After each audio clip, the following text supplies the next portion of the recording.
2025 saw the Paranormal Scholar mark its 10th anniversary, a full decade of content exploring everything from ghosts and spirits through to aliens and UFOs, to cryptids, to witches, to magic, and everything you could possibly think of in between that falls under the umbrella of the paranormal. It has been such a pleasure to share these cases and phenomena with you across the years. And so, since we are now in a new year, I wanted to pull together 10 of my videos to share with you in a compilation. When selecting these 10 videos, I tried to select from across the 10 years and cover lots of different sorts of paranormal phenomena.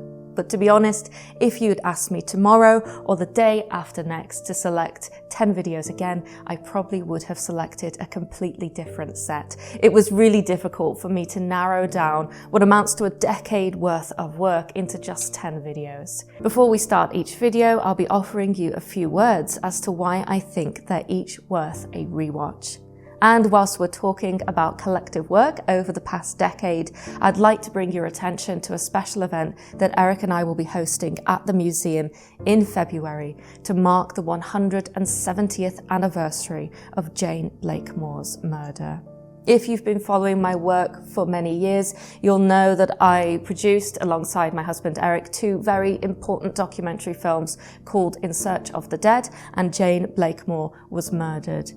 They represent years' worth of work and combined is the most important case that I have ever shared with the public. So on Wednesday, the 4th of February at 7 p.m, we're having a free-to-attend event here in Carmarthen at ROWTONS Museum of the Paranormal and Spirituality, where we will be showing the 2023 documentary film Jane Blakemore Was Murdered, and we'll also be unveiling a brand new memorial plaque for Jane that will be displayed in the chapel here at the museum. But for now, let us get back on track and begin with the first of 10 videos that showcased the very best of the Paranormal Scholar across the decade. My name is Laura, and you are watching the Paranormal Scholar. The first video that I've chosen for you to rewatch is one of those rare occasions where I get direct feedback from the people involved. After publishing this documentary on quite a horrific haunting and demonic possession case, I was actually contacted by not one, but two members of the Cranmer family, the son Bobby and the protagonist, the lead focus of the phenomena, Bob Cranmer himself, to let me know that they were pleased with the documentary and that, in their opinion, they were pleased with how their experiences were portrayed. That was very satisfying to me, as I do put such a lot of work into researching and writing these video essay style scripts, so to have that direct feedback was a particular highlight for me. Let me know what you think.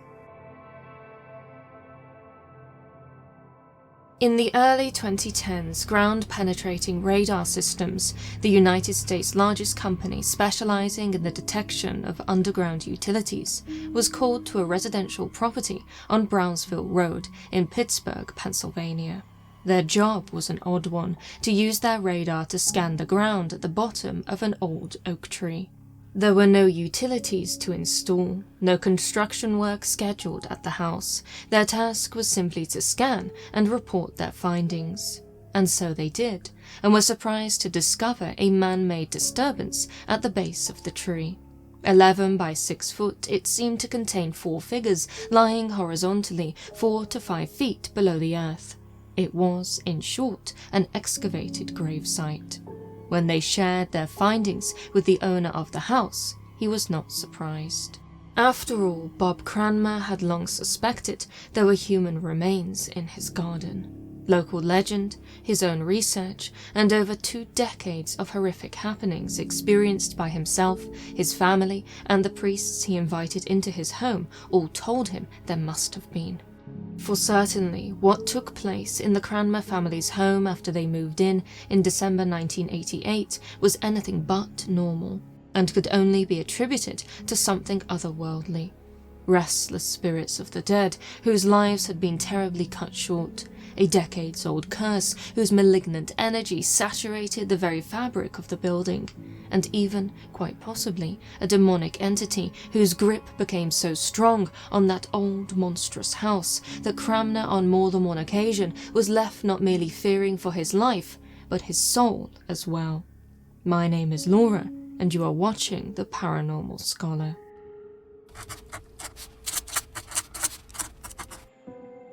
Bob Cranmer was 32 years old when he moved into 3406 Brownsville Road. After serving as a military intelligence officer in the US Army, he was ready to reprioritize his life. Married and with 4 children under the age of 4, he was granted a special request for hardship resignation after losing his older brother Gene in a terrible car accident. And so he packed up his life and moved his family back to Pittsburgh, specifically to Brentwood, the borough where he had grown up all those years before. Desirous to give his children the best sort of upbringing, one where they could ride their bikes to visit their grandparents whenever they liked, it seemed like fate when he heard that the owners of 3406 Brownsville Road, a stately 14-roomed mini mansion with leaded glass windows, big white pillars, and ornate woodwork, were extremely anxious to sell. It had, after all, been his childhood ambition to own that particular house, having passed it on a regular basis, staring across the large yard with fascination as a boy. And so he jumped at the chance, arranging a viewing and having his first offer accepted straight away by the couple who owned it. And yet, right from the very beginning, there is said to have been something unsettling about the building. Writing in his autobiographical book, The Demon of Brownsville Road, Cranmer describes how, when viewing the property for the first time, his eldest son, a then 2-year-old by the name of Bobby Jr., wandered away from his parents. They found him crying, his mouth wide open and his eyes squeezed shut, on the first landing of the staircase.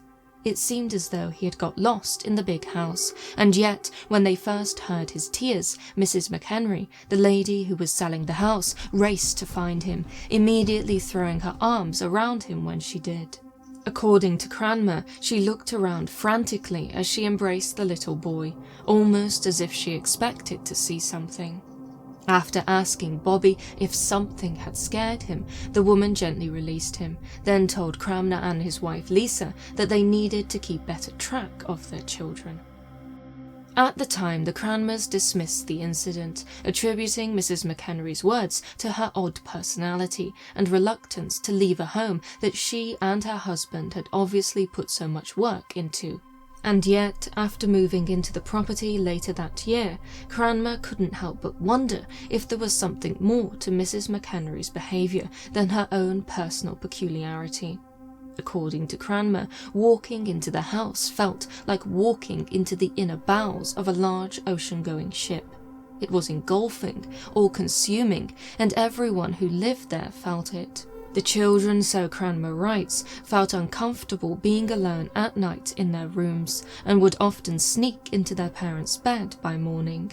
Bobby had an especial dislike of his bed, and would often be found fast asleep, curled up inside his closet with the light turned on.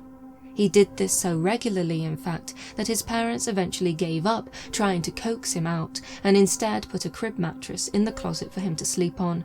A behaviour that he continued for about a year after moving in. And so, in Bob Cranmer's mind, there was undoubtedly a negative energy in the house. Even so, he tried to dismiss it, blaming it on the fact that neither he nor his children were used to living in such large rooms. Eventually, they would all acclimatise. It was, after all, his dream home, and the last thing he wanted was for it to transform into a nightmare. In an attempt to put her son and his young family's minds at rest, Cranmer's mother suggested that they ask a priest to come and bless the house. And so, reluctantly, Cranmer agreed, and invited his mother's favourite priest, an approachable, affable man called Father Victor, to do so. Room by room he blessed the home, the only exception being Bobby's bedroom. Scowling in the doorway, he refused to let the priest enter. It was no matter, the priest would simply bless the outside and continue on his way. There was no use in upsetting a little boy, especially since he was already having problems settling into his bedroom. And so it was that the Cranmer family began a new chapter in their life. A new house, a new job, and even, Cranmer tells in his book, a new car. Everything was fresh and exciting for the family, and yet it didn't feel like it at all.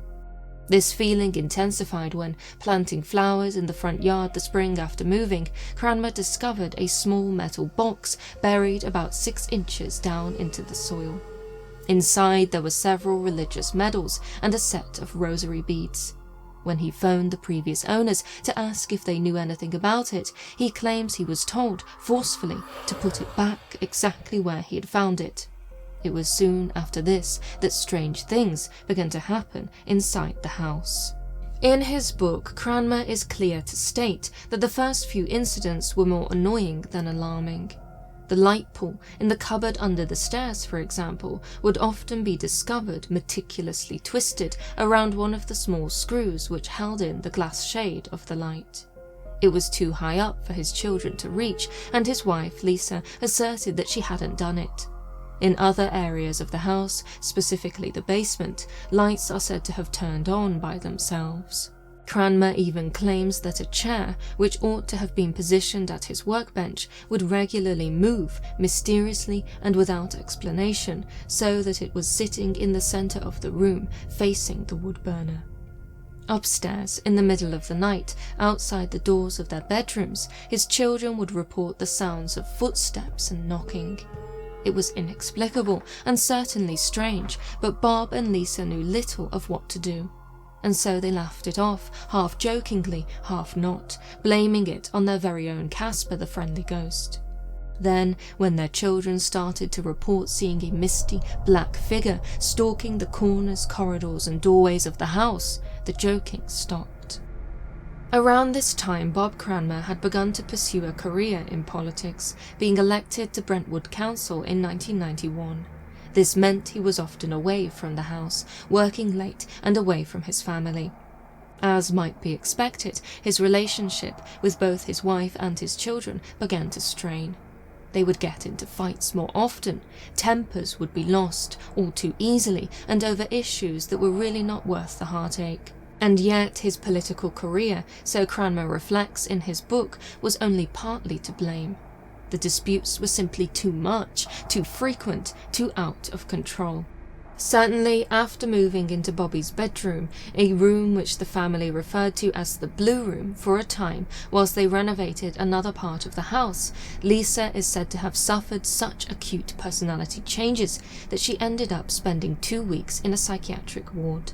She had, so Cranmer claims, suffered a mental attack, her energy being drained by the evil which resided in the house. An evil which, for some concealed reason, was connected to the Blue Room. Talking about his experiences many years later, Bobby has explained how the Blue Room profoundly frightened him. It had, after all, been his bedroom for 6 years, and it was in there that, so he has alleged, he once saw a Grim Reaper-esque entity that terrified him to such an extreme degree that he felt as though he was going to die. One day, whilst in the 5th grade, and so 10 or 11 years of age, Bobby was off school.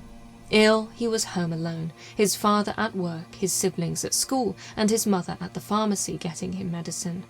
He describes lying in bed when he heard a strange noise, something akin to the sound of bagpipes, getting louder and louder. As it did, the door to his room opened. It was at this point that something very peculiar indeed supposedly entered the room. It was made out of what looked like static or lightning bolts, so Bobby relayed in his father's book. It was in the shape of a child's body, but without a face. Upon entering his bedroom, it is said to have moved to the end of his bed. Thereafter, a second figure appeared in the doorway. This one was darker than the last, much darker in fact. Tall, dressed in a black hooded robe, with one hand extending out from the fabric, it ran past the door. When Bobby, in fear, dragged his blankets over his head, they were supposedly ripped away, revealing another figure again. Floating above him, bright and faceless, it caused him to scream and squeeze his eyes shut until his mother returned home. Of course, it is very easy to attribute this childhood experience to illness. Bedbound and in need of medication, Bobby may have had a fever which could have provoked hallucinations. Although frightening, such sensory experiences while sick are not impossible.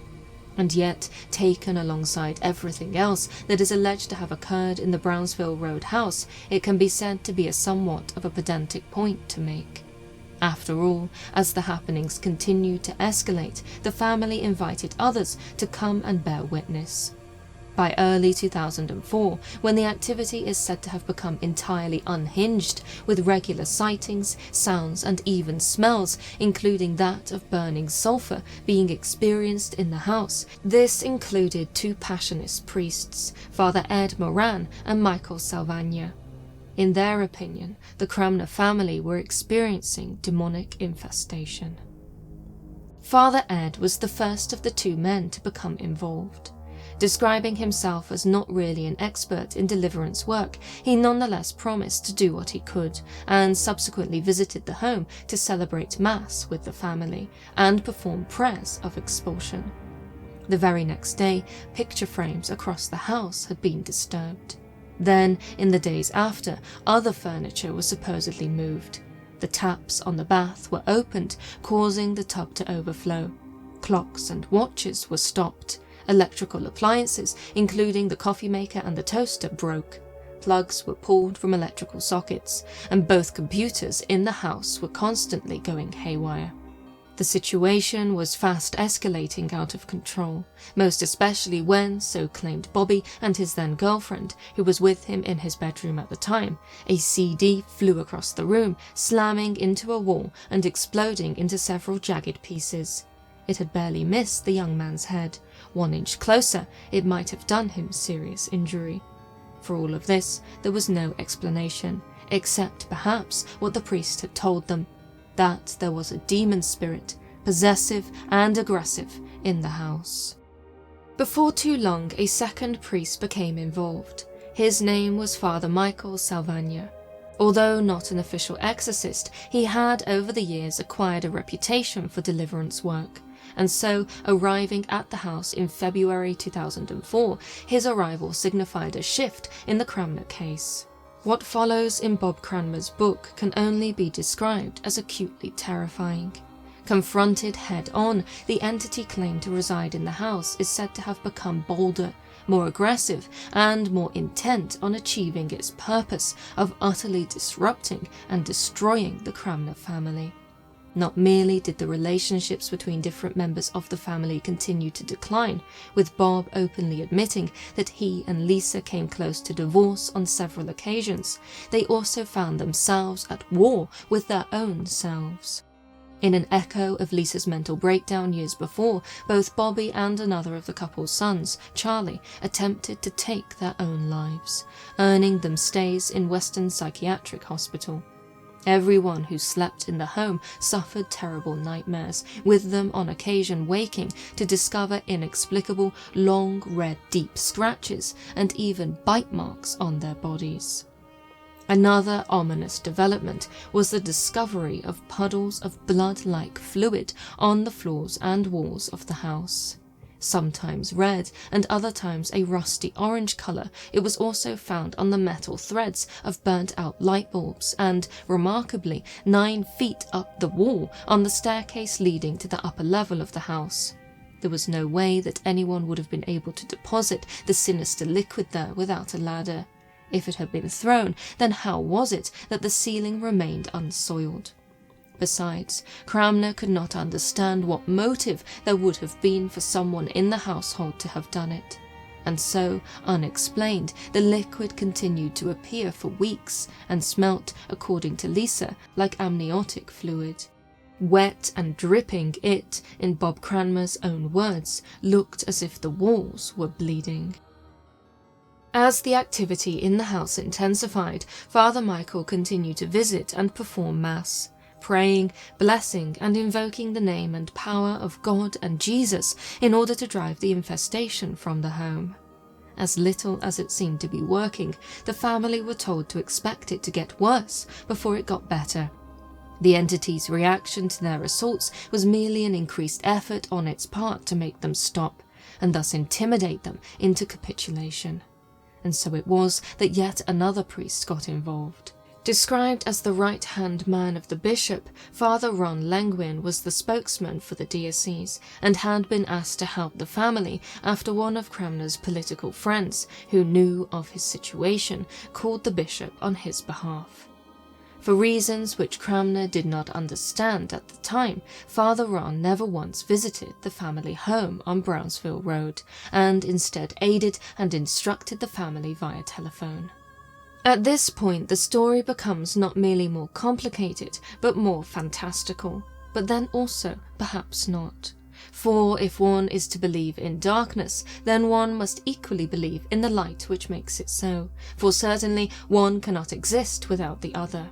In this way, it is said by both Bob Cranmer and Father Ron, who has spoken publicly about the case in the years since, that a Christian mystic began to advise on the case.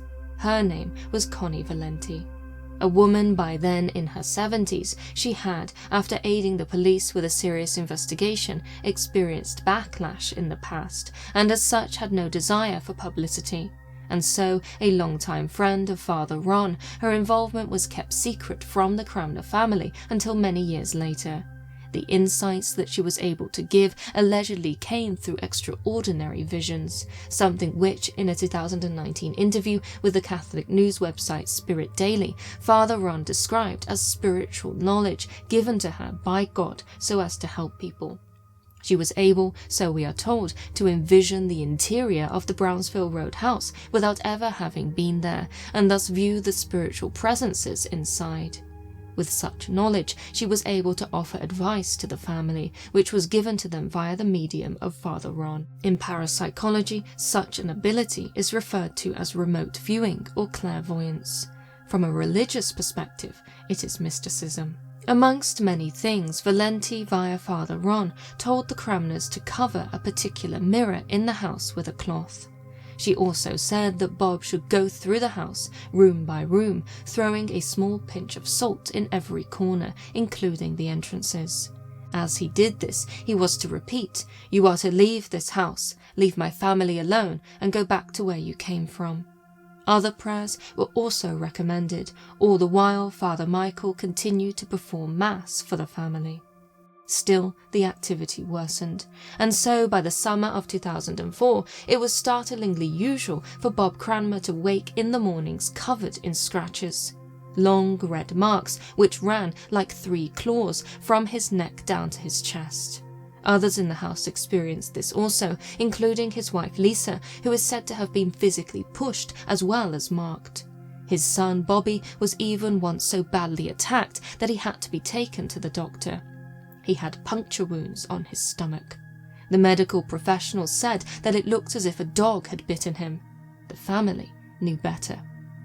As the mystic Connie Valenti continued to advise the family, with Father Ron phoning Cranmer on a near-daily basis, some things, we are told, became clear to her.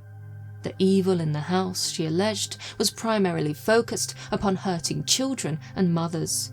The reason for this was, in part, because of a man who had been responsible for a tremendous amount of blood and more deaths than can be counted. According to local legend, a doctor who had once resided at another house on Brownsville Road, a house which publicly had a reputation for being haunted, had performed many illegal abortions in the 1920s and 30s. According to Valenti, whilst this may have been true, she felt a connection between that same doctor and the Cranmer residence. He had done evil things there, Father Ron related to Cranmer during one of their phone calls. Rough and rude and often drunk, the doctor was supposedly careless and made many mistakes in his work, taking no care for sanitary conditions and as such causing pain, anguish and even the deaths of some of his patients. As for the remains of the terminations, these he had burnt in the furnace in the basement of the Cranmer's house. For, according to Valenti's visions, the doctor had rented space in the house away from his own home to set up a covert clinic so as to be able to perform his illegal procedures. The family who owned the property at the time was suffering financial troubles and so had consented, providing the doctor with, as Connie alleged, the bedroom at the top of the steps next to the bathroom, the room which the Cranmer family knew as the Blue Room.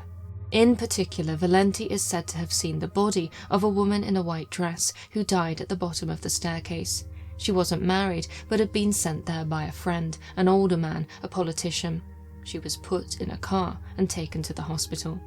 She also claimed to have seen another woman screaming in pain, besides a knocked-over pan filled with blood.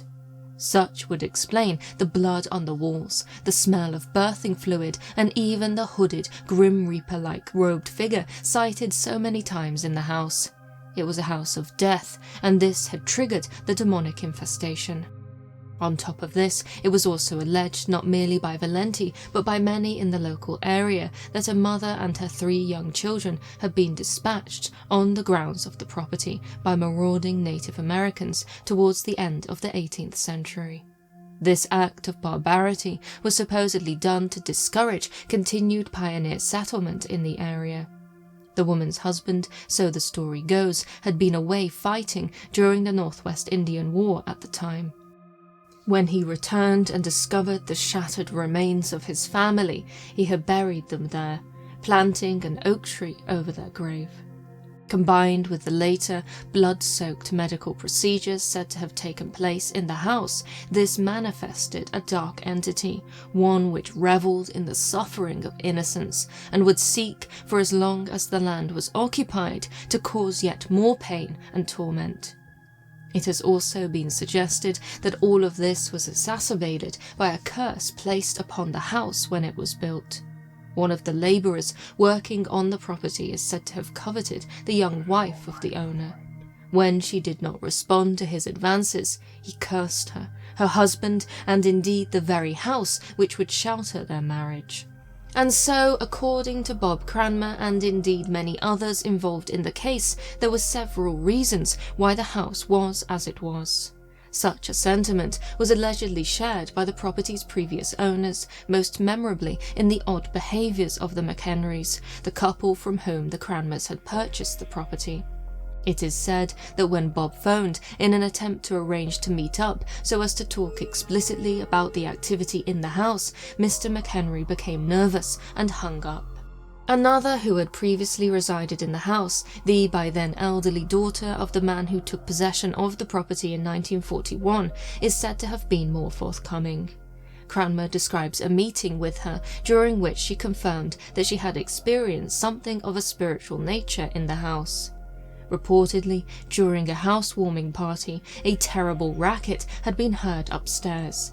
Slamming doors, pounding on the walls, and furniture moving about. No one was supposed to be up there, and despite the entire party searching the entire house, no intruder could be found. It was suggested that such inexplicable happenings soon became a regular occurrence for the lady and her family. That the house was a hotbed of paranormal activity was also confirmed by researchers from the Penn State Paranormal Research Society. Comprising students from Pennsylvania State University, the group was invited to Brownsville Road by the Cranmers in early 2005. Acting on the advice of Father Ron, it was hoped that they could, a third party with no ties to the diocese, provide the verification required so as to petition the church to send a trained exorcist to the property. It was, after all, by that point, becoming increasingly obvious that the prayers and advice of Father Ron and Connie Valenti, in combination with the deliverance prayers of Father Michel, were not enough to shake the demonic entity from the house. And so, in late January, the paranormal group arrived. In total, they visited the house on Brownsville Road twice. Each time, they are said to have experienced profound paranormal activity, with one member, Adam Bly, described as the group's instructor and advisor, supposedly being scratched on the forehead. Blood, so Bob Cranmer informs us in his book, ran down Bly's face, with others in the group witnessing it as it happened. They also detected temperature anomalies and experienced equipment malfunctions. Perhaps the most intriguing and indeed chilling discovery that the paranormal group made whilst at the Cranmer's house, however, was that of a secret space, a hidden spot in the centre of the house that only became accessible after Cranmer cut through the wall inside the cupboard under the stairs.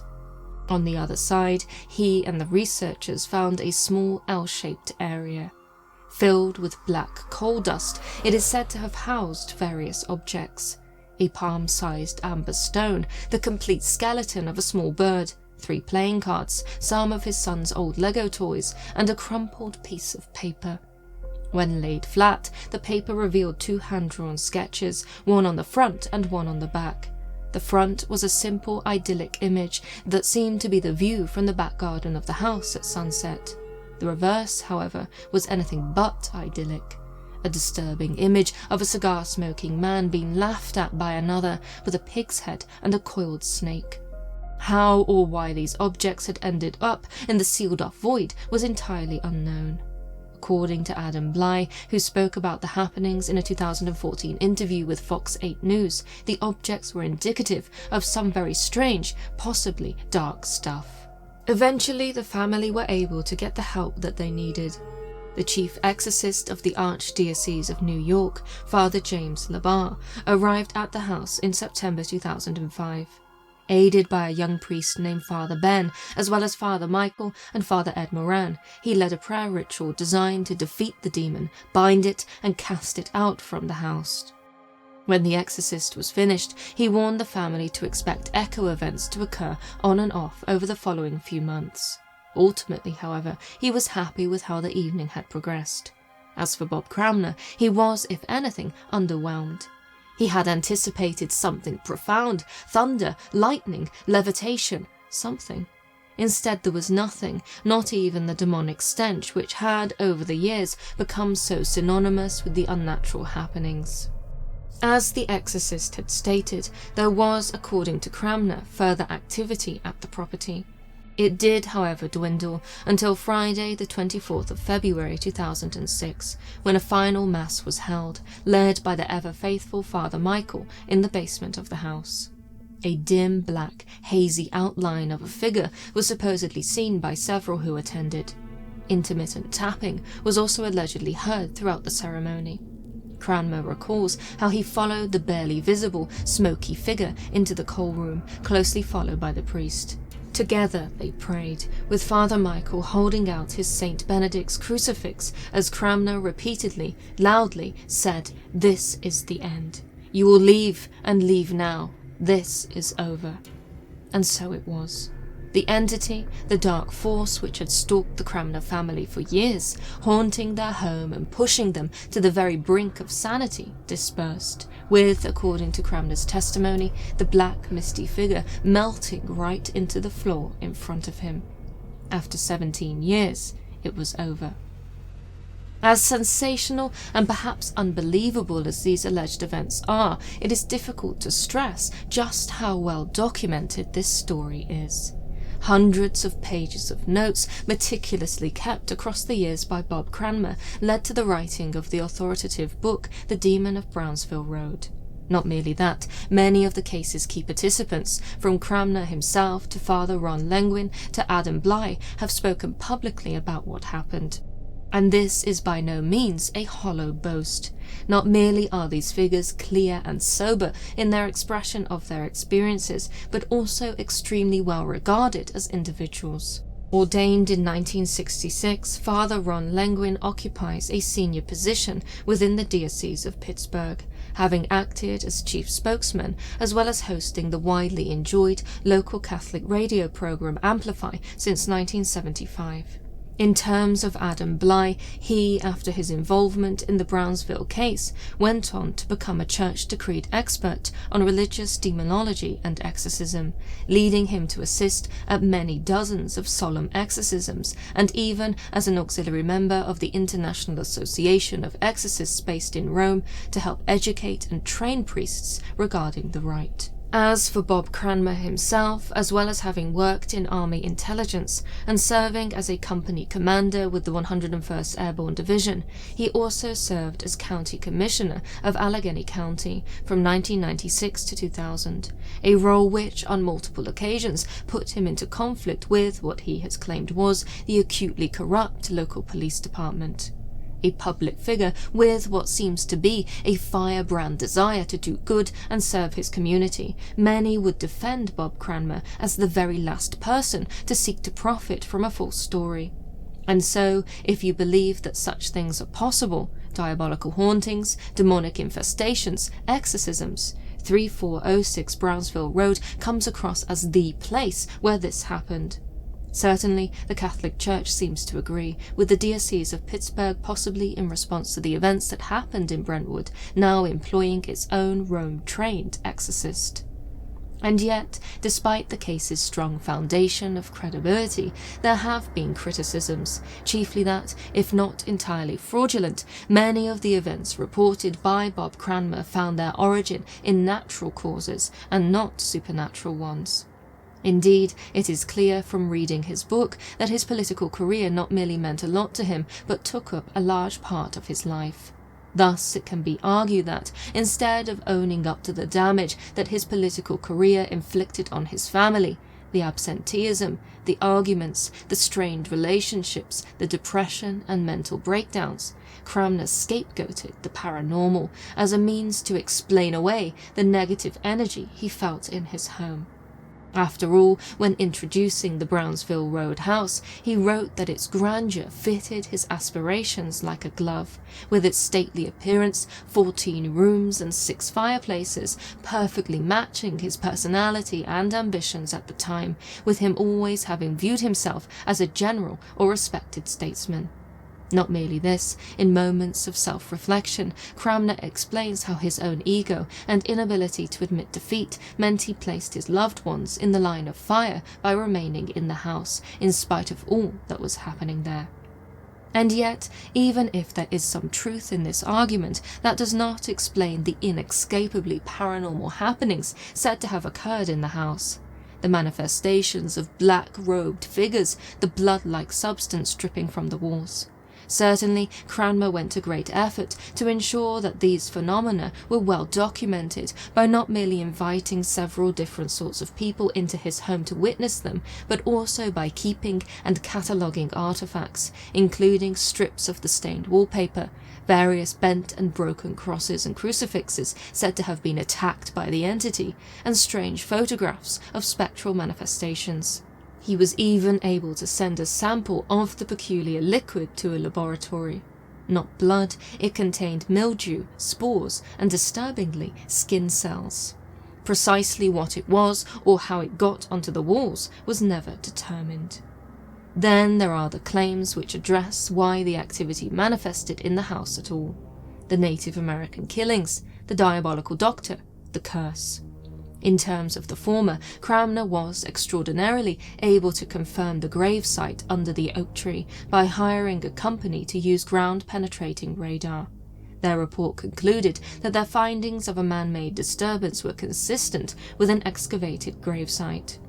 In addition to this, Cranmer, through his own archival research, was also able to find a letter dating to the 31st of March 1792, which references the wife of a Deliverance Brown having been killed along with her 3 children. Written by Isaac Craig, the commander of the nearby Fort Pitt, to the Secretary of War during the Northwest Indian War, Henry Knox, it is suggested that this tragedy is the one which engendered the oak tree gravesite. As for the 1920s doctor, he too has been confirmed as a real historical figure. Records show that a Dr. James Merton Mahan did live on Brownsville Road at number 3233, with the wealthy paediatrician having a questionable local reputation. Whilst it is, of course, impossible to prove whether or not he rented rooms at the other Brownsville Road house, let alone if he performed illegal medical procedures, it has been said by, astonishingly, one of his own granddaughters that he had an evil, child-hating demeanour, with her early memories including having shoes thrown at her by him when she was just a toddler. Today, 3406 Brownsville Road goes by a different name, Grand Oaks Manor. It was changed by Cranmer to honour the old oak tree which marks the grave of the mother and her 3 children. The house is also known as the Brownsville Road House Bed and Breakfast, with Cranmer having converted it into such in November 2019, after his marriage of 37 years fell apart in the aftermath of the unexpected death of his and Lisa's son, David. And contrary to what you might think, the B&B is not marketed as a dark tourism location. There is no spooky decor, neither are there candlelit ghost stories or jump scares. Instead, it is presented as a charming and delightfully decorated historic manor, serving daily breakfast and romantic afternoon teas. Hardly a demon house. Indeed, in a 2019 interview with a local news outlet in which he announced the opening of the new B&B, Cranmer addressed the issue of the building's demonic reputation by saying, "Certainly, there will be people who come to visit the house because of the book, and you are welcome to do that, but I'm not looking for ghost hunter teams. We don't want mediums here to do seances, nothing like that, because we worked really hard to clean that stuff out of this house." As far as he is concerned, that terrible chapter in his life is over. And so, whatever you might think of it, the demon of Brownsville Road was very real to Bob Cranmer and his family. It was traumatic, chaotic, painful, and very almost destroyed his family. As he closes in his book, pure evil does exist. It can be openly and aggressively malevolent, but above all, it proves the existence of the divine. For without darkness, there cannot be light. Changing gears to something extraterrestrial now, the Ripperston farm case provided a unique opportunity for myself and Eric to actually travel to the location of where all of the strange alien goings-on were said to have taken place. So we do include some footage directly from Ripperston farm and the surrounding area of St. Bride's Bay within this upcoming video. And if you do want more, then afterwards hop over to my second channel, Laura Rowton, where you'll see another video that Eric and I filmed when we were in the area exploring, and we actually did a little bit of stargazing and walked along the coastal path in order to look out over Stack's Rock, which was said to be the site of extraterrestrial landing. The Coombs were an ordinary family, responsible for a herd of dairy cows living on a coastal clifftop farm in southwest Wales. They, Father Billy, Mother Pauline and their 5 children, prided themselves on having the down-to-earth basic values of farming folk. There was nothing strange or particularly exciting about their life. That was until one day in January 1977, when Pauline Coombs witnessed a bright and fiery light from her kitchen window. It was about a quarter of a mile away and hovered oddly over the field nearest the cliff edge. Swaying back and forth in the sky, gently and like a pendulum, it was undoubtedly peculiar. A giant ball of fluorescent light with a tail of flame stretching out behind it. Transfixed by the sight, before Pauline knew it, the light fell, slowly at first, then faster, from the sky and down onto the coastal path. Horrified that something had just crashed, she sent her husband out to investigate. He, however, found nothing, and so returned to the farmhouse, dismissing the incident. The very next day, numerous unmarked army trucks, soldiers in camouflage uniforms, and about 50 frogmen arrived at the farm, wanting to investigate the coastal path near to where Pauline had seen the light drop from the sky. When asked what they were doing, they simply told the family that they were there to rebuild the coastal path after a landslide. When he tried to see what they were really doing, Billy, so he alleged, was prevented from getting any closer, despite the military personnel being on his land. Such marked the beginning of a strange year for the Coombs family, and indeed the wider community around their farm. For Southwest Wales, according to their testimonies and local reports collated at the time, was visited by something otherworldly in 1977. Lights in the sky, strange aircraft, and even tall men, helmeted and dressed in silver suits. It was an invasion of sorts, with the invaders, those suited figures who stalked the fields of Ripperston Farm, feared to have come from the stars. My name is Laura, and you are watching The Paranormal Scholar.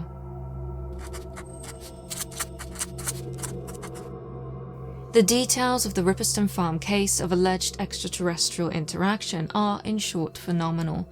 It is rare to encounter a story that was not merely well documented at the time, with the testimonies of the family being recorded by multiple researchers, but is also supported by wider testimonies from the area.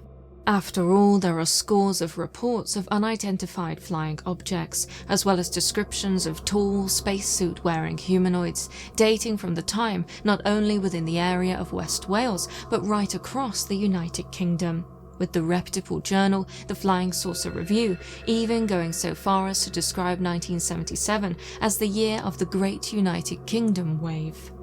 So captivated by this case was I during my research that I actually made the journey to Pembrokeshire, specifically the coastal path of St Bride's Bay, close to where Pauline and her family, as well as many others, are said to have witnessed both unexplained craft and figures. And so, if you would like to see some of what I got up to there, I invite you to click through to my recently launched second channel, Laura ROWTONS, after this to watch that video. Before then, however, let us examine the details of this tremendous series of events. After Pauline's sighting of the giant ball of fluorescent light which fell from the sky on the 14th of January, the Coombs family did all that they could to dismiss the incident. As ever, there was work to be done on the farm, meaning there was no place for strangeness or silliness. Even so, the appearance of a vast number of military personnel on the coastal path of St Bride's the next day was unsettling, and in the words of the down-to-earth dairyman Billy, damn strange. What is more, over the next few weeks, further strangeness is said to have haunted the family. In particular, the household supposedly suffered many electrical problems. Fuses in farm machinery, including milking machines, repeatedly blew. Dozens of light bulbs exploded, sometimes immediately after they were put in. And impressively, 2 television sets overloaded in the space of 2 weeks, resulting in all their wiring being burned out. 5 different repairmen were called to the farm, but the cause was a mystery, with the TVs being unable to be fixed. Consequently, the Coombs family got into somewhat of a habit of having repairmen and electricians come to Ripperston Farm so as to attempt to fix their appliances and confirm that their electrical wiring was safe. According to The Uninvited, a book first published by Clive Harold Stutter in 1979 after interviewing the family so as to preserve their experiences, none of the tradespeople called to the farm were able to offer any sort of insight into why the malfunctions were happening. The possibility of rewiring the whole house was floated about, but more, it seems, in an act of desperation than anything that would have actually resolved the issues. For indeed, whilst more televisions continued to overload, the family's car, most certainly not wired into the rest of the house, also suffered electrical problems. Only a few weeks after the initial incident, Pauline was driving, along with 3 of her children, close to Littlehaven, on the final 3-mile stretch of gloomy country lane that would take them home to Ripperston Farm. It was night, and it was against the black of the sky that a 10-year-old Kieran, one of the Coombs' sons, saw a peculiar light speed out of the darkness. The light was supposedly a fiery orange globe about the size of a football, around 100 yards away and no more than 12 feet off the road. Moving quickly, it looked to be travelling towards them as if it were about to collide with the car. Terrified, with her children, Kieran and his 8-year-old twin sisters Leanne and Joanne screaming in the passenger seats, Pauline put her foot down so as to accelerate under the seemingly falling object. And yet it never hit them. The ball of light, so is described in The Uninvited, sped over them, shortly dazzling her and lighting the car up as it did. Watching through the back window of the car, Kieran then saw it stop and bizarrely change direction so as to follow the vehicle. Hedge-hopping alongside the car for more than a mile, Pauline was able to see it out of the driver's side window, with it maintaining both speed and direction with the car. It was said to have been like a gleaming orange football, dazzling bright with a white torch-like beam of light shining down from underneath it. As the by now horrified family approached the farm, the car's headlights are said to have started to dullen and ultimately fail, followed by the engine itself cutting out. When this happened, the orange light moved over the top of the car, illuminating the entire vehicle. With home in sight, Pauline and her children abandoned the car and ran to the house, screaming for Billy and their oldest son Clinton to help them. Rushing outside to investigate, they are said to have found the car bathed in a ray of white light emanating from the orange globe of light that hung motionless over it. It then supposedly moved off and vanished over the house and in the direction of the cliff edge. Speaking to the Western Telegraph about the happening on the 14th of April that same year, Pauline described how she and her family were all very frightened, especially the children, who were in tears. And so it was that the light Pauline Coombs had first seen falling from the sky over the coastal path in January was now active, seemingly, on the roads around the family's farm. Before too long, it became clear to the family that these events were not merely sinister, but had no intention of stopping. After all, according to several incidents described in Clive Harold Stutter's The Uninvited, there was something inside of the Coombses' house. In one example, on the days that the television sets overloaded and broke, one of the family's daughters, Leanne, is said to have been disturbed on both occasions by a giant shadowy figure waking her in the night before drifting noiselessly out of the room across the landing. From there, it went into her parents' bedroom. When she later told this to her father, Billy told her what she had seen was not real and just a dream, and that she should stop scaring her siblings. And yet, there was plenty of other incidents to do the scaring for her, with even Clinton, her oldest brother, and so we are led to believe, a sober, sensible and hard-working young man, reporting hearing strange noises in the farmhouse, including those which sounded like a generator just outside of the window whilst he was having a bath. The low-pitch humming supposedly came through the closed window and filled the room around him, causing him to jump out of the bath and flee in fear. Before too long, the entire family was on edge. Not merely that, they were experiencing behavioural changes also. Billy, usually cheerful, was often irritated and impatient. The children were becoming more and more withdrawn. Even the family's dog, a black Labrador called Blackie, was acting differently.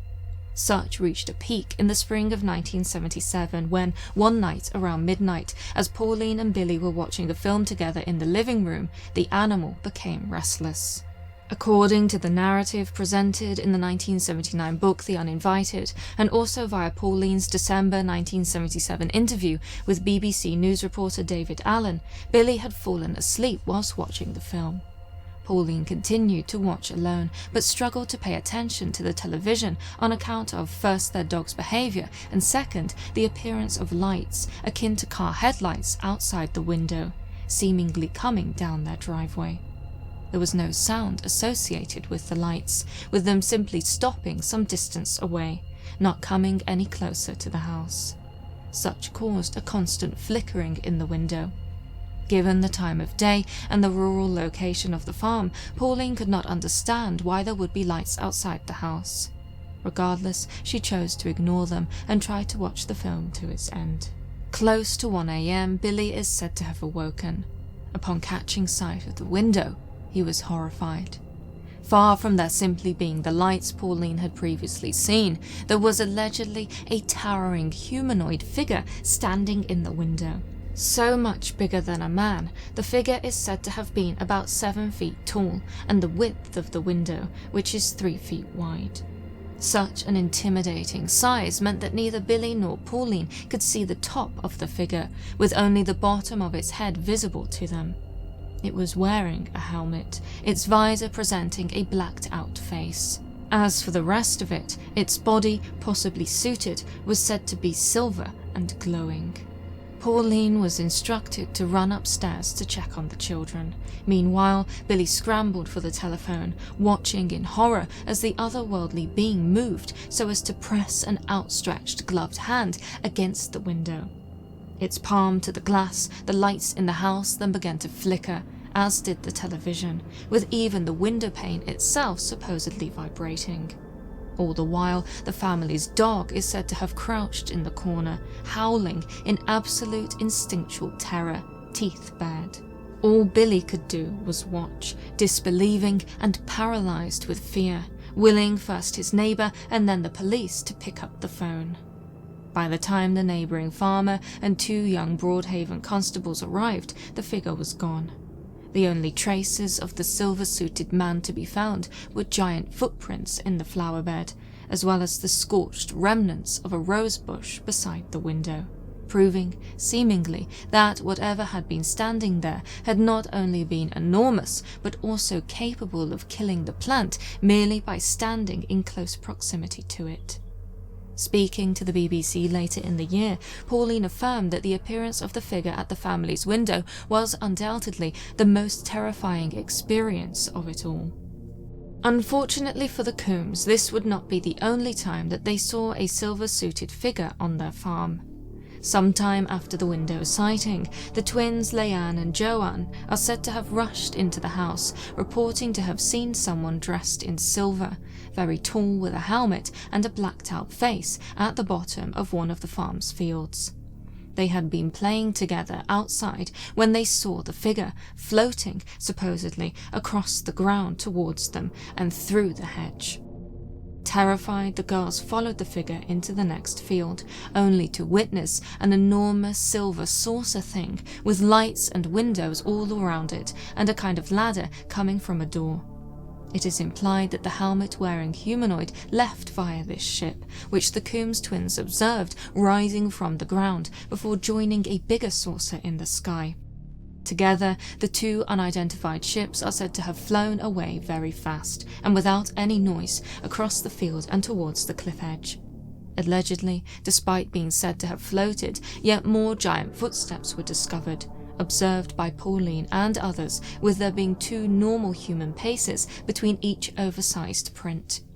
A scorched circle of grass, at least 50 feet in diameter, was also discovered where the ship was claimed to have stood.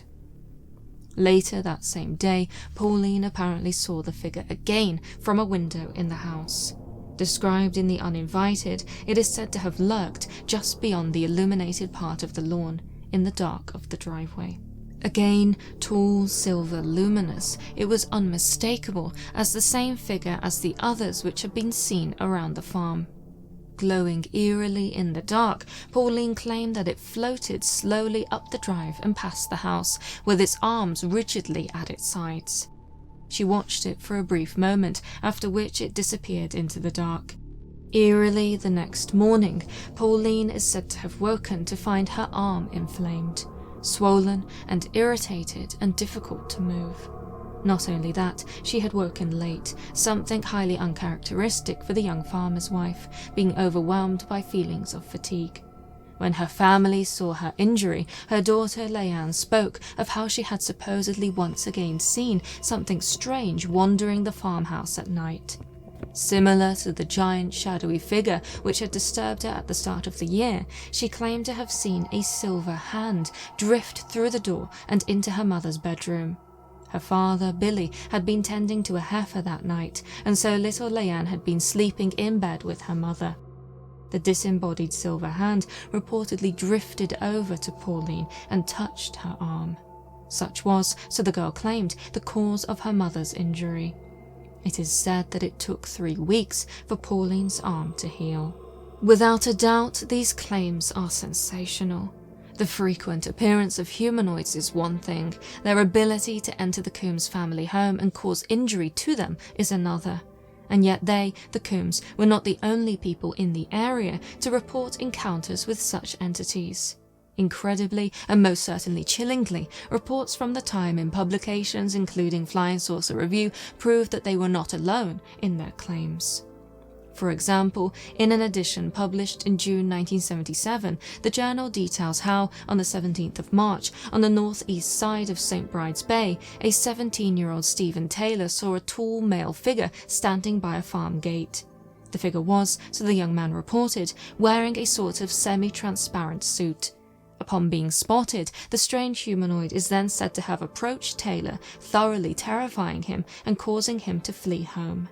Earlier that same night, Taylor had supposedly seen a strange light in the sky, a pear-drop shape of glowing orange, somewhat reminiscent of that which Pauline spotted earlier that year in January. Then, again, this time in an edition published in August, there was a highly detailed interview with Rosa Grenville, the owner of the Haven Fort Hotel, who claimed to have observed two long-legged figures standing beside a UFO in the field beside her home. It was around 2 in the morning on the 19th of April 1977, and the figures were said to have been 6.5 or 7 foot tall and dressed head to toe in a sort of white plasticated suit. They, so the hotel owner explained to her interviewers, had longish arms because they seemed to be measuring something outside of the craft. Watching via a pair of binoculars from her window, Grenville saw them climb the bankside, turning round and observing. Unsettlingly, the figures were said to have had no features at all. Both simply possessed a blank face. No eyes, no mouths, nothing. When they were finished, they returned to the craft, which lifted and shot off into the night sky and across the bay. It is unclear for how long the hotel owner observed the strange scene. However, one intriguing and undoubtedly unsettling detail is that both her bedside radio, plugged into the mains power, and her mechanical bedside clock stopped running on the night of the encounter. The time at which they stopped was 3:30 a.m.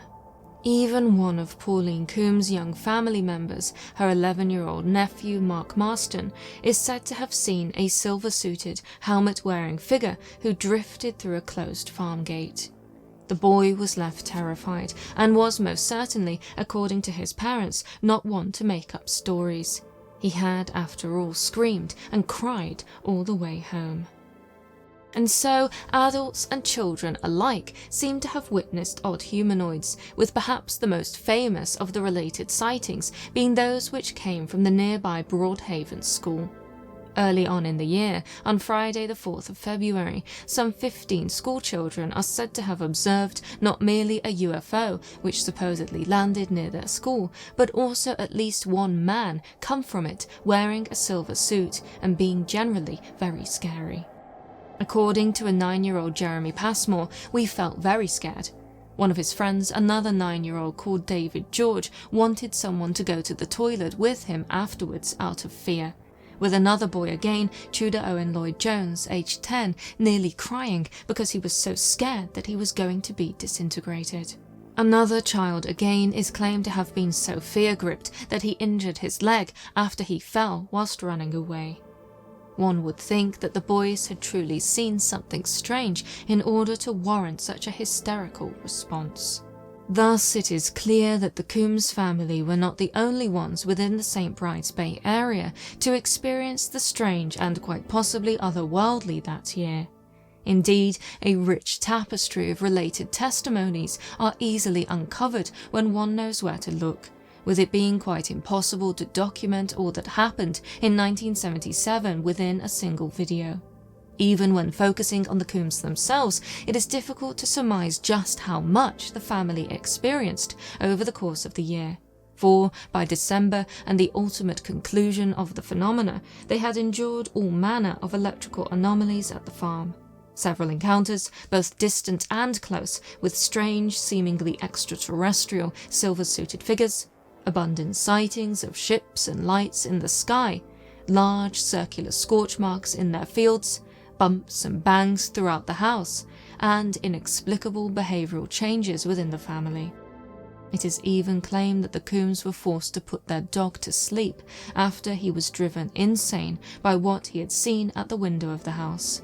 His behaviour, so the author of The Uninvited relayed, became progressively more erratic and unpredictable after the shocking nighttime incident, with him running in circles, snarling and howling each night, looking to where the figure had been. The animal was, so we are told, destroyed by the otherworldly sighting. And Blackie was not the only animal on the farm to be affected. It is also recorded that the Coombs' livelihood, their herd of dairy cows, suffered, with them the entire herd being somehow teleported on and off the farm by mysterious lights. No doubt this is a highly dubious claim, and yet many, including the naturally skeptic Billy, as well as other farmers in the area who found the relocated cows rampaging through their fences and fields, attested to the, at one point, irritatingly frequent happening. No amount of locks or chains could, so it is reported, keep the bovine in their barn. They would be found elsewhere, transported within a matter of seconds, even after Billy had just rounded them up and returned them from a previous teleportation. During one tragic occurrence, on the 10th of September 1977, an allegedly teleported cow died after becoming entangled in an electric fence. Chillingly, the stakes of the case are said to have risen even further with the arrival of strange men at Ripperston farm. Recorded in Clive Harold Stutter's The Uninvited, the Coombs family spoke of the day Pauline returned home to find her and Billy's eldest son, Clinton, cowering inside the house. White as a sheet and looking badly shaken, he was reluctant to open the door for his mother, with the safety chain engaged. Apparently, so Clinton explained, 2 men had arrived at the farm. They had only just left, and yet Pauline had not passed anyone on the driveway.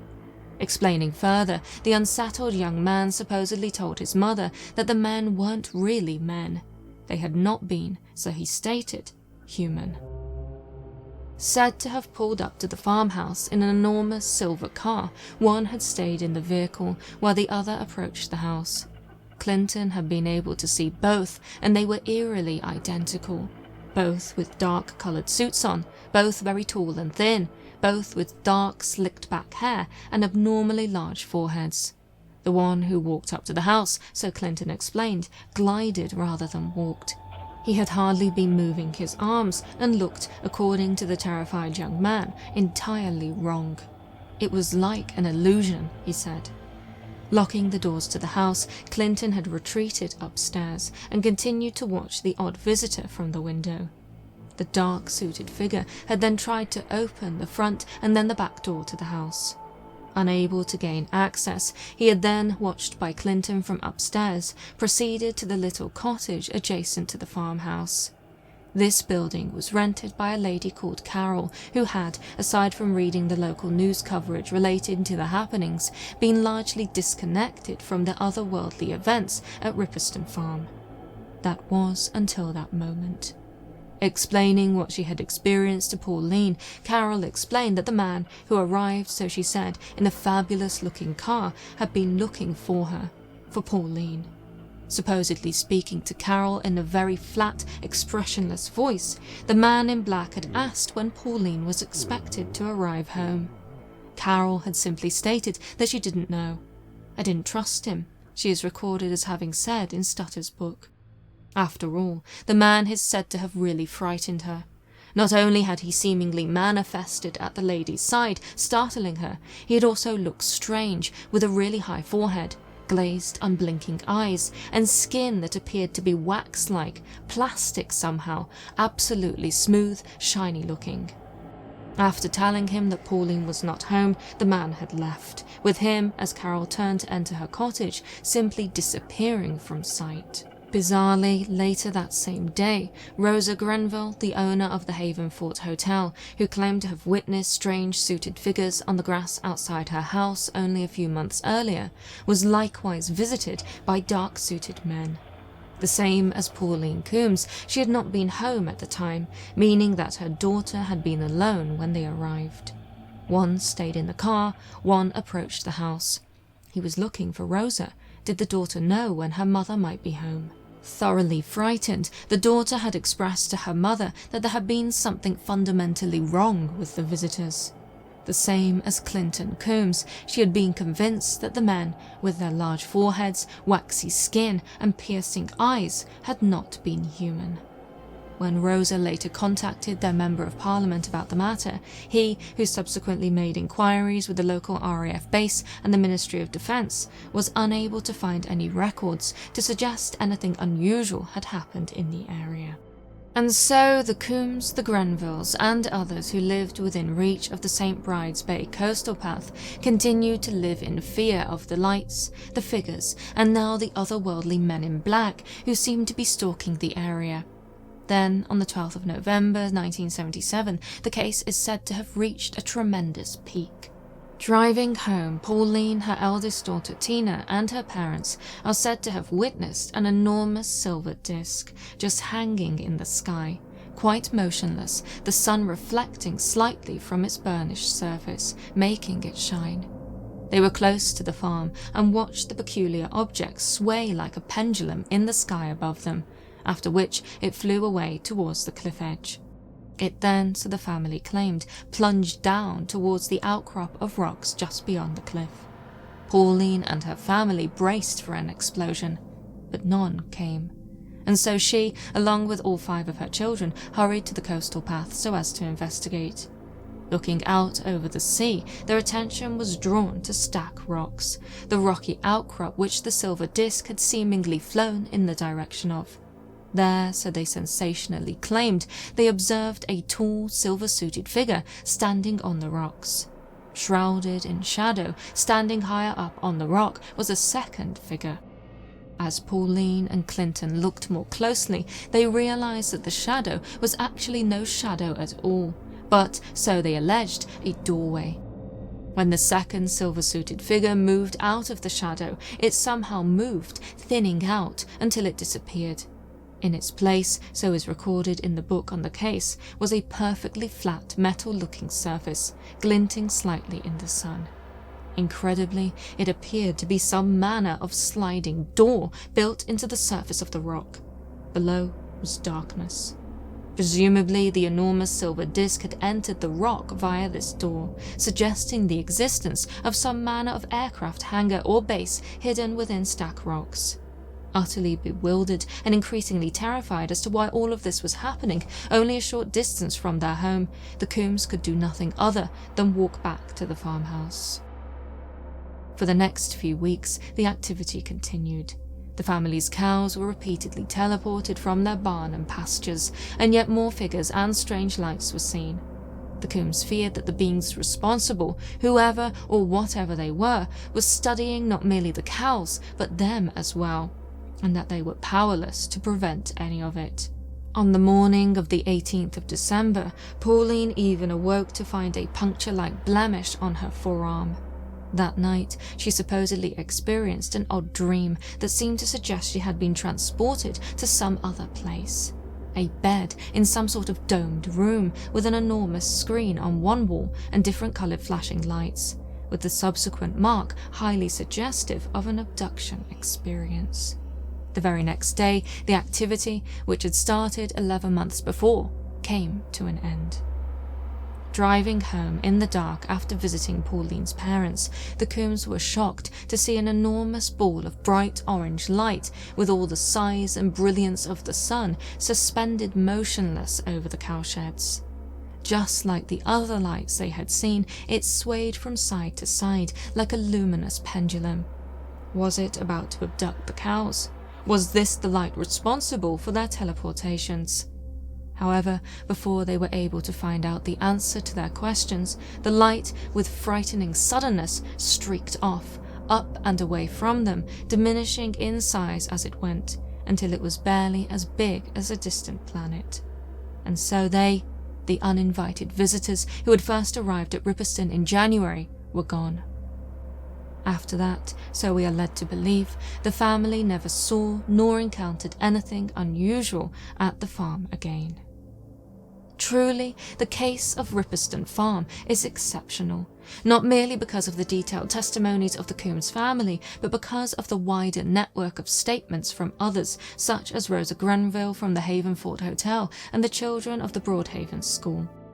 Speaking of the reliability of the family's statements, researcher and author Clive Harold Stutter, who we must thank for having travelled to meet the family so as to safeguard their stories for future generations in his book, was convinced of their genuineness. At first reticent and reluctant to engage with the press, Billy and Pauline were frightened of all that they had experienced, but, given its repeated and extensive nature, felt as though they were obligated to share their story.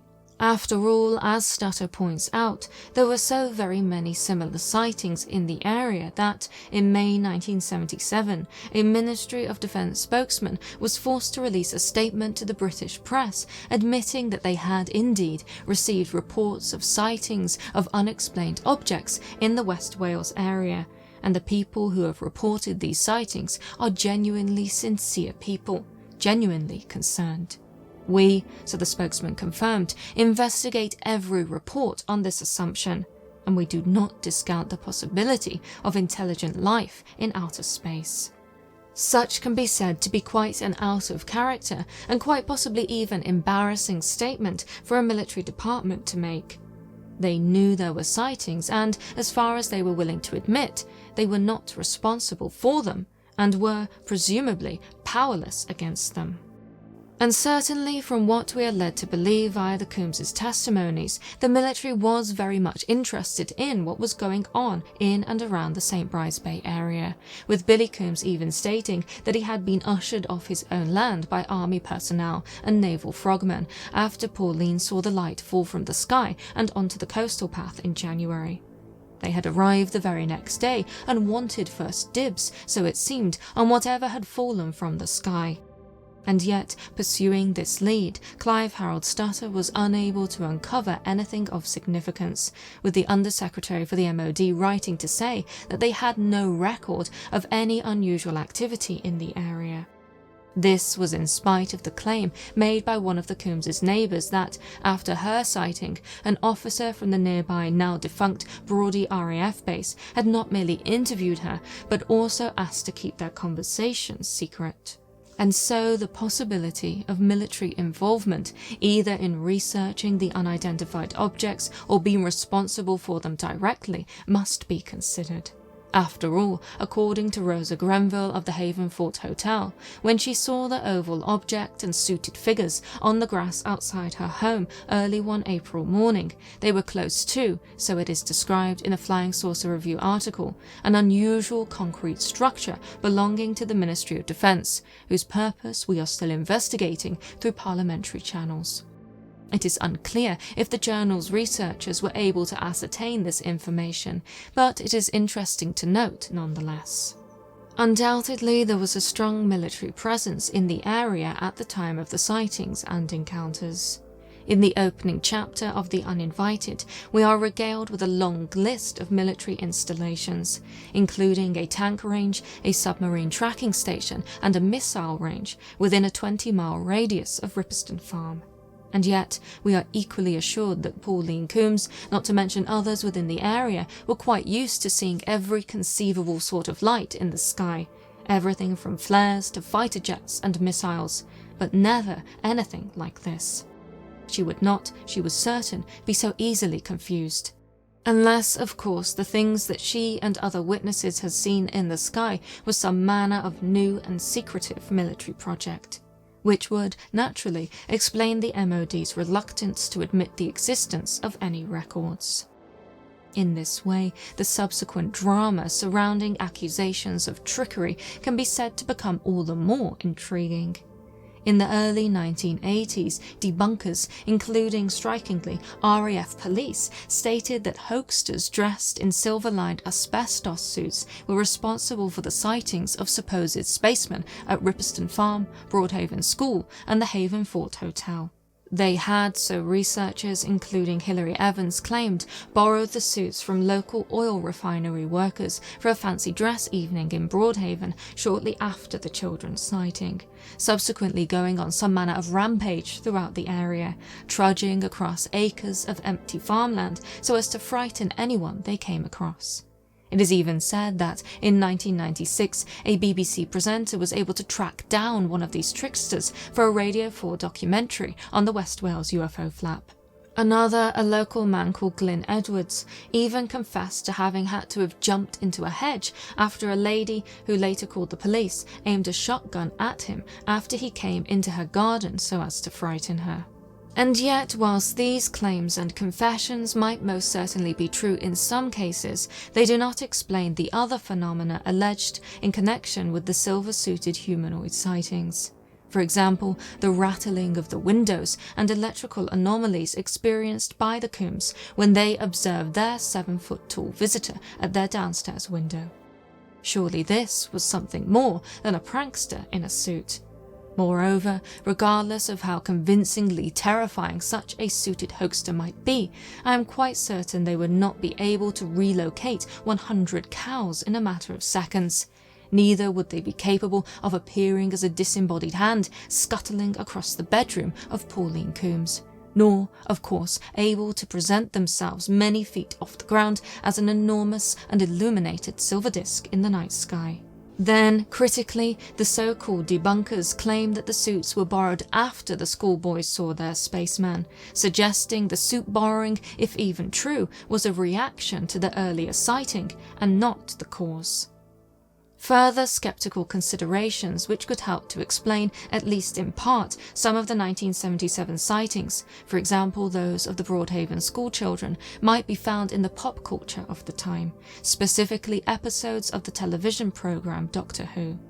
Undoubtedly a cultural phenomenon even today, in the 1970s Doctor Who was even more so, with its episodes attracting in excess of 12 million viewers. By comparison, recent episodes, with the UK possessing a larger population now, attract on average a mere 3 to 4 million. On the 29th of January 1977, only a few days before the schoolchildren's sighting on the 4th of February, part 1 of the Robots of Death episodes was released. Might it be that the children, who were aged between 9 and 11, were left terrified, as was common, by this Doctor Who episode, leading them to think that they saw, either as a misidentification of something else or as part of a game of make-believe, a silver-suited robot man in the field outside their school? It is worth considering. And yet again, all of this, as convincing as it might sound to the skeptically minded on its own, does little to explain the wider phenomena reported throughout the year. And such simple explanations can be said to look less and less convincing the more one considers the wider phenomena. Most striking is how, when one does wider research, it becomes clear that all of this was by no means limited to southwest Wales.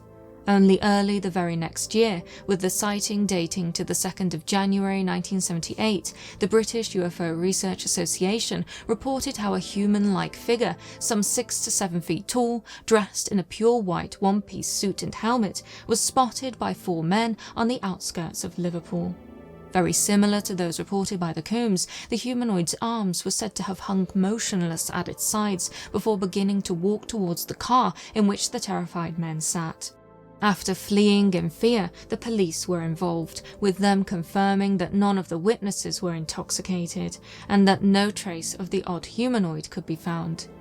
Given that Rainford, where the figure was sighted, is some 200 miles from St. Bride's, it is highly unlikely that Glyn Edwards and his suit-borrowing buddies were responsible for this sighting. And then, of course, there is the infamous case of All Colours Sam, the bizarre Sandown clown, again suited and helmeted, said to have been encountered by 2 children on the Isle of Wight in 1973. Looking further into the future, one can even draw similarities between what the Coombs family claimed to have experienced at their farm with that which the Andrews family experienced at theirs in the 1980s, when they were stalked by lights and figures which they ominously referred to as the Watchers. Of course, none of this is to say that what the Coombs, or indeed anyone else, saw was extraterrestrial in nature. There is not enough evidence to get anywhere close to saying that. Rather, these points are made to showcase how simple explanations, here the accusation of asbestos suit trickery, are equally limited in terms of dismissing what are undoubtedly complex and unusual happenings. It should also be clear that all these similar testimonies being one big coincidence, the blank check so favoured by obstinately close-minded disbelievers and material fundamentalists just doesn't work in this case. There is simply too much even to be covered and considered in this video. Something unusual, whatever it may have been, happened in the area around St. Bride's Bay in 1977. And so I shall end by inviting you to reflect upon it for yourselves and to draw your own conclusions as to what the Coombs and the Grenvilles and the school children of Broadhaven School and all the others combined saw, encountered and experienced in 1977. Not everything within the paranormal has to be scary, and this next case really evidences this fact very, very beautifully. It is the case of Iulia Haşdeu, whose love for her father and his love for her was so strong that it survived death. The story of the Haşdeus and the seances that they hosted in Romania in order to reach out and communicate with their lost daughter is something that we repeat here at the museum to our guests, particularly those who are attending our seance evenings, as it's really difficult to explain sometimes to people how seances and the paranormal more generally can be beautiful and can be profound and illuminating and uplifting, just as much as it can be terrifying and nightmarish on the other hand. It is said that there is no greater pain than the loss of a child, for there is no love greater than that of a parent for their offspring. Most certainly, any loss can be agonizing, but losing a child is unreasonable. It defies what we perceive as the natural order of things. Such pain and absurdity are enough to drive anyone mad. Even a genius of great vastness, like Bogdan Petricecu Hașdeu, the 19th century Romanian writer and philologist, is remembered as having pioneered many branches of Romanian philology and history. A member of several science and linguistics academies from Romania, Russia, France, and the United States, he was descended from a dynasty of erudite personalities from Bessarabia. In many ways, it can be said that his daughter, Iulia, was the supernova of that dynasty, her life marked by a series of brilliant intellectual accomplishments, unfairly extinguished before she could fulfill her dreams. And while Iulia's death may have been a tragic loss for Romanian culture, it was an even greater tragedy for her father, being the catalyst for his dramatic shift to Spiritism.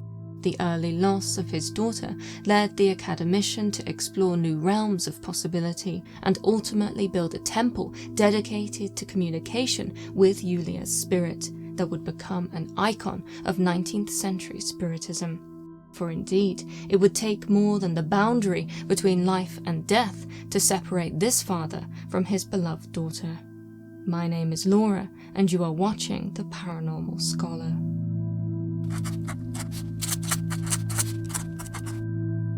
Born on the 14th of November 1869, Iulia Hașdeu exhibited the first signs of genius at the age of 2, when she taught herself to speak and read French.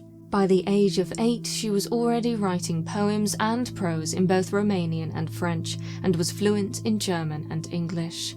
By the age of 11, she graduated from the St. Sava Gymnasium and the Conservatory of Music from Bucharest, excelling in the field of piano and canto. At only 16 years old, having inherited the outstanding intellect of her father, she became the first Romanian woman to study at Paris's prestigious La Sorbonne University. A year later, in 1887, Iulia contracted tuberculosis.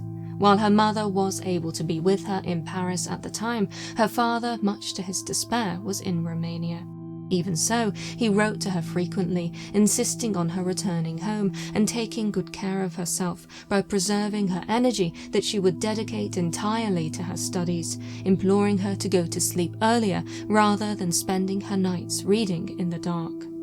For at the time, Iulia was already working on her doctoral thesis on Romanian folk philosophy, logic, metaphysics, psychology, ethics, and theodicy, and was determined to complete it despite her parents' pleas.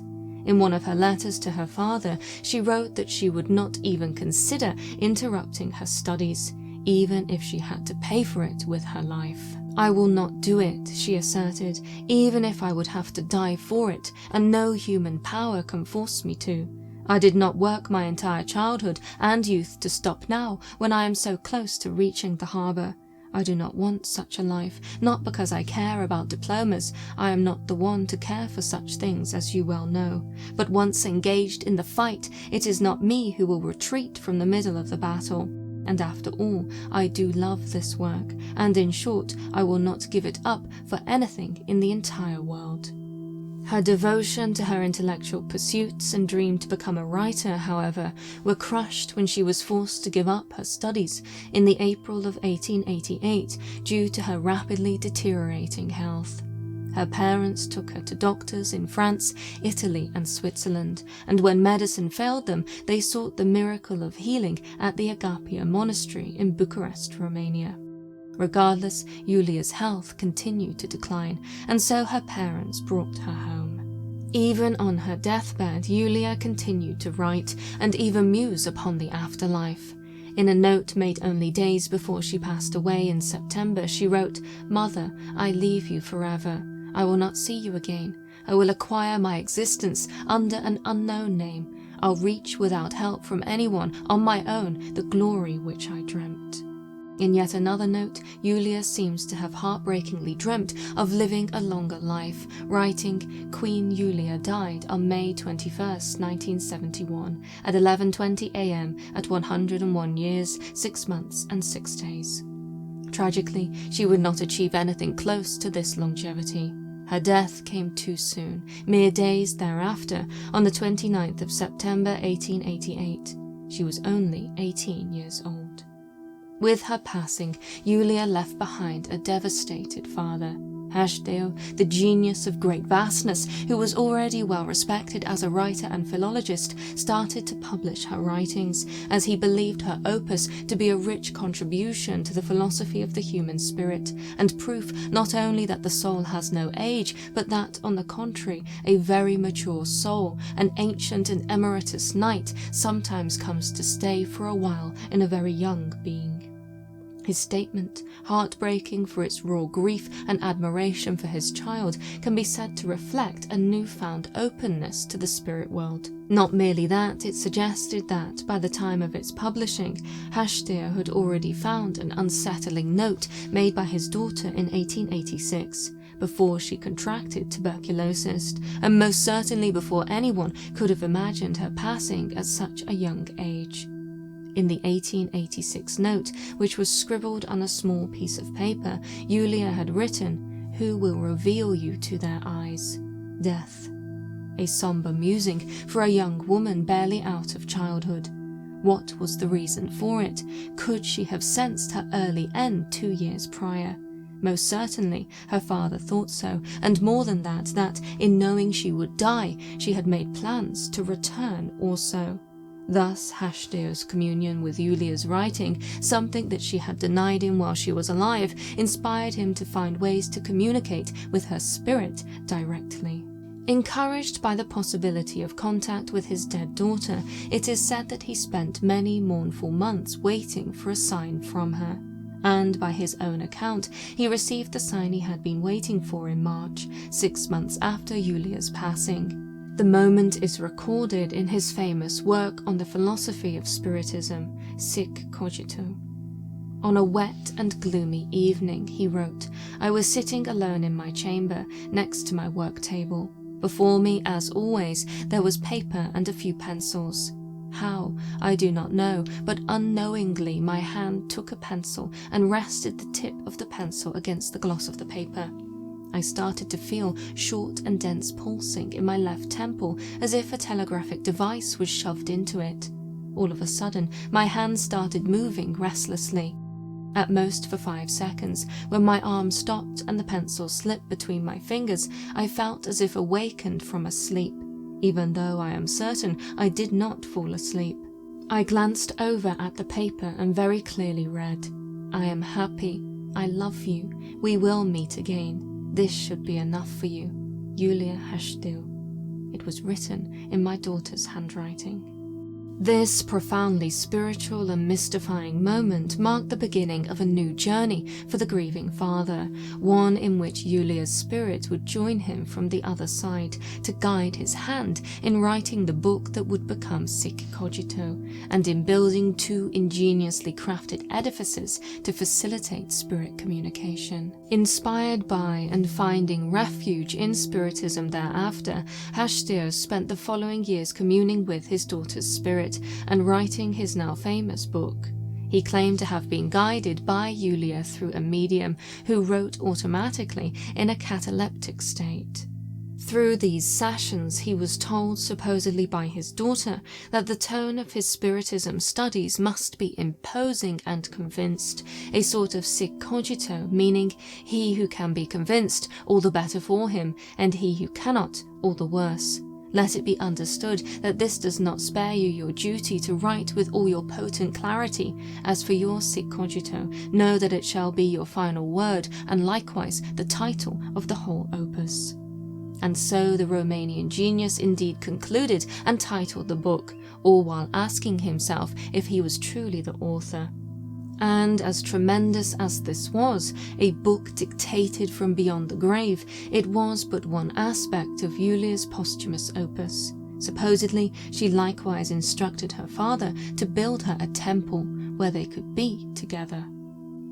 And so, by the time he finished writing the book in 1892, Haşdeu had already built a temple in Iulia's memory at the Bellu cemetery where she was buried. The first of 2 temples that he would eventually build for his daughter, it was known as the Small Temple, and presented itself as an altar at the entrance of the sepulchre in the shape of a library throne, above which is written in Romanian, "Sit a little longer." Inside its granite walls, a bronze clock stops the time at 1:30, the time of Iulia's death. An incredible and mournful monument, and yet the true genius of the construction was to be found below the surface, in the underground chamber. After all, the designs Haşdeu used were, according to his accounts, ones his daughter presented to him from beyond the grave. For certainly, by his own admissions, documented in the book while building the small temple, Haşdeu did not have the slightest understanding of architecture, sculpture, smithing, or any of the varied technical fields towards which he most necessarily had to turn. He confessed to never having had an initial general plan either, not even an elementary sketch beforehand. The designs, so he claimed, were entirely Iulia's and had been given to him as he entered deep trances of automatic writing and drawing.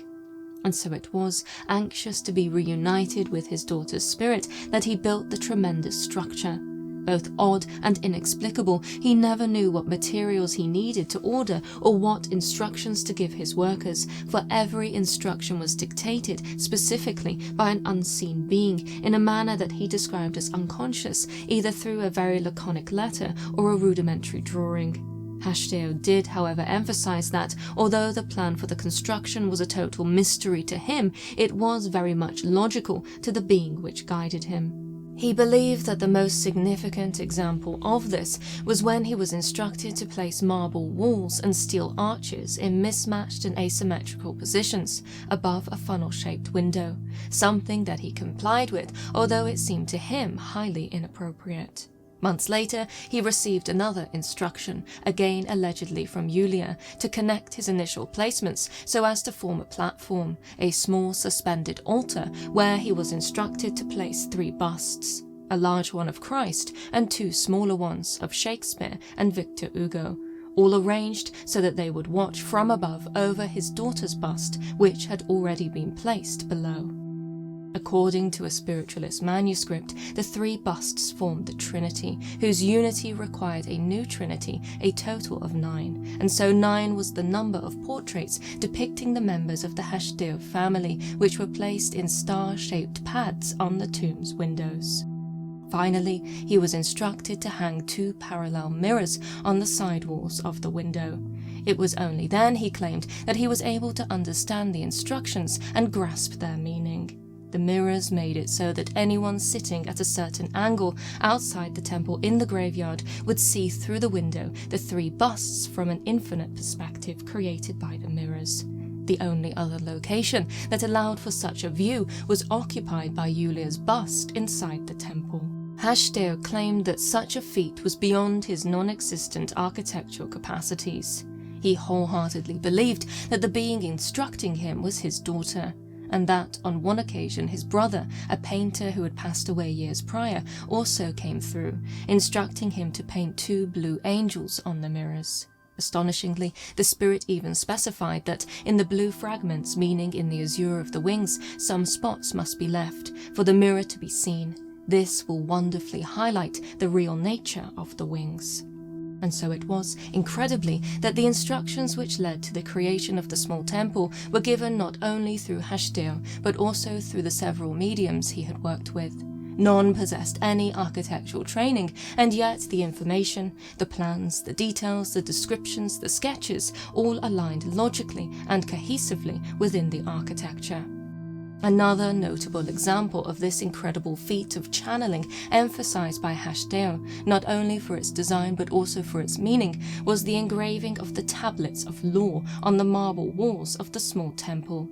Compared to the rest of the construction, these walls were for a long time strikingly barren. Whenever he would inquire about it, Iulia's spirit would supposedly laconically reply, later, until one day when, in a seance with 4 other participants, Iulia's spirit is said to have given a specific date when she intended to give them the articles of faith that would later be engraved on the barren walls, perfectly symmetrical. On the prophesied date, one of the mediums channeled before 8 others, including Haşdeu, the creed of the temple. Believe in God. Believe in the immortality of the soul. Believe in the sacred gift of the superior communication. Love and help your family. Love and help those who love and help you. Love and help without selfishness those who are close to your heart. The remainder of the laws spoke of respecting one's own person, respecting all people, seeking the truth and seeking proof. And unusually, whilst the rest were dictated in French, one of the laws was channeled in English. Work is life, respect labour. Iulia's spirit is said to have requested the laws be sculpted with a sun at the top, with squares and triangles around them. And afterward, she told the participants at the seance that she had chosen that date, which was the 18th of December, for that date was the true birthday of Christ, and not the 25th of December. And so the small temple was built, allegedly with spiritual guidance from Iulia's very soul. Every little corner, placement, inscription, and decoration in the building seems to have been intelligently designed and full of symbolism. From the numbers of the points of the stars decorating the walls to the number of pillars holding the arches, everything charged with esoteric meaning and power that Haşdeu believed facilitated the connection between himself and Iulia. News of the temple tomb spread among the local academia, piquing the interest of a revered architect who, upon visiting it, wrote a letter to Haşdeu commending his work. There is nothing in this temple that is thoughtless, meaningless, or disconnected from the fundamental laws of the physical or the moral world. Further emphasizing this, he wrote that the trained eye can immediately discover that it is all founded on the properties of the numbers 3 and 4 and their multiples, either in the express thought, construction elements, music, spiritist creed, verses, etc. Dismissing the idea of pure coincidence, the revered architect enforced that harmony, stability, and eternity have always had as their symbols the numbers 3 and 4 within the universe.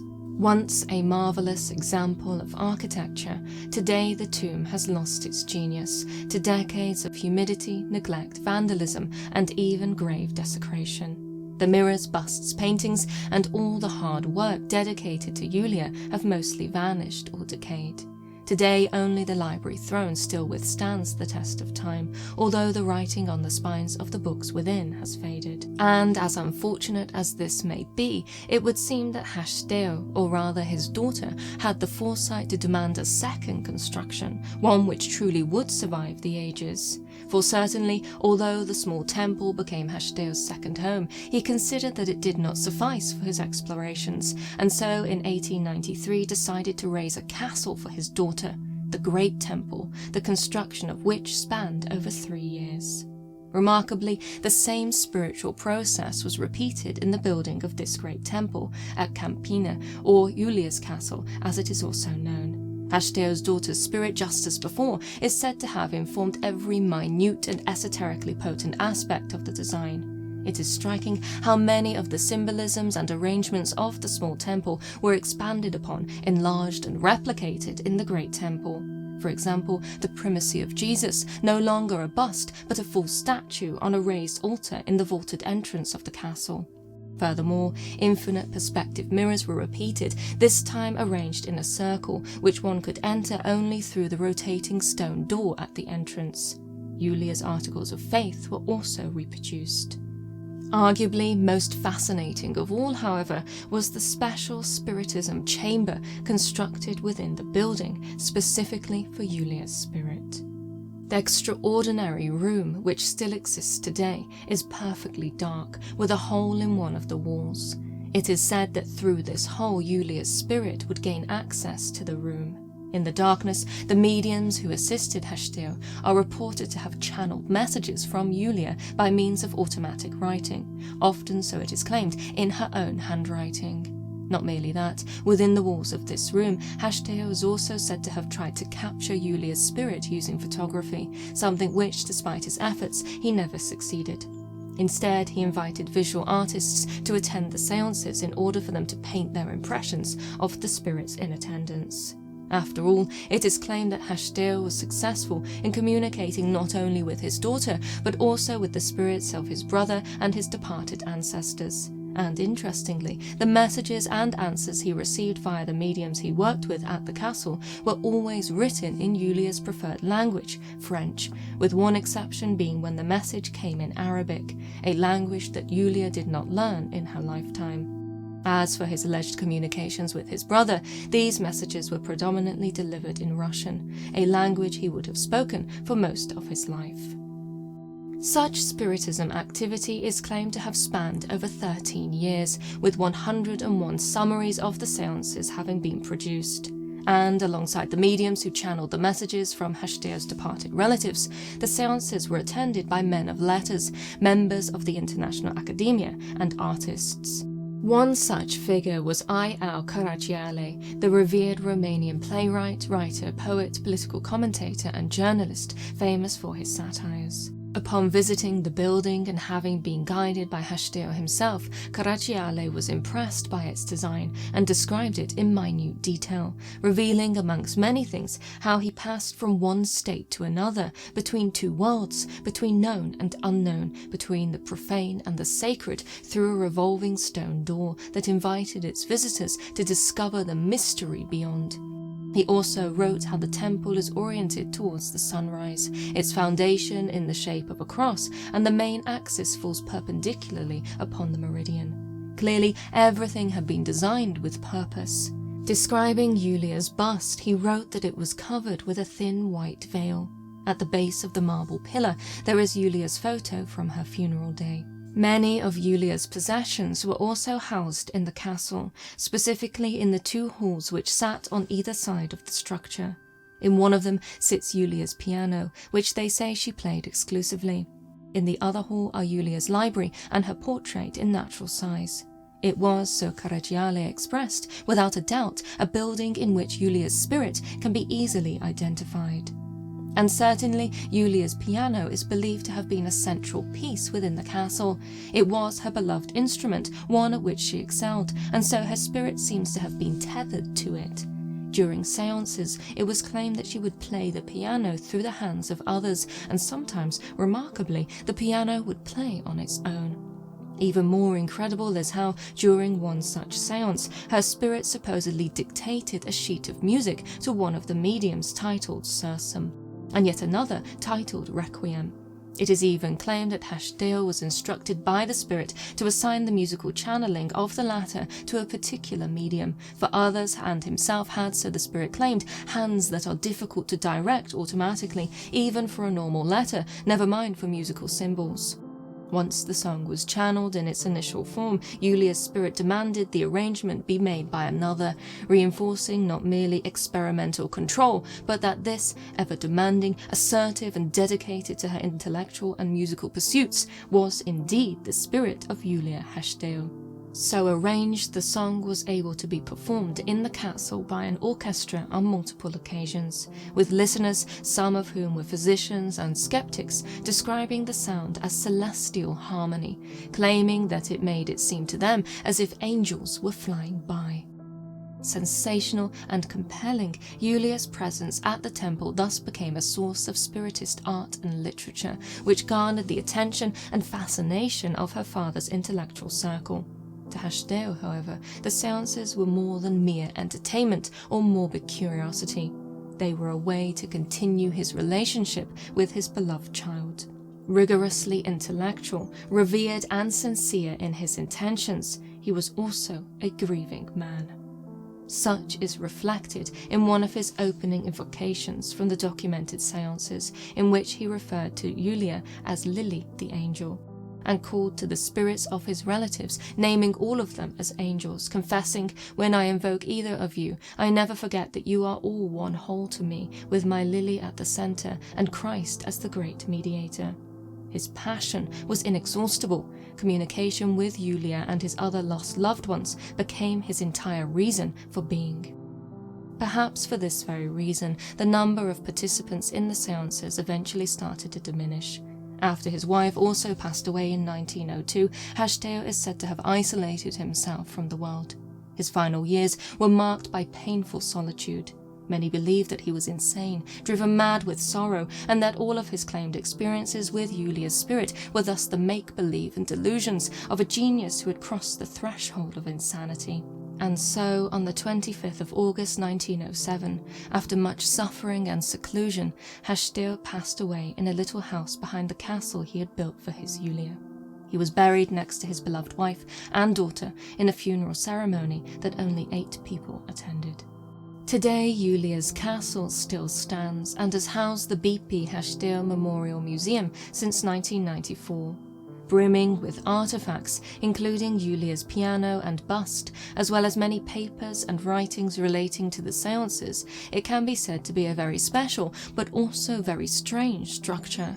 For certainly, stories of spirit communication have not stopped, despite over 100 years having passed since the Great Temple was built. Local legend whispers that Iulia's spirit can be heard playing the piano at night, to which her father applauds. It is even said that Iulia was once spotted on the terrace of the castle, holding a bouquet of daisies in her arms. The following day, the gardener supposedly found daisies in the yard of the property, despite it not being the season for the flowers. And according to the testimony provided by a long-serving museum director, paranormal activity was even captured on camera within the temple. On the morning of the 4th of July 2015, she explained in an interview, "We were looking at the surveillance cameras and spotted 3 orbs of light that kept walking among the works in display in the mezzanine of the castle. The globes of light, so she described them, were perfectly round and orbited these objects on display. My colleagues saw nothing, only the cameras captured that presence there." Concluding, she said that there are signs that appear in certain situations, and that there have been guards who told us that the piano was heard during that night. And so, Iulia Haşdeu's castle continues to be a very special place. A place of memorial and grief, a shrine to a lost daughter, a divine temple, a place of spiritism and quite possibly conjuration, a portal to the other side through which the dead, lost and longing, return to commune with the living, soothing them, guiding them to do their undead bidding.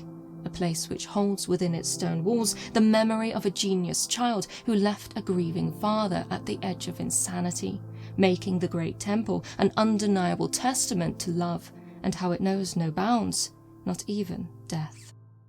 If you've been enjoying this video so far, then why not consider supporting the work that we do by becoming a member via Patreon. It really helps us to continue making content for this channel and also supporting the work that we do in terms of historical preservation and paranormal research at our museum in Carmarthen, Wales, ROWTONS Museum of the Paranormal and Spirituality.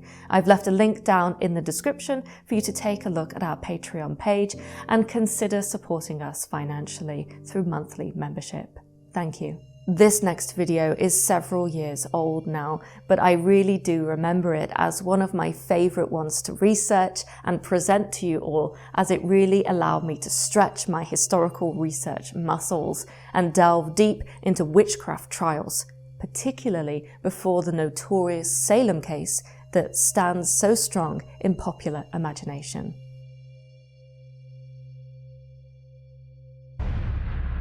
Ireland, 1324.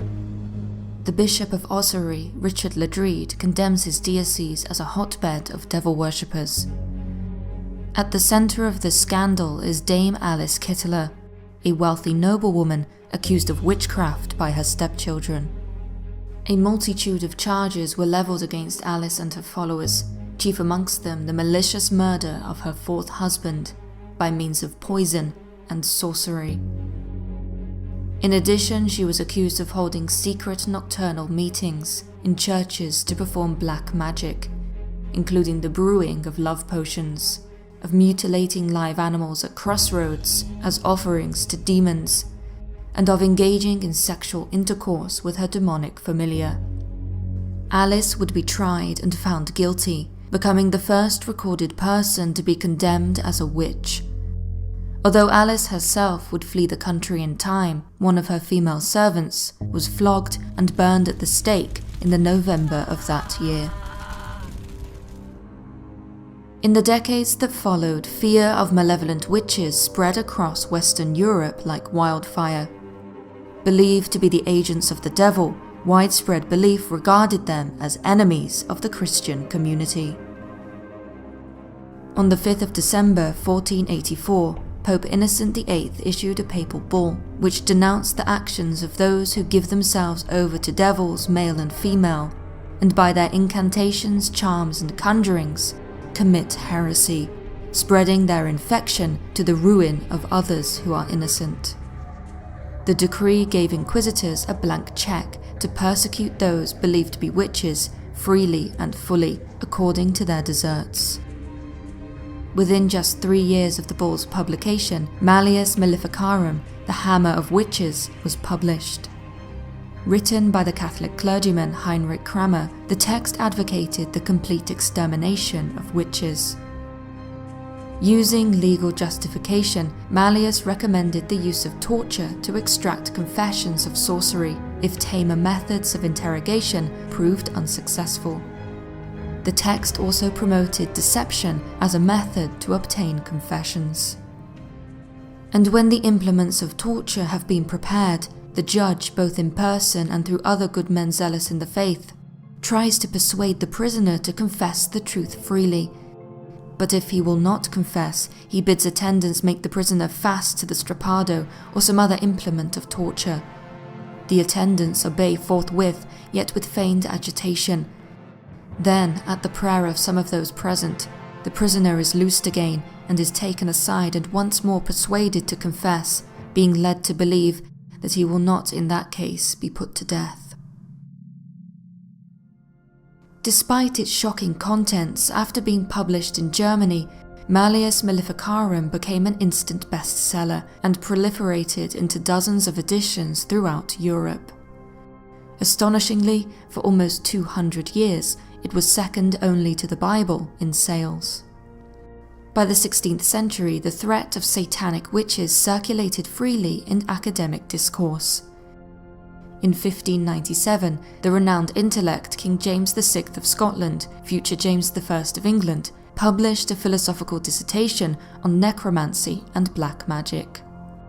Intending to educate a misinformed public on the origins, practices, and implications of dark sorcery, James's demonology outlined the necessity of practicing witch hunting in a Christian society.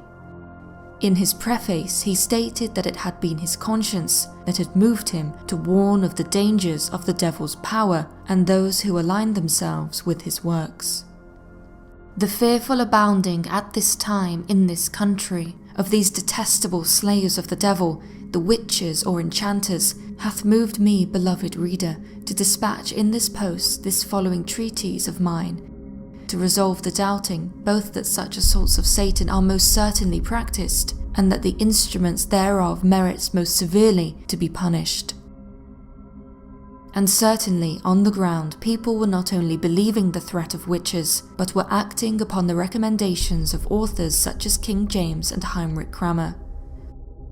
Often referred to as the Burning Times, the period between 1580 and 1662 saw a peak in the number of people being burned as witches in continental Europe and Scotland. For England and its colonies in North America, death by hanging was the choice method of execution for those found guilty of witchcraft. Evidence of the increasing acceptance of the threat of witches can be found in the career of Matthew Hopkins, the self-styled witchfinder general. Although only active between 1644 and 1647, some have claimed that Hopkins and his associates were responsible for more people being hanged for witchcraft in England than in the previous 100 years. Approximations place the death toll at around 300. Hopkins was also responsible for the discovery of witches, a handbook which took much inspiration from the demonology of King James. Although torture was illegal in England at this time, Hopkins, like Kramer before him, advocated severe methods of interrogation and was known to have used sleep deprivation in order to extract confessions. This, however, was one of the witchfinder's kinder methods. Cutting into the skin with a blunt knife to see whether the accused would bleed, as well as the infamous method of tying a woman to a chair and throwing her into water, were both commonly used by Hopkins. The swimming test was based on the idea that as witches had renounced their baptism, water would reject them. Those who floated were witches, those who drowned were innocent. Such methods outlined in the discovery of witches would become popular in the English colonies in the decades which followed. Although there was no average witch, most of those found guilty would be poor and elderly. Approximately 75% were women. Indeed, on the 11th of July 1629, on the Franco-German border, not far from the city of Strasbourg, an elderly woman was arrested, accused of child murder and witchcraft. It was her grandson who the old woman was accused of killing by poisoning his soup. Despite being tortured numerous times, the unfortunate woman never confessed to murderous witchcraft. Regardless, the suspicions of the court were strong. Although her eventual fate is lost to the records of history, it is highly likely that she was executed as a witch. Such was the violent destiny of many in this period. Whilst men were convicted as witches, women were more likely to find themselves strapped to a burning stake or caught in the hangman's noose. Alongside literature on the increasing threat of sorcery, discourses on the depraved state of women were in circulation. Published posthumously in 1618, the University of Cambridge theologian William Perkins' Discourse on the Damned Art of Witchcraft stated that the woman, being the weaker sex, is sooner entangled by the devil's illusions with this damnable art than the man. Another tract by a different author debated that women must spring from the devil, for their heads, hands, hearts, minds and souls are evil. Undoubtedly, the charges levelled against those accused of being witches are almost impossible to verify. Who is to say whether or not Alice Kittler sacrificed animals at Irish crossroads, or if a grandmother was responsible for the malignant poisoning of a grandchild? All that is certain is that people believed in what they were doing. Indeed, many suspected witches were killed outside of the scrutiny of law, at the hands of crowds. Such lynchings were not the result of a lust for personal vengeance, quite the opposite. mob justice sought to serve and protect the public. That is to say, in early modern Europe, many communities harbored genuine fears that satanic witches would bring pain and suffering upon themselves and their families. One case from Denmark as late as 1800 saw Anna Clemens, an 82-year-old beggar woman, apprehended by angry villagers who believed her to be a witch. The one said to have instigated the lynching was a supposed wise woman who ordered the crowd to beat the blood from the helpless old woman. At the time, it was thought that magic left the body of the witch once her blood was spilled, making it the only way to break her power. So convinced of her guilt were the villagers that Anna was beaten to death. Various explanations for the witch hunt mania which gripped Western Europe have been put forward, with increasing religious hysteria and intense paranoia in the aftermath of the Religious Reformation being one of the most convincing. It was not until the logic and rational thinking of the Enlightenment that witch mania began to subside. Before that time, however, this mass hysteria would expand from Western Europe to the English colonies in the New World. The most well-known of all the cases in the colonies being the infamous Salem witch trials. Yet, this was by no means the only case worthy of note. In 1688 in Boston, there lived a family by the name of Goodwin. At its head was John, a sober and pious man, a mason by trade and a father to 6 children. It was the eldest of these children, a daughter called Martha, who noticed that the family's washerwoman had been stealing some of the household's linen. She accused the woman of theft. However, little did the child know that this was no ordinary laundress, for she was the daughter of an ignorant and scandalous old woman called Goody Glover, a woman who was said to be a witch. Soon after the accusation, the eldest Goodwin child fell seriously ill. Before too long, 3 of Martha's siblings, a sister and 2 brothers, were seized by the same illness. Fits, beyond those of epilepsy, tortured the 4 children. Not only that, sometimes they would be deaf, sometimes dumb, and sometimes blind, and often all this at once. They would have their mouths opened unto such a wideness that their jaws went out of joint. The same would happen to their shoulder blades and their elbows and hand wrists, and several of their joints. Onlookers described how the children would at times lie in such bizarre positions that their bodies would be stretched out, drawn backwards to such a degree that it was feared that the very skin of their bellies would have cracked. They would cry out, writhing in agony, screaming that they were being cut with knives and struck with blows that they could not bear. Naturally, John Goodwin and his wife were terrified for their children.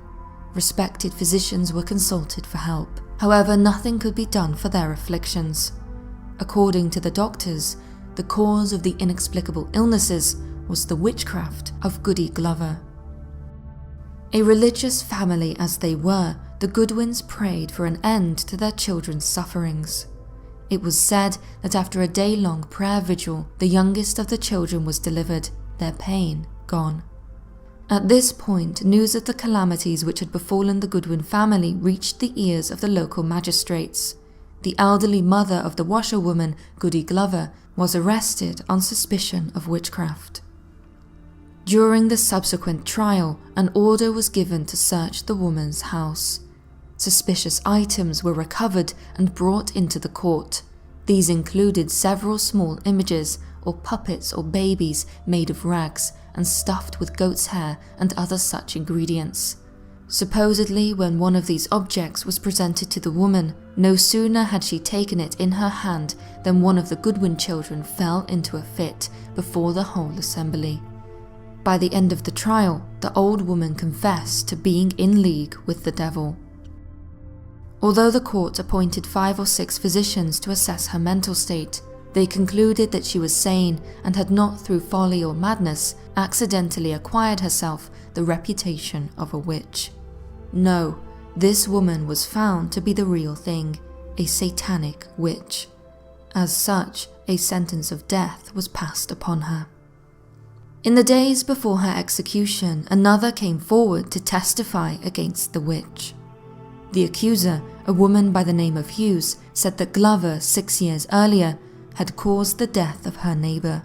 However, upon preparing her testimony, Hughes' own son was taken seriously ill, much like the Goodwin children. Even from the confines of a prison cell, it seemed as though the witch's deadly curse was spreading. Hughes' son, a fine and healthy boy, said that Glover had visited him in the night. He described how he had seen a black thing with a blue cap in the room tormenting him. The dark entity, he said, had even tried to rip his bowels from his body. The next day, the mother of the boy went to Glover in the prison and asked her why she had tortured her son. The witch supposedly replied that she had done it because of the wrong done to herself and her daughter. She freely admitted that she had visited the boy the night before as a black thing with a blue cap, and with her hand had tried to pull out the boy's bowels, but had failed. During her time in prison, the old woman was visited by the Puritan minister, Cotton Mather. He stated that she never once denied the guilt of her witchcraft. Rather, she appeared to revel in it, detailing her nighttime trysts with the devil, in which she prayed to a host of spirits. For this, on November the 16th, 1688, Goody Glover was hanged as a witch. Whether or not Goody Glover was truly a witch will never be known. Was she punished for inflicting harm upon defenseless children? Or was she targeted for a different reason? Indeed, in an account of her trial, it is stated that the woman refused to provide answers in anything but Irish, her native language, although it is said that she understood English very well. Not only that, Glover was a Roman Catholic in a staunchly Puritan Protestant environment. The host of spirits which Glover said she prayed to could very well have been saints. Similarly, the dolls found in her home, believed to have been used for witchcraft by the court, might actually have been crude representations of Catholic saints. So was this woman killed because she was a witch? Or was she killed because the evil doings of a heretical foreigner was the only way to explain the otherwise unexplainable illnesses of the Goodwin children? These, after all, were suspicious times. Prejudice of the Puritan mass against the Catholic minority was common. Arguably, it was all too easy to explain one's problems away as being the fault of a suspicious outsider. As such, many now consider Goody Glover a Catholic martyr. That we know so much about the case of Goody Glover and the Goodwin children is largely thanks to Cotton Mather, the Puritan minister who visited Glover twice during her time in prison. He even took one of the Goodwin children home with him in order to observe and record their affliction. Although Mather was a Fellow of the Royal Society, having studied at Harvard University, it is clear that his religious biases affected his judgment in this case. Regardless, his book on the subject was a bestseller and was, as such, widely read and discussed throughout Puritan New England. In fact, the book was so widespread that it eventually made its way into the library of another Harvard-educated Puritan minister. His name was Samuel Parris, a man who would soon enough find his hands soaked in the blood of those convicted of witchcraft in the village of Salem. If you are a regular viewer of my channel, then you will know that we have covered an awful lot of awful cases about demonic possession and exorcism. Sometimes it seems like the stories begin to repeat with the same sorts of phenomena, and the victims themselves blur, at least for me on the research side, as the same person experiencing very similar things, very horrific things over and over again. But there is one case which really stands out in my mind as even more horrific than the standard instance of demonic possession. It took place in the Black Forest area of Germany and was resolved not by a Catholic exorcist, as we might typically expect in these cases, but by a Lutheran pastor who, through his diaries, you really feel how incredulous he was to have witnessed what was, so he claimed, a highly gruesome, highly disturbing instance of demonic possession.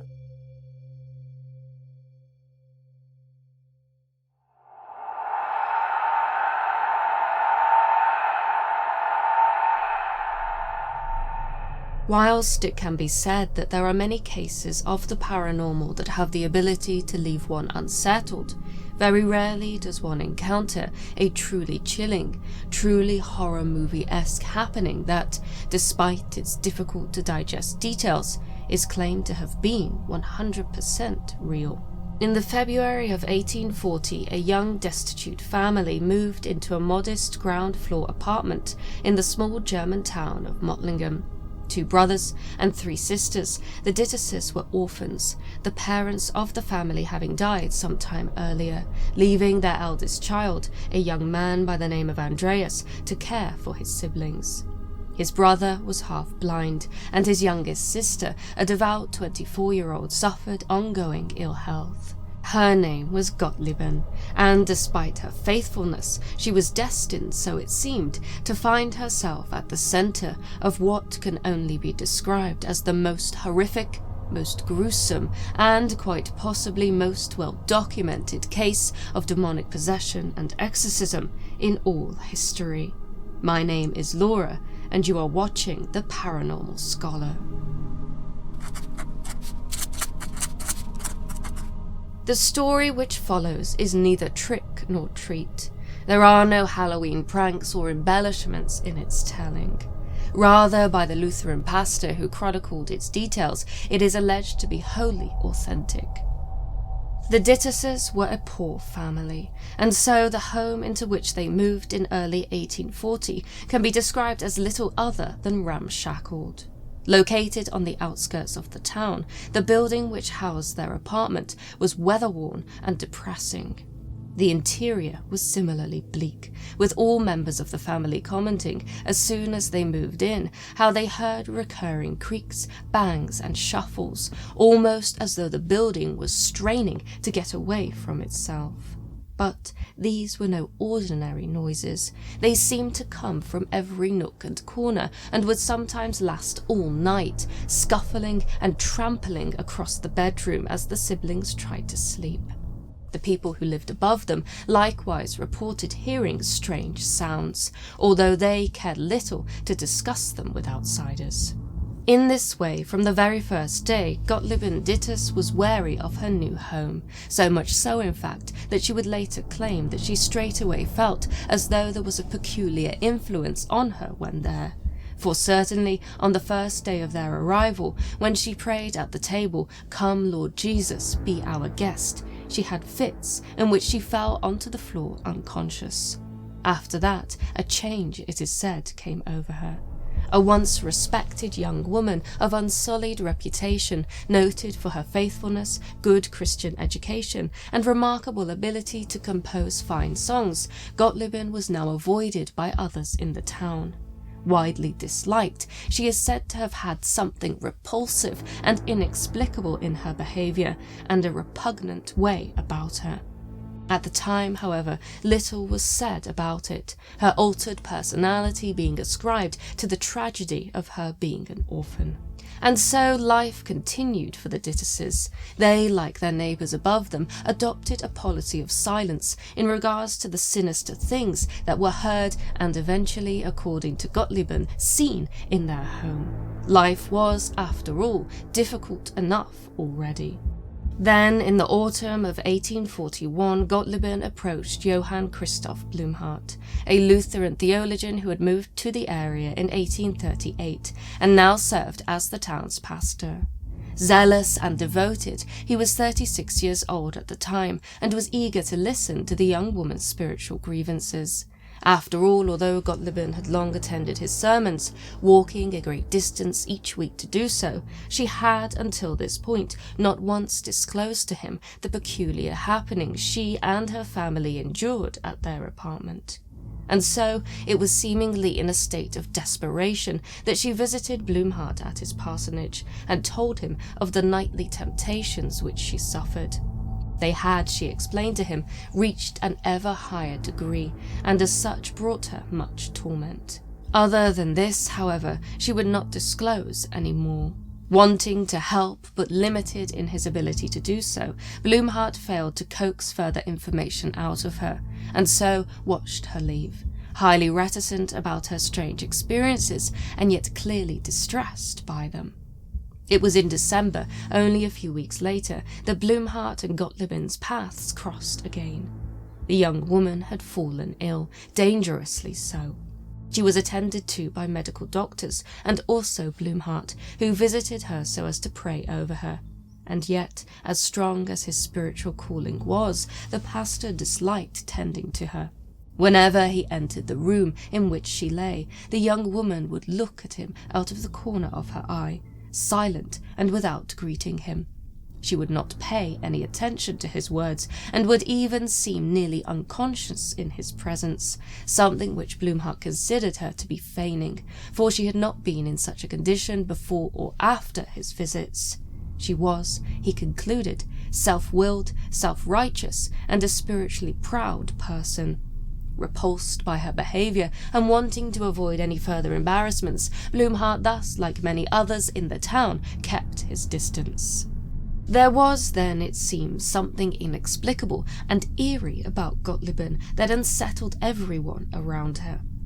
That we know all that we do about Gottliebin is thanks to Blumhardt, specifically the report which he wrote some 3 years later about the young woman, her family, and the phenomena which, all too quickly, overwhelmed all those involved. By April 1842, the young woman was fully recovered, and it was at this point that Blumhardt, after a period of avoidance, became more involved in her case. Writing in his report, he explained that 2 of Gottliebin's relatives came to him seeking advice. Events at the apartment had become so out of control that they could no longer be concealed. The bizarre trampling sounds were now so loud that the entire neighbourhood could hear them. Not only that, Gottliebin was acting especially strange. She claimed, horrifically, that she saw with special frequency the figure of a woman from the area who had died 2 years previous. This woman, so Gottliebin reported, would always stand in the same place in front of her bed, holding a dead child in her arms. Thus, this was how the pastor first learnt something about the ghost in the Dittus house. According to Gottliebin's testimony, the spectral woman would at times move towards her, still holding the deceased infant, whereafter she would repeat the words, "I want to be left alone," or "give me paper and I won't come back." There would also be shimmers of light in the room, a phenomenon which was witnessed by others who stayed in the apartment. Gottliebin was instructed not to engage with the phantom. Whatever the manifestation's purpose was, the pastor concluded it could only be bad. And certainly not long afterwards, half a piece of paper was discovered under a bed at the threshold of the bedroom door. It was covered in soot and all written upon. Due to the soot, it was illegible, but next to it there had been placed several coins, each wrapped in paper dusted with soot. From what could be ascertained, the writing seemed to be a prescription, possibly of magic. Where it or the coins had come from, no one knew. A couple of weeks later, a light flickering on the floor behind the stove revealed a whole number of things which had been buried there. Salt, chalk, bones, and yet more coins wrapped in sooty paper. After examination, it was feared that these items may have been remnants of some black magic, and so, accepting the coins, the pastor burnt them all. The strangeness, however, did not conclude with the fire. In fact, if anything, it escalated. In his report, Blumhardt goes into detail about how the peculiar noises in the apartment, most especially the sound of trampling footsteps, were so loud and so frequent that passers-by were scared. One could hear it during the day as well as the night, often when no one was in the living room. On those occasions when Gottliebin was in the room, it was worse still. The table would be shook violently as the trampling noises sounded all around her. By this point, everyone in Mottlingen seems to have had at least some small measure of awareness of the case. Not merely that, as Blumhardt points out, visitors from elsewhere were starting to arrive in the town so as to witness the happenings for themselves. As for the pastor, he appears to have been somewhat skeptical. Appealing to the mayor and several other men from the town council, he arranged for an investigation of the Dittus home to be conducted. And so, arriving in the evening unexpectedly, they proceeded to comb through the apartment. As soon as Blumhardt entered the living room, 2 immense bangs allegedly sounded from the bedroom. In a short time, others followed. Noises, bangs, and knockings of the most varied kind were heard mostly in the bedroom, where Gottliebin lay on her bed, fully dressed. When the pastor said a short prayer, with the rest singing a hymn around him, the activity increased. Supposedly, windows rattled, chairs leapt from the floor, and sand fell from the ceiling. In the space of 3 hours, 25 bangs were heard towards a certain spot in the bedroom. When the floorboards there were removed so as to determine the source of the banging, yet more magical oddities were supposedly discovered. Scraps of paper, mysterious powders, small packages of money, and chillingly, a pot which contained small bones mixed with earth. The very next day, after attending church in the morning, Gottliebin was found at home in a deep faint and near death. According to Blumhardt, who rushed to aid her, the young woman was lying on her bed, quite stiff. The skin of her head and arms was glowing and trembling, but the rest of her body indicated suffocation. Despite medical doctors attempting to revive her, nothing could be done to help her. Half an hour later, she awakened. Trembling, she whispered to the pastor that she had seen her again, the dead woman with the dead child. Returning home after church, the spectre, so Gottliebin claimed, had been waiting for her, infant in arms, in the living room. Upon seeing her, the young woman had fainted. And so, after this, for Blumhardt there was no saying otherwise. There truly was something strange and terrible going on in the home of the Dittus family. Anxious that things were getting out of hand, for indeed there were already rumours of secret dark magic, hidden bones, and an infanticidal spectre stalking the town, Blumhardt found alternative accommodation for Gottliebin. The apartment, he believed, was the cause of the activity, thus removing her from it would resolve the situation. And so she was told not to return to it. The building, meanwhile, was watched by the town's policemen, with there being great effort spent to suppress the growing interest in the building, and discourage visitors from attempting to spend the night there so as to experience the otherworldly happenings for themselves. Slowly things quieted down, and for the people of Mottlingen, the affair, as peculiar and dramatic as it had been, was concluded. And yet, for Gottliebin and Blumhardt, this was not the case. For, as the pastor writes in his report, what followed next was kept secret from the rest of the town, both for Gottliebin's protection and theirs. By the summer of 1842, the tramplings and other strange sounds were being experienced in the new house. Somehow they had followed Gottliebin. Not just that, the activity had grown more extreme, with the unfortunate young woman supposedly suffering frequent violent convulsions. These became ever stronger and longer lasting, so that many times she would hardly be free for 5 minutes in between. Now intimately involved in the case, often visiting Gottliebin so as to act as her spiritual advisor, Blumhardt was able to record many details about her experiences. She would faint in front of him, tremble and convulse, so much so that every muscle in her head and her arms was in glowing motion, although she was rigid and stiff otherwise. Often foam would flow out of her mouth. She would twist her arms, turn her head, lift her body up high, all while unconscious. Sometimes this would last for hours, with the doctor who was tending to her helpless to do anything. It was, in short, horrifying. Such activity continued for several days, until Blumhardt could only conclude that something demonic played a role in the young woman's suffering. After all, on one occasion, when she regained consciousness, Gottliebin confided in the pastor that she had seen something floating in front of her eyes which made her rigid. And so it was that during one of her violent episodes, the pastor, unable to tolerate seeing the young woman suffer any longer, jumped up and, in his own words, took her stiff hands, pulled her fingers together with force as for prayer, loudly spoke her name into her ear in her unconscious state, and said, "Fold your hands and pray. Lord Jesus, help me. We have seen long enough what the devil is doing. Now we also want to see what Jesus can do." According to Blumhardt's report, after a moment she awakened, prayed those words, and the convulsions stopped. Everyone in the room, Blumhardt included, was silently shocked. Thus they seemed to have a weapon with which to fight the oppression, prayer and the power of Jesus. Until that moment, Blumhardt, a Lutheran pastor unused to the uncompromising and combatant rite of exorcism deployed by his Catholic counterparts, had not thought to take a stand against the violent happenings in such a way. And so Blumhardt entered into the habit of rushing to the young woman's bedside whenever she suffered an attack, each time mirroring his earlier call to prayer, and each time it seemed more or less to work. Whatever force was possessing Gottliebin shrank whenever the pastor appealed to Jesus.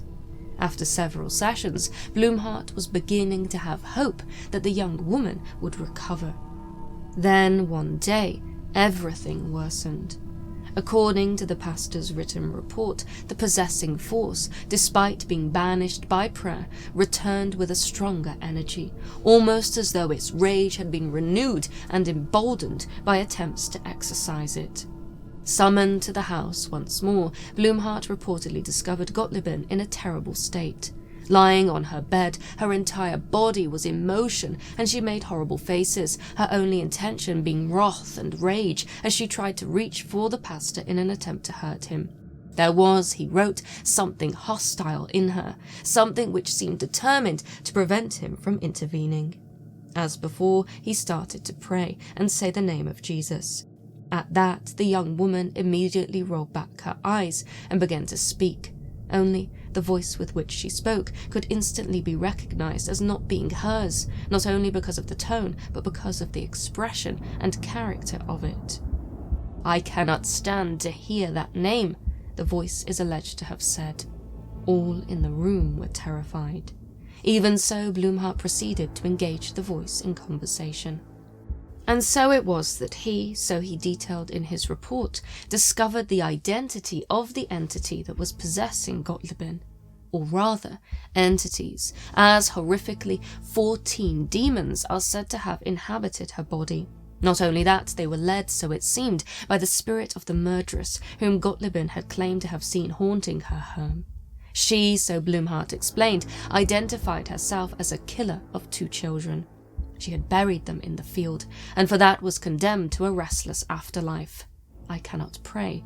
That is the reward for my deeds. A practitioner of dark magic, the voice claimed that she was forever bound to do the devil's bidding. Thus, in his bondage, she was determined to make Gottliebin suffer. As incredible as these claims may be, Blumhardt took great care to present them in a clear and precise manner in the report he later produced for his superiors, all of which heightens the incredible and breathtakingly diabolical nature of this case. After all, Gottliebin's face, he wrote, changed each time a new voice took over, with a new threatening expression being assumed. Many threatening words are said to have been spoken to the pastor, with the entities possessing the young woman clear that they would have loved to have harmed him, even if, for some reason, they were not allowed to.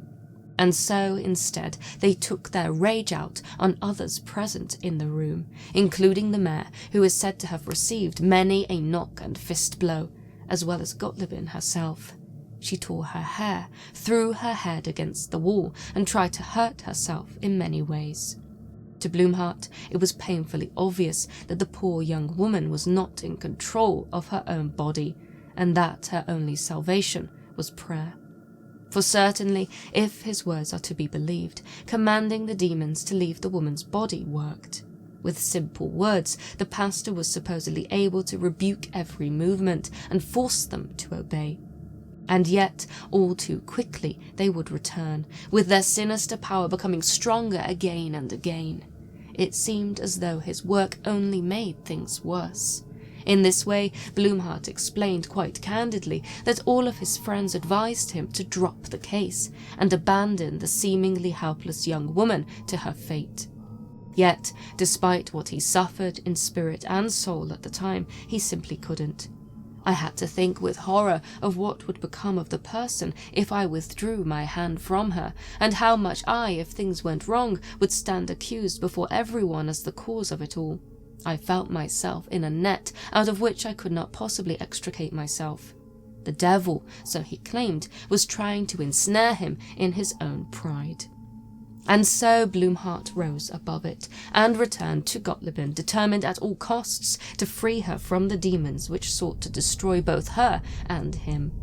Very soon, the 14 demons multiplied until, sensationally, a tremendous 425 separate demonic entities are said to have lived inside the possessed woman.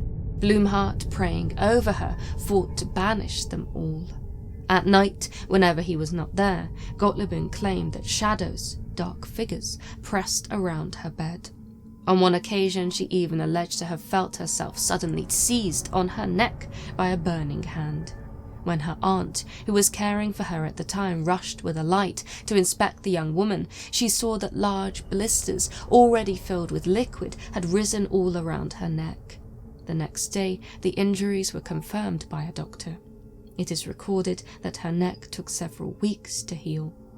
And so one gets a sense of how the details of this case are not merely terrifying, but also tremendous and extensive.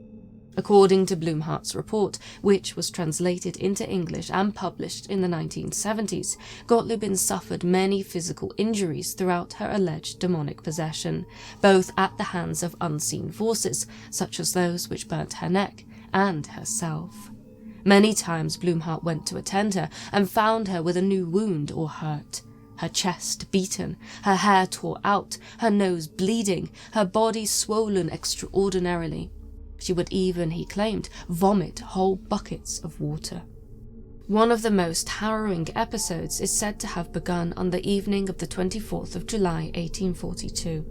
Blumhardt states that he battled from 8 o'clock in the evening until 4 o'clock the next morning, all without result. In the following days, still tortured by what Gottliebin herself referred to as a plague, the young woman became more and more emaciated.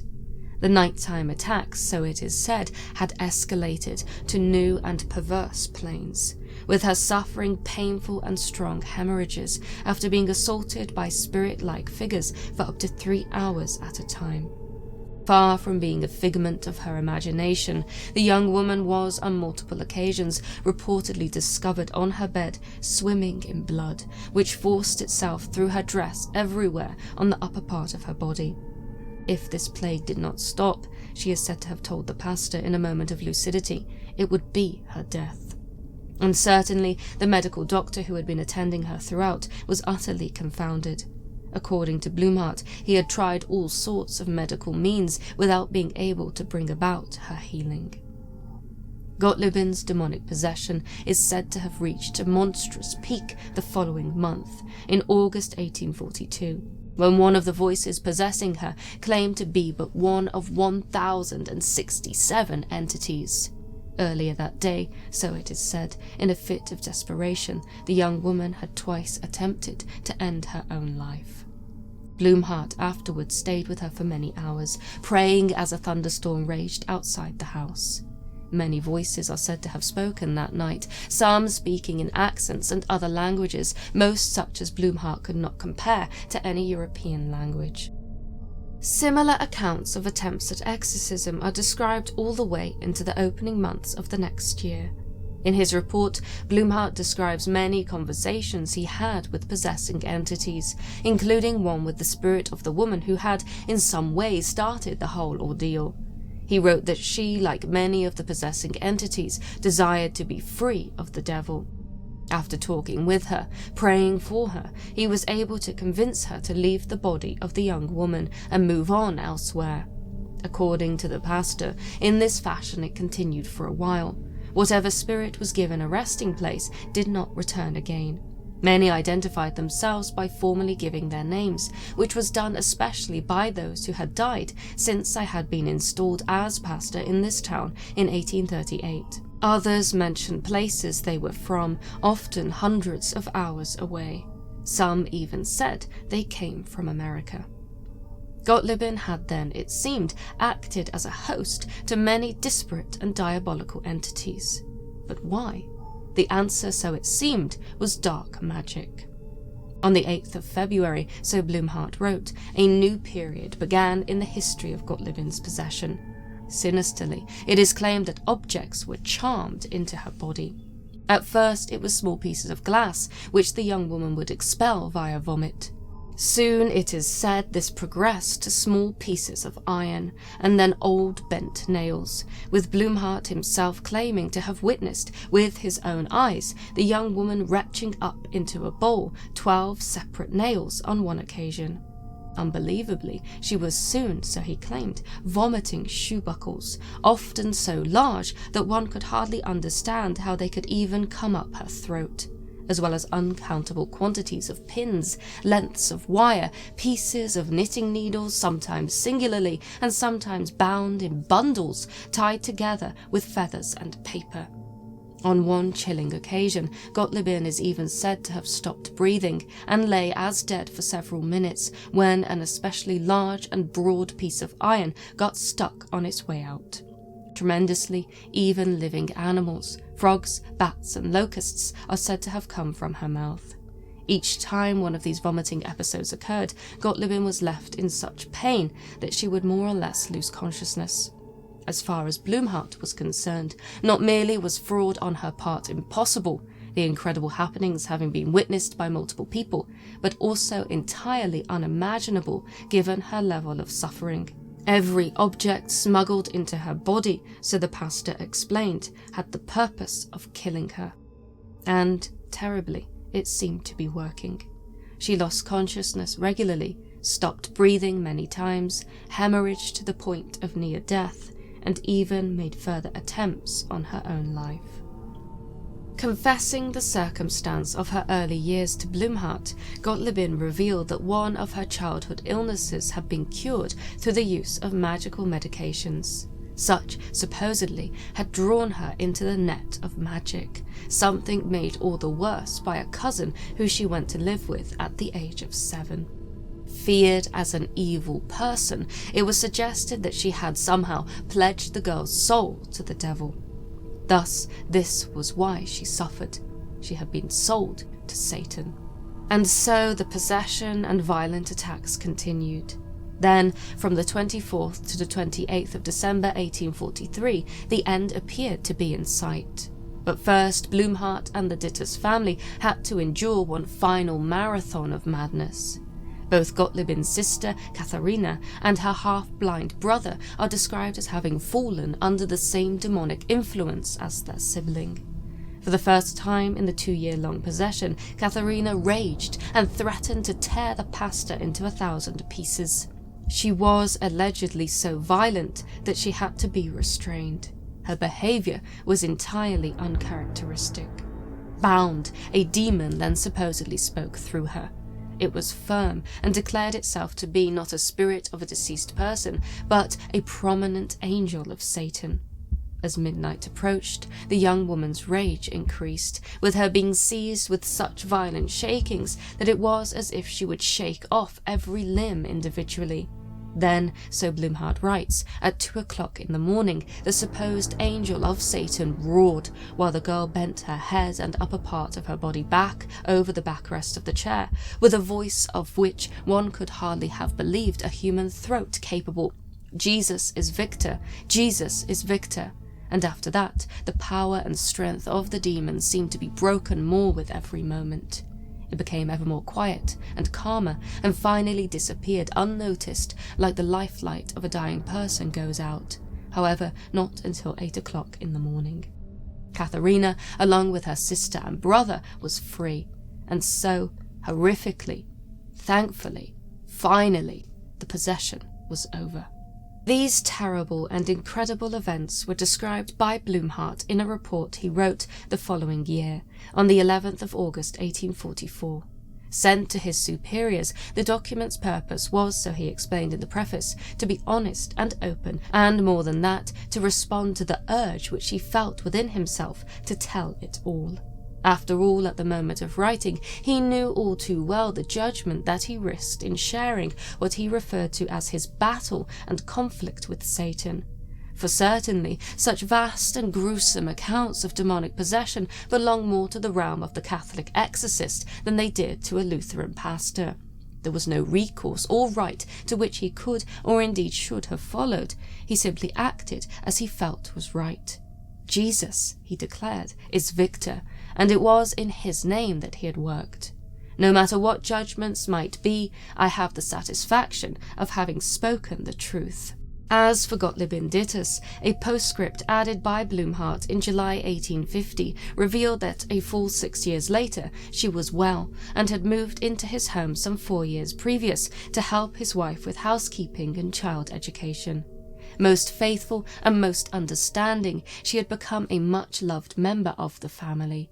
Her dark days and the devil which brought them long behind her. The next video explores what happens when an object becomes paranormally active, the horror that it can breed, the fear and trauma that it leaves in its wake. And in the case of the object featured in this video, it is something that I can personally attest to, with this object being one of many that form the collection here at ROWTONS Museum of the Paranormal and Spirituality.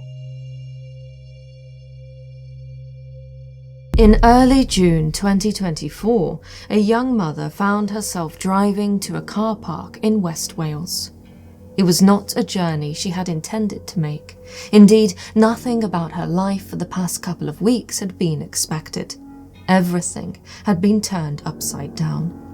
Hunted by large dark shadows, the inexplicable appearance of scratches and acid-like burns on her skin. Even her sleep had been disrupted. Subjected to a sudden and ever-escalating carnival of horror, she blamed her bizarre and terrifying experiences on an item that had recently entered her home. A seemingly innocuous glass cloche purchased new to house a personal memento. She had already tried and failed to rid herself of the object. It was almost as though it wanted to stay, a mind of its own determined to remain in her life and cause her more suffering. But now she had found someone to relieve her. Recommended to her by a mutual connection, the couple had offered to take the object from her. All she had to do was meet them in the car park. The menacing cloche and the mysterious claw marks which tarnished its glass surface sitting in the boot of her car. My name is Laura, and this is the true story of how I came to own a very strange and unsettling item indeed. This is not like the other stories I have presented on this channel. I did not read about this happening in a book, neither did I learn of it via a documentary, interview, or news story. This testimony and the item it concerns were given to me in person by a very scared individual. Other than our brief informal interview and the actual handing over of the object, she wanted nothing more to do with the case. While she gave permission to my husband Eric and I to talk about her experiences, she requested her identity be kept a secret. And so, for the purpose of this narration, I shall refer to her as Bethan, a false name for a true story. A very true story. For after taking possession of the glass cloche, Eric and I also went on to experience odd and at their worst plainly horrifying happenings. Others who have had a chance to interact with the item whilst visiting its new home, Eric and I's brand new paranormal museum, have likewise reported strangeness. But before we speak of recent events, let us start at the beginning, with Bethan, and how it was that she came to possess the item now known as the Gwyllgi. The small glass bell jar came from an online retailer. Purchased by Bethan, a young mother from West Wales, for the purpose of displaying a personal memento, it ought to have been like any other brand new item. Fresh, impersonal, undamaged. And yet, when it arrived at her home, Bethan was disappointed to discover a series of scratch marks on the surface of the glass. Given the purpose of the object, decorative display, the tarnishes undermined the reason why she had bought it, and so she contacted the seller requesting a refund or replacement. The seller, however, was obstinate, refusing to do either, arguing that the item would have been unmarked when they sent it to her, and thus was not their responsibility. Not wanting to waste any more energy on the matter than she already had done, Bethan put the blemished cloche to one side and continued on with her life. That very same night, Bethan alleged to have experienced the first in a series of nightmares that would ultimately lead her to dispose of the object. In it, she was sitting on a chair in a dimly lit wooden cabin. There was, so she later described during her informal interview, an open fire and a doorway. She was facing the door when it opened, a large wolf-like figure rushing through it. Described as having been half man and half wolf, Bethan remained in the chair as the hairy bipedal terror moved towards her. The wolfman then opened his large canine jaws and, in one bite, severed the young woman's head from her body. The dream ended at this point, with Bethan waking absolutely terrified. As traumatic as the nightmare was for the young mother, she thought little of it in that moment. Everyone, after all, has bad dreams. And yet, disruption to her sleep continued, with, over the next few days, the horror seemingly entering waking life also, in the form of large shadows and other visual anomalies that began to manifest in her house. She would catch sight of them most often when she was home alone. One especially frightening anecdote, however, took place when she was driving. According to her testimony, a glimpse in the vehicle's mirrors led her to witness a dark and fast dog-like shape running behind her car, down the middle of the road. Bethan was certain to state that there were no other vehicles on the road at that time, and that her sighting occurred in daylight hours. Despite it being a rural area, there was, as far as she was concerned, no natural explanation for the animalistic apparition that she saw sprinting behind her on the road. And so she was, in her own words, being hunted. Aggressive and seemingly canine in nature, whatever was responsible continued to affect her sleep, with both the frequency and intensity of her nightmares increasing day by day. The themes of the restless dreams were always the same. Violent wolves, black dogs, werewolves, red-eyed, canine-featured chimeras. She even claimed, albeit briefly and unsure, that oftentimes before she fell asleep, she would experience physical sensations. Strange scratches on her skin and what she called acid burns. When Eric and I met her that day in early June, she did not dwell on this, and seeing how clearly affected she was by the conversation, we did not feel it was appropriate or helpful to push her to reveal any more. And so it was, within the course of a mere 2 weeks, Bethan's life was destabilized beyond imagining. It was around this time that she rediscovered the glass cloche. Until that point, it, along with its scratched surface, had sat forgotten in her home. The conversation with the online retailer had led nowhere, the item thus losing its decorative purpose. When she picked it up, intending finally to dispose of it, she felt a rush of horror. Eyes transfixed on the damaged surface, the scratches took on a whole new and terrifying significance. They were claw marks. Canine, wolf-like claw marks. Not only that, the strange and frightening activity, nightmares and physical attacks she had experienced for the past 2 weeks had only started once the object entered her home. Bethan was thus convinced that the glass cloche, with its claw marks etched into its very surface, was somehow responsible. Chilled, she taped the bell jar shut and left it outside, on the pavement beyond the boundary of her home, for the bin men to remove along with the other waste that was scheduled to be collected. When bin day came, however, the glass cloche wasn't taken. For some unknown reason, it was left at Bethan's home, despite the rest of the recycling waste being removed. It is at this point in Bethan's story that Eric and I became involved. A mutual connection, a tradesperson with whom Eric had spoken about our work in the paranormal, knew that the young mother was struggling, and so suggested that she might like to phone us and get us to help. Our phone number was given, a call was made, and it was agreed that we would meet Bethan at a mutually convenient and anonymous location, a car park in West Wales. Everything went according to plan. We met, she told us about her experiences, we offered words of advice, then we parted ways. She without the glass cloche, Eric and I, its new owners. Artifacts with strange histories are nothing new to Eric and I. We have been collecting for years, both items of purely historic significance and those with uniquely bizarre backstories.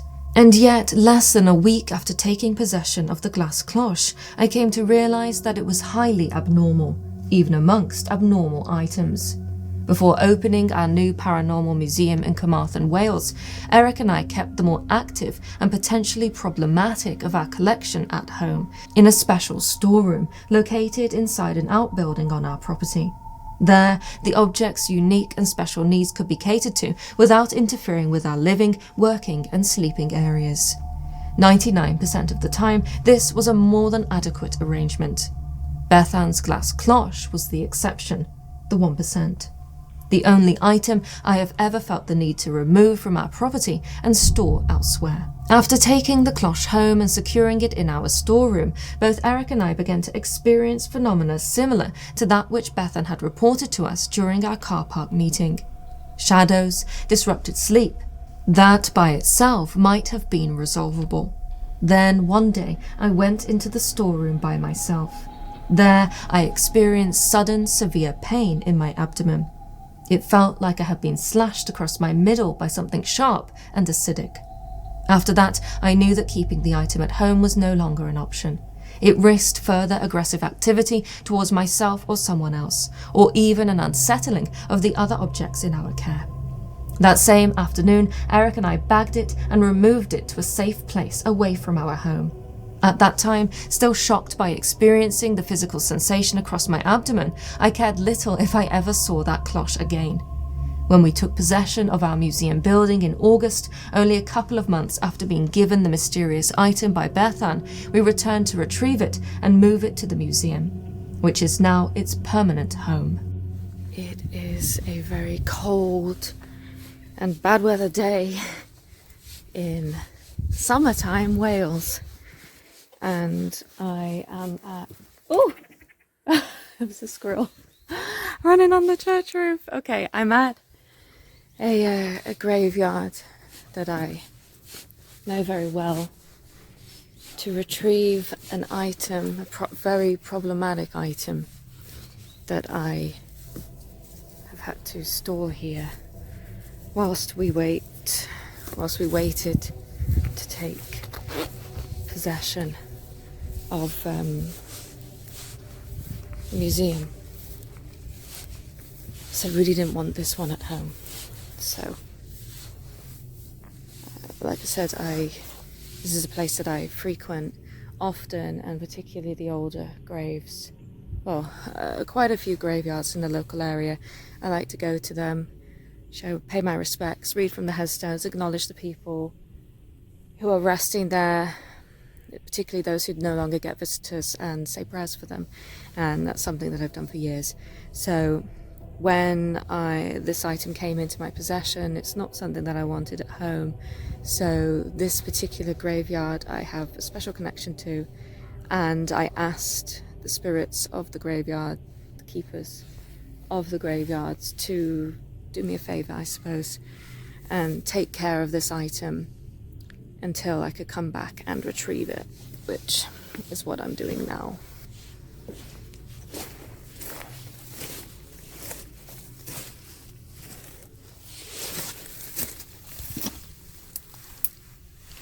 Okay. Just have to remember where I put it. Okay. Oh, there it is. Okay. Saint Michael, Archangel, defend us in battle. Be our protection against the wickedness and snares of the devil. may God rebuke him, we humbly pray.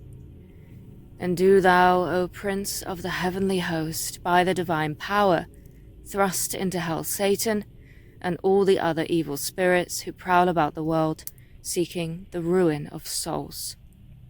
Amen. Bless you, Michael.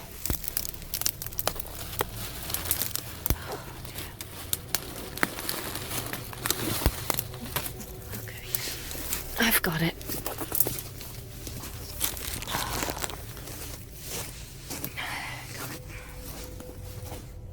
We call the glass cloche the Gwyllgi, the Welsh term for a supernatural black dog or hellhound. Similar to the more commonly known Black Shuck of English legend, this mythical beast is described by those who allege to have encountered them to be incredibly vicious. A canine creature with fiery eyes that howls at night, searching for prey. Celtic tradition swarms with tales of this dog of darkness, with the folkloric animal most especially associated with lonely rural roads, much like Bethan's reported encounter with the dark and fast dog-like shape she saw whilst driving her car. While such myths might come across as fanciful and difficult to believe, it must be stressed that there are a surprising number of these reports of wolfish creatures in the present day. According to Mark Rees, a prominent Welsh author and folklorist, one such modern Gwyllgi encounter took place on the south coast of Carmarthenshire, not far from our very own ROWTONS Museum, at the Corran Resort and Spa. The case centred on a night security guard who alleged to have become completely paralysed after taking a quick nap in one of the hotel's rooms. According to the man's testimony, he was trapped within his body by a huge black thing in the room with him. It supposedly resembled an oversized black Alsatian dog. After baring its teeth at the frozen security guard, the creature swiftly disappeared. Oddly, other employees at the now closed resort are also reported to have encountered the hellhound. One woman even alleged to have fled from the resort as fast as she was able after seeing the beast run across the bar one night. And so Wales, it seems, is teeming with hellish black dogs. As for the glass cloche Gwyllgi housed at ROWTONS Museum, we are still attempting to unravel precisely how it came to be. During our car park conversation with Bethan, she hinted, although did not elaborate upon, how she believes someone in her personal life may have done this to her. A curse of sorts. Whether that was the ritualistic black magic binding of an etheric hellhound to an item, the projection of the evil eye, or even a canine tulpa creation sent to torment her by an enemy, it cannot be said. Here, consideration of the esoteric double might prove profitable, the traditional folk and shamanic concept that suggests we all have the ability to unlock at least one other version of ourselves. This other version can be human or animal, physical or ethereal. And that is not necessarily even to say that someone somewhere right now is astrally projecting themselves inside a glass cloche, in the strange territory of the paranormal that someone might not even be in the material. They might not even be human. All that can be said is that for Bethan, the anonymous young mother who hurried to relieve herself of the item, the vicious, wolf-like creature which hunted her days and haunted her nights, was very real, as were the things that Eric and I experienced in the aftermath, most especially the physical feeling of being attacked. For now, the item is contained at our Museum of the Paranormal, with a special regime of spiritual care regularly performed on and around its locked case. Even so, early visitors to the museum have already reported strangeness in its proximity, including words like hound and instructions to run away, having come through various word bank and spirit box devices and applications. Unease is common, especially in the dark. The next video is another one where I was able to have personal involvement by traveling to the location where the phenomena was said to have taken place and actually speaking to the lead witness. Also, quite humblingly, Eric and I's work on this case actually allowed for this story to reach public awareness in a way that it had never done previously, with Eric and I being invited onto Coast to Coast AM, for example, to speak about it, and the video reaching a broad audience, triggering other content creators to look into the case more, to continue spreading the word and really raising awareness for what is quite possibly one of the most extraordinary modern day examples of alien activity, UFO sightings, and quite possibly military cover-up. In the early hours of the morning of Friday the 26th of February 2016, Llantrisant, a small town located on the outskirts of the Welsh capital, was disturbed by a great commotion. Starting at around 2 a.m, residents took to social media to complain about being startled awake by the sound of several military helicopters circling above the town. Some users reported seeing helicopters land on the local common, with others complaining that military presence over Llantrisant lasted for many hours. Other residents, frightened by the unexpected presence of so many military vehicles, phoned the police. In the years since, transcripts of some of the calls made that morning have been released via a Freedom of Information request.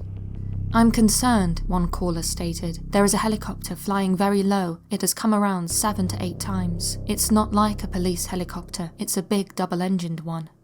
Another distressed resident described the helicopter they saw as a Chinook. They wanted to report that they had seen it fly so low that it had nearly hit their chimney.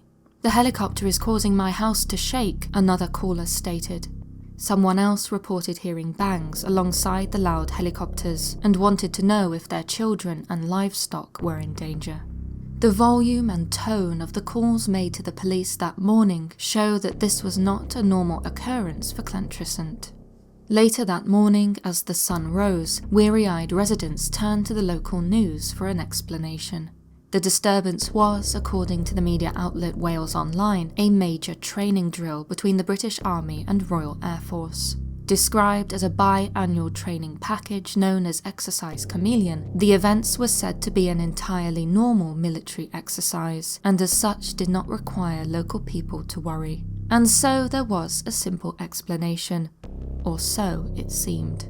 Like so many others in the area that day, Kaz Clark, a resident of Pentyrch, a village located just 6 miles from Llantrisant, had suffered a sleepless night. When she read the Wales Online article, however, she was wide awake.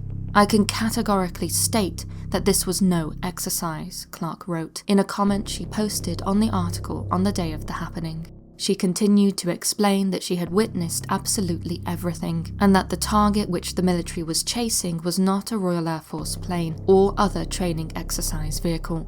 It was a UFO. Clark's comment, along with all others on the article, appears to have since been deleted and can now only be accessed via screenshots. Her story and what she claims to have seen that night, however, has not disappeared. In the years since the 26th of February 2016, Clark has been vocal about her experience, believing that what she and others witnessed that night in South Wales has implications for all of humanity. I was fortunate to be able to meet with Kaz Clark at the location in Pentyrch where the incident is said to have happened. We ran to this gate and David ran into the field, and I actually called him back because of all the military activity. I didn't want us to appear hostile. For Clark, the Pentyrch incident, as the case has subsequently become known, did not begin on Friday the 26th. Rather, it started a few days earlier when she and her neighbour Dave noticed a small grey twin-propeller plane flying low and very slow over their village. It was not unusual to see military aircraft in the area. MOD St Athan, a large Ministry of Defence site, is located less than 15 miles away and is home to several Royal Air Force units.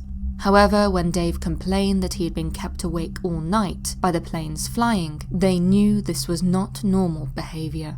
Their attention now drawn to the plane's presence, on Wednesday the 24th they noticed a second plane, similar to the first, arrive over Pentyrch and swap places with the other. Between the two planes, the airspace over the village was under constant observation, day and night, and so on the evening of Thursday the 25th, Clark and her neighbour decided to camp outside, close to the fields behind her house, to watch the plane. It was around 2 a.m. on the 26th when she and Dave witnessed the arrival of a different plane. Fast, low, loud, it flew over the fields and began circling the sky. When it banked to the left, the moonlight illuminated a mushroom on its back. It was an E3 Sentry, an airborne early warning and control aircraft with a distinctive rotating radar dome above its fuselage. They watched it circle 7 times. Then something even more unexpected happened. A red light became visible above the tree line at the end of the field. I was totally in shock and awe of what I was seeing when red light turned into 3, which was a triangle on the oblique angle coming in point first, which turned out to be a full-size pyramid. This pyramid, Clark claims, was an intelligently controlled craft. Standing at the gate that marked the entrance to the field, she and Dave watched it and witnessed something spectacular. The leading set of 6 lights on the near side edge were brighter than the rest of the ship, like some kind of steering mechanism for the ship. It came in point first, and when it was fully here, it came down in a pendulum motion and lined up behind those trees there. And when it was in the upright position, it fired this green object out at the top like it had been fired out of a cannon, so fast. It skipped across and in front, or just above, these trees on my left-hand side here, and just rocked backwards and forwards gently. I can't tell you what shape it was because it was too bright, brighter than the moonlight, like a really bright green star, about the size of a small car. The E3 Sentry was flying up by this time and back round and coming back down again. I was standing on the gate, I had my leg actually hooked over the top, and I was staring through the bare trees to get a better look, because this pyramid listed to the right hand side, still turning very slowly anti-clockwise, started to move backwards away from us.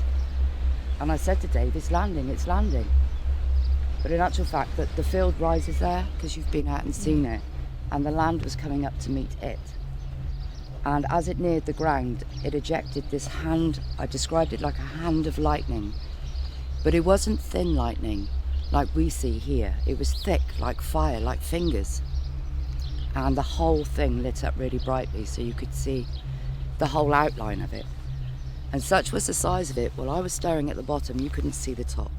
That's how big. Now, whilst I was fixated, and don't ask me why I was fixated on it touching the ground, because I don't know to this day, but David said he saw 15 or 20, he described them as orbs, come out the top of it. And I can stand here and tell you that I saw them, but I genuinely didn't, because I was so fixated on it touching the ground. Anyway, I heard, it went from like tail light red to like bright white orange, and the nearest lights to the ground were the brightest. At this point, with the pyramid object and green light in front of her, as well as the E3 Sentry still flying overhead, Clark describes the arrival of yet more military aircraft. Wingtip to wingtip, 2 big American planes with 2 engines, propeller engines, on each wing. And I looked up just to see them go over the top. And when I looked back, I couldn't see the pyramid anymore. But that's not to say it wasn't there, I just couldn't see it. But the green object was still there.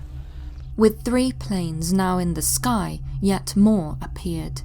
Clark describes these as 2 C-130s, big Hercules aircraft, which turned and flew in behind the other planes.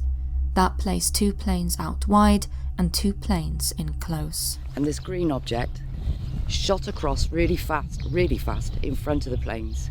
The E3 Sentry is still going up and back round again. Excuse me.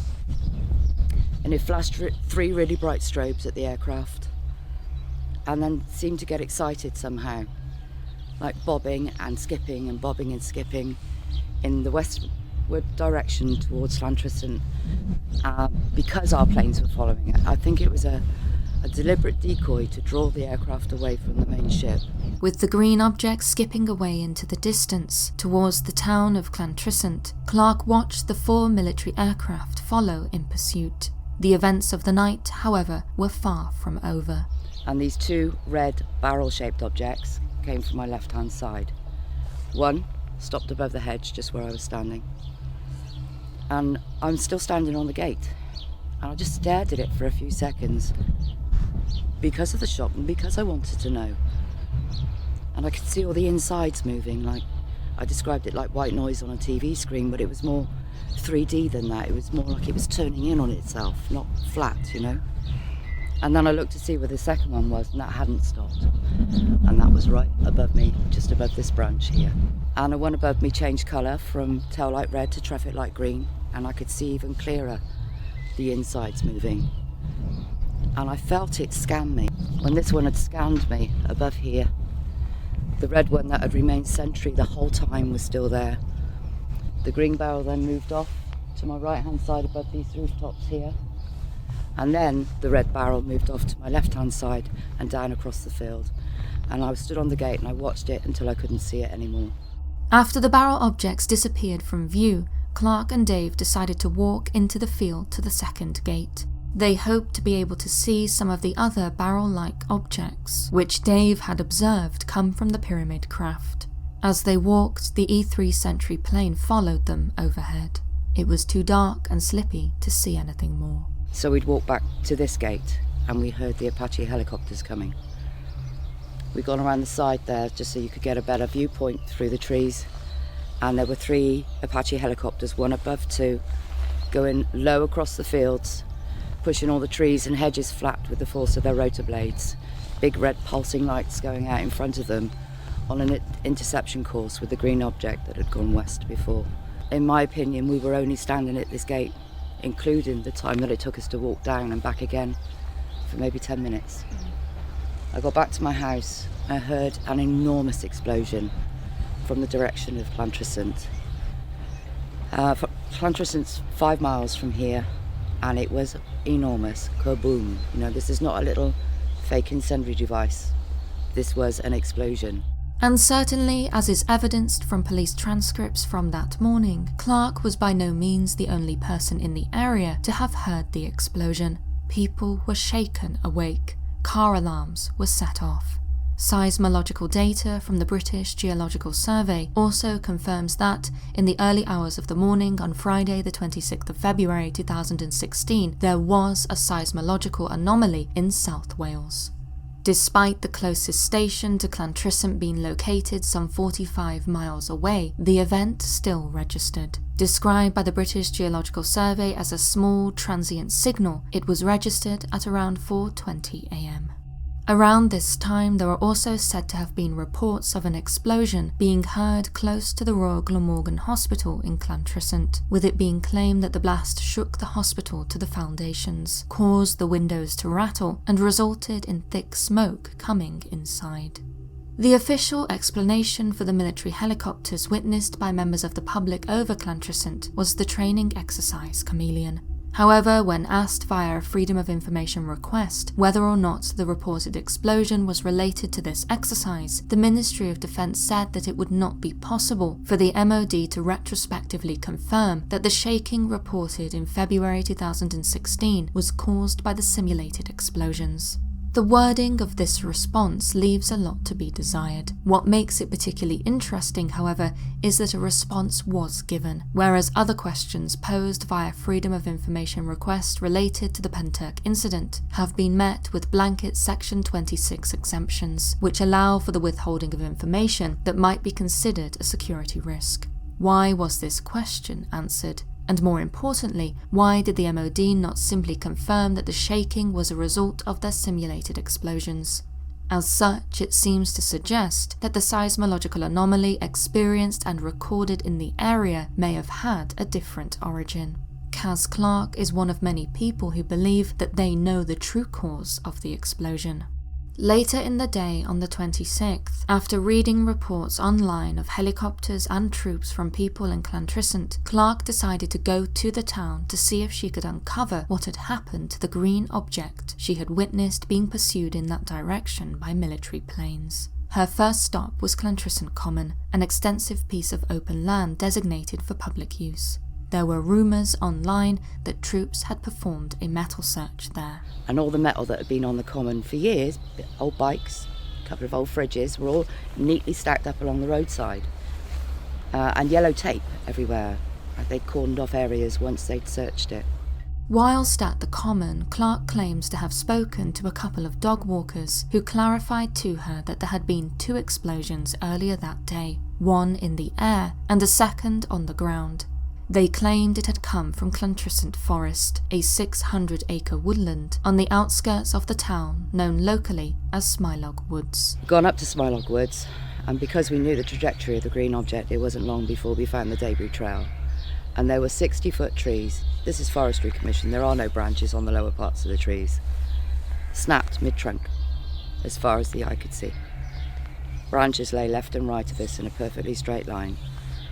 And when we got up over the ridge, right in front of us was this group of trees, 6 of them all together, snapped 20 feet in the air, and all these white burn marks on all the surrounding trees, and a really pungent smell. And my hair had turned completely white. Completely white. I mean, I'm a little bit salt and pepper, and I'm getting completely white, but overnight this was quite shocking, to be honest, and that is on the video of the crash site. As well as debris and peculiar burn marks on the trees, Clark also states that it was snowing at the alleged crash site, but nowhere else. I asked her if it was actual snow or if it might have been debris falling from the sky. No, it was snow, but it was spongy. You know, like you catch a piece of snow and it'll melt in your hand. Whereas with this, you could squeeze it between your fingers, release your fingers, and see the flattened piece, and then it would dissolve. So it was a bit like marshmallowy, but not quite. You know, it would still dissolve, but Like some chemical reaction. yes, absolutely, some kind of microclimate that was occurring there. A similar anomaly was also observed in the fields behind Clark's house, at the location where the pyramid craft supposedly sent out a hand of lightning as it came close to the ground. Peculiarly, this patch of grazing land seemed to have been affected by the craft, leading to it being referred to as the Bald Patch. As well as Llantrisant and Smilog Woods, Clark also investigated this area after her experience. We'd gone over to the field where the bald patch is, expecting to see burn marks on the ground. And there was nothing, but everything was dead. Everything was dead. The grass was dead, the bushes were dead. Like something had sucked all the life out of them. And it was snowing, just in that one field. To this day, some 5 years after the incident, the bald patch is still visible. Many who have visited it report being negatively affected by the patch. And indeed, there may be an explanation for this. Some 18 months after her experience, Clark got into contact with the Swansea UFO network, and in particular the researcher Gary Jones. After much field research, they were able to prove that there were electromagnetic field anomalies at both the alleged crash site in Smilog Woods and across the fields behind Clark's house, specifically at the Bald Patch. Despite the passage of time, the radiation detected was significant and far in excess of what one might expect. According to Jones, in 2019, 3 years after the incident, the highest readings still showed that 1 hour's exposure in what he describes as hotspot areas, including the Bald Patch, would have been equal to roughly 21 days of normal background radiation. Even the lower readings were equivalent to 2.4 days, which is the same as a chest X-ray. It is difficult to argue a natural cause for these readings. And yet, natural causes for the anomalies witnessed at both Pentyrch and Llantrisant are all official public bodies can give. The trees at Smilog Woods, which showed significant damage, or indeed complete destruction, were hastily cut down and replaced after the incident. When asked why this was the case, Natural Resources Wales, the authority responsible for Smilog Woods, stated that they had to undertake felling of larch that were infected with Phytophthora. This was the reason for their removal and replanting. Phytophthora, also known as larch disease, is a highly destructive, fatal pathogen which, as well as affecting larch, can spread to other tree species. Whilst larch disease is a very serious problem and is known to affect forests across Wales, there is no specific evidence that the trees in question were infected. According to Natural Resources Wales' own guidance, due to the seriousness of the disease, a felling licence is required before trees are removed. There is no evidence that such a licence was granted for the trees in Smilog Woods. Not only that, the procedure is to harvest the trees entirely, so as to ensure the disease does not remain or spread. This is known as a sanitised felling. Once again, there is no evidence that this was the case for the trees in Smilog Woods, with remnants of the old trees still remaining dispersed across the ground to this day. The area was also immediately replanted with new trees. According to the Forestry Commission, residual spores which spread larch disease are likely to remain in the leaf litter and soil for 2 to 4 years after felling, and thus immediate replanting is not advised. Perhaps the best evidence against Natural Resources Wales' claim, however, is this. When I visited the alleged crash site, several broken trees remained, seemingly from the night of the incident. They had not been removed as the procedure surrounding larch disease requires. In fact, they were so untouched that even the peculiar white burn marks described by Clark were still on the surface of some of the trees. Consistent with her reports, one tree looked distended, as though on the edge of explosion, which is thought to have occurred to some of the other trees no longer standing when in the presence of the UFO. And so, why were these trees removed? Throughout, the official explanations for the strangeness of the events of the 26th of February 2016 have either not made sense or are incomplete. In addition to the claim of a military exercise being responsible for the disturbances, an overturned lorry was also said to be the reason why many roads, including major highways in the area, were closed that night. When Gary Jones asked via a Freedom of Information request why this was the case, the South Wales Police brushed him off, stated his requests were vexatious, and that they had been unable to locate any recorded information in relation to any road closures on the date specified, but that, not having any recorded information, they also somehow knew exactly what information he was requesting, as they also stated the officers involved have since left the organisation. A separate Freedom of Information request sent to the Ministry of Defence in 2019 asked specifically about the pyramid craft and the other objects seen that night.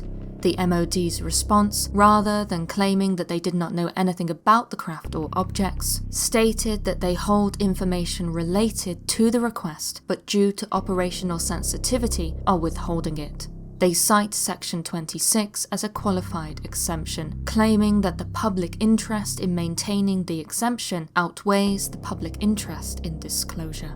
The UK's Ministry of Defence does not deny that they know about the craft seen by Clark and others. They are simply unwilling to disclose the information. It is therefore with substantial evidence that Kaz Clark and the researchers close to the case, including Gary Jones, claim that not only did an alien craft visit Pentyrch that night, but that a violent interaction between it and the military was covered up. The ultimate claim is that an alien craft crashed in Smilog Woods and was subsequently removed by the military. This is a claim which has spanned the days, weeks, months and years after the original incident. Indeed, Kaz Clark asserts that only a few days after the Pentyrch incident, yet more military personnel were seen in the area, this time camping in one of the fields close to where she and her neighbour witnessed the pyramid craft. Well, shortly after the event, we had some men and women come and camp in the fields here, behind this thicket of trees. So from my house, I couldn't actually see them. And I only knew they were there because my local Pentyrch hub and a couple of dog walkers, people come out here quite regularly, have said they've been given different stories. One, that they were a fracking survey team, which didn't go down very well in the village. And two, that they were Vodafone. Well, this tweaked my curiosity and I wanted to come out and see. And I came out with a friend, with my dog, under the guise of taking my dog for a walk. And there were two soldiers walking towards us wearing full digital camos, carrying real guns. So they said to us that they were doing a military exercise in case we saw anything funny going on down in the fields. They'd gone through the gate, disappeared down the road, we've gone down to where the second gate is and turned left into the field where they were camped. And I've always said you can take the man out of the army, but you can't take the army out of the man. Every single tent was in perfect straight line, every string, perfect straight line. And they told me they were Vodafone. So within 10 minutes, I've been given 2 different stories. They said they were Vodafone doing field tests, but they had one of these large laptops, twice the width of a laptop, in a metal case. And they clearly didn't want me to see what they were doing. They closed this case. We'd walked down further in the field where the pyramid had come in, because it came in across that way, sideways, and then swung down.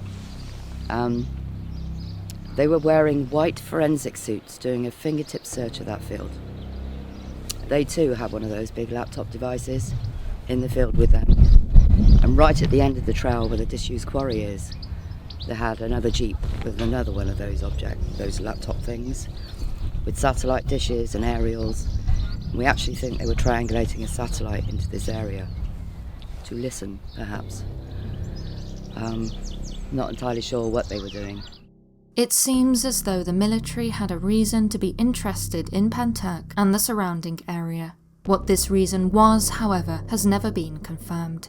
Arguably even more interesting than the appearance of the military in the fields behind Clark's house, however, was the arrival of a specific plane at Cardiff International Airport on the day of the incident.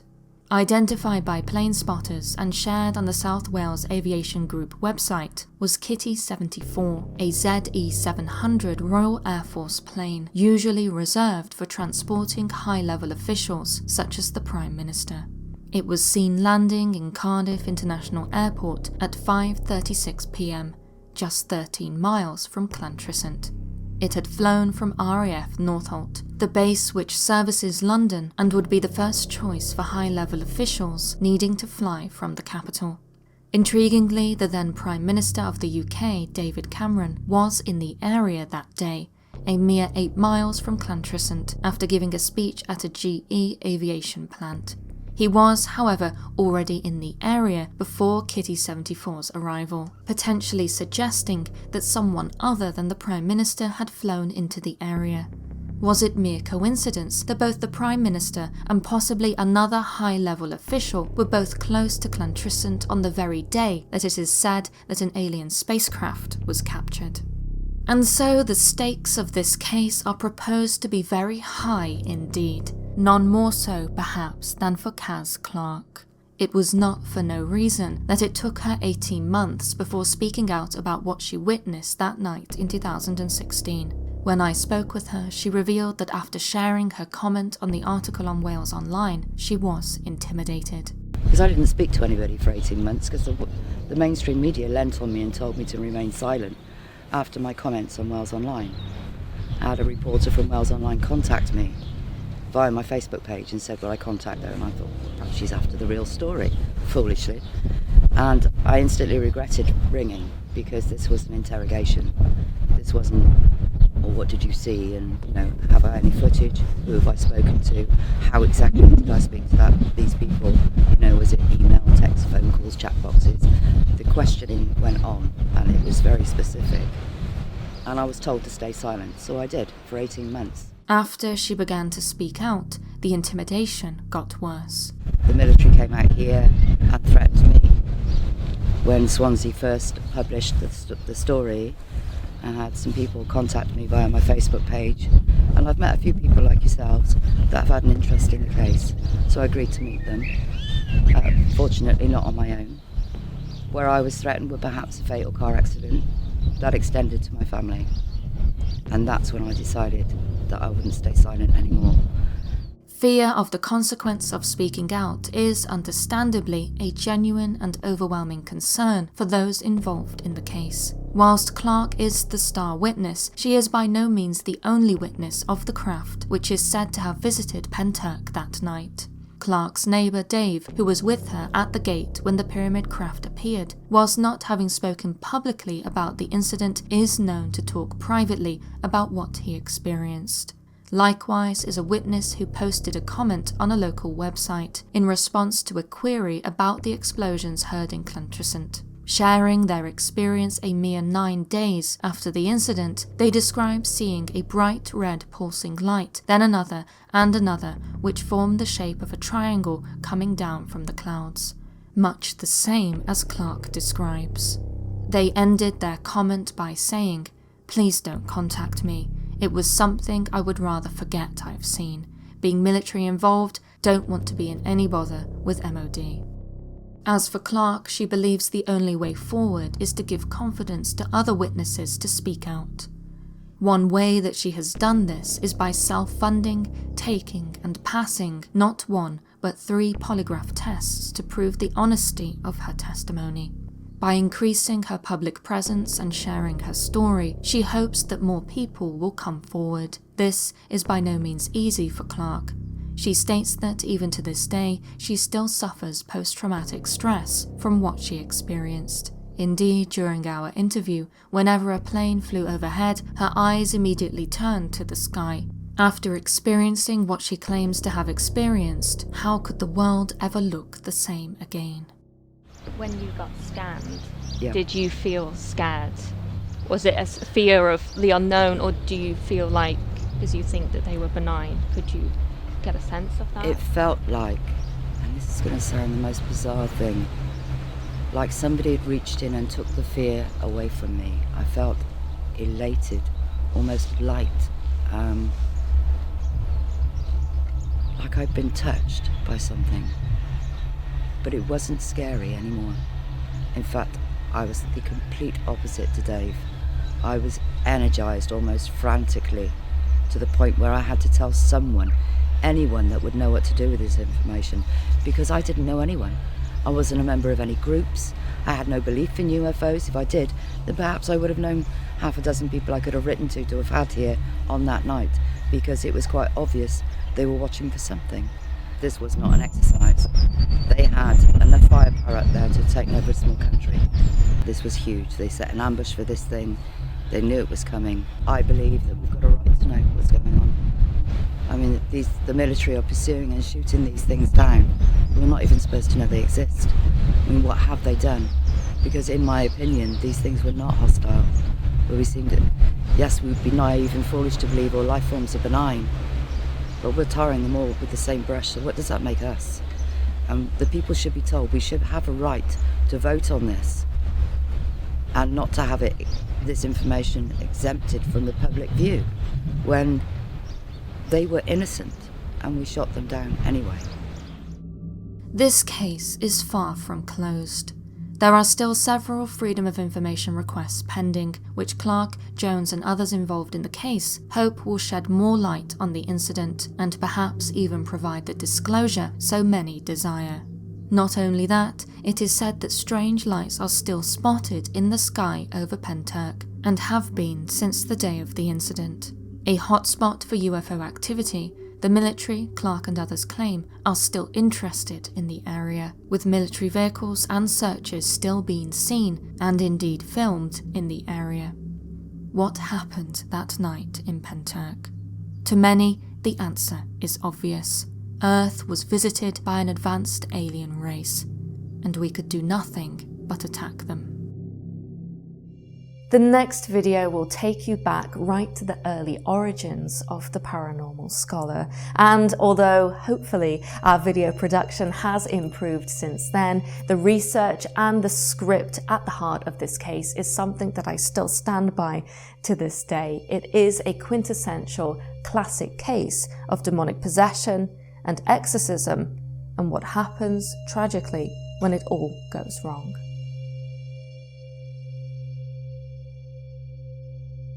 Anneliese was a kind, loving, sweet and obedient girl. But when she was possessed, it was something unnatural, something that you cannot explain. The horrific events which led to the death of Anneliese Michel have become a modern legend. Most people know of her as the inspiration for the film The Exorcism of Emily Rose. To some, she is an unofficial Catholic saint, a woman of holy goodness who suffered and died for our sins. Others would argue that Anneliese is the archetype of what happens when religious fervour goes too far. Yet, overwhelmingly, she is remembered as the tragic figure behind one of the most well-known and terrifying cases of demonic possession. Undeniable to all who research or hear of Anneliese is how our fundamental understanding of the world around us is challenged by her story. Born in 1952, Anneliese came from a small Bavarian town by the name of Klingenberg, situated in the midst of the Catholic heartland of Germany. Her upbringing was religious. Her family were devout traditional Catholics, so traditional in fact that it was considered a long-standing family tradition to dedicate at least one child to an ecclesiastical career. Anneliese herself expressed a desire to one day become a teacher of the principles of the Catholic religion. Such a devout religious upbringing could provide evidence for her later possession being the result of religious fanaticism. However, it is important to understand what Catholicism meant in Germany. A psychological study conducted in 1974 determined that only 63% of Catholic theologians in Germany believed in the devil. When members of the public were asked a similar question 2 years later, an overwhelming 89% denied the existence of the devil. Germans, both Catholic and non-Catholic, were highly skeptical about the very existence of Satan.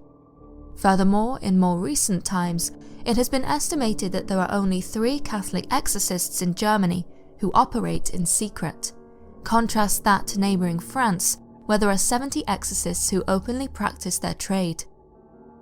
German society is and was structured towards strict rationality, even in religious matters.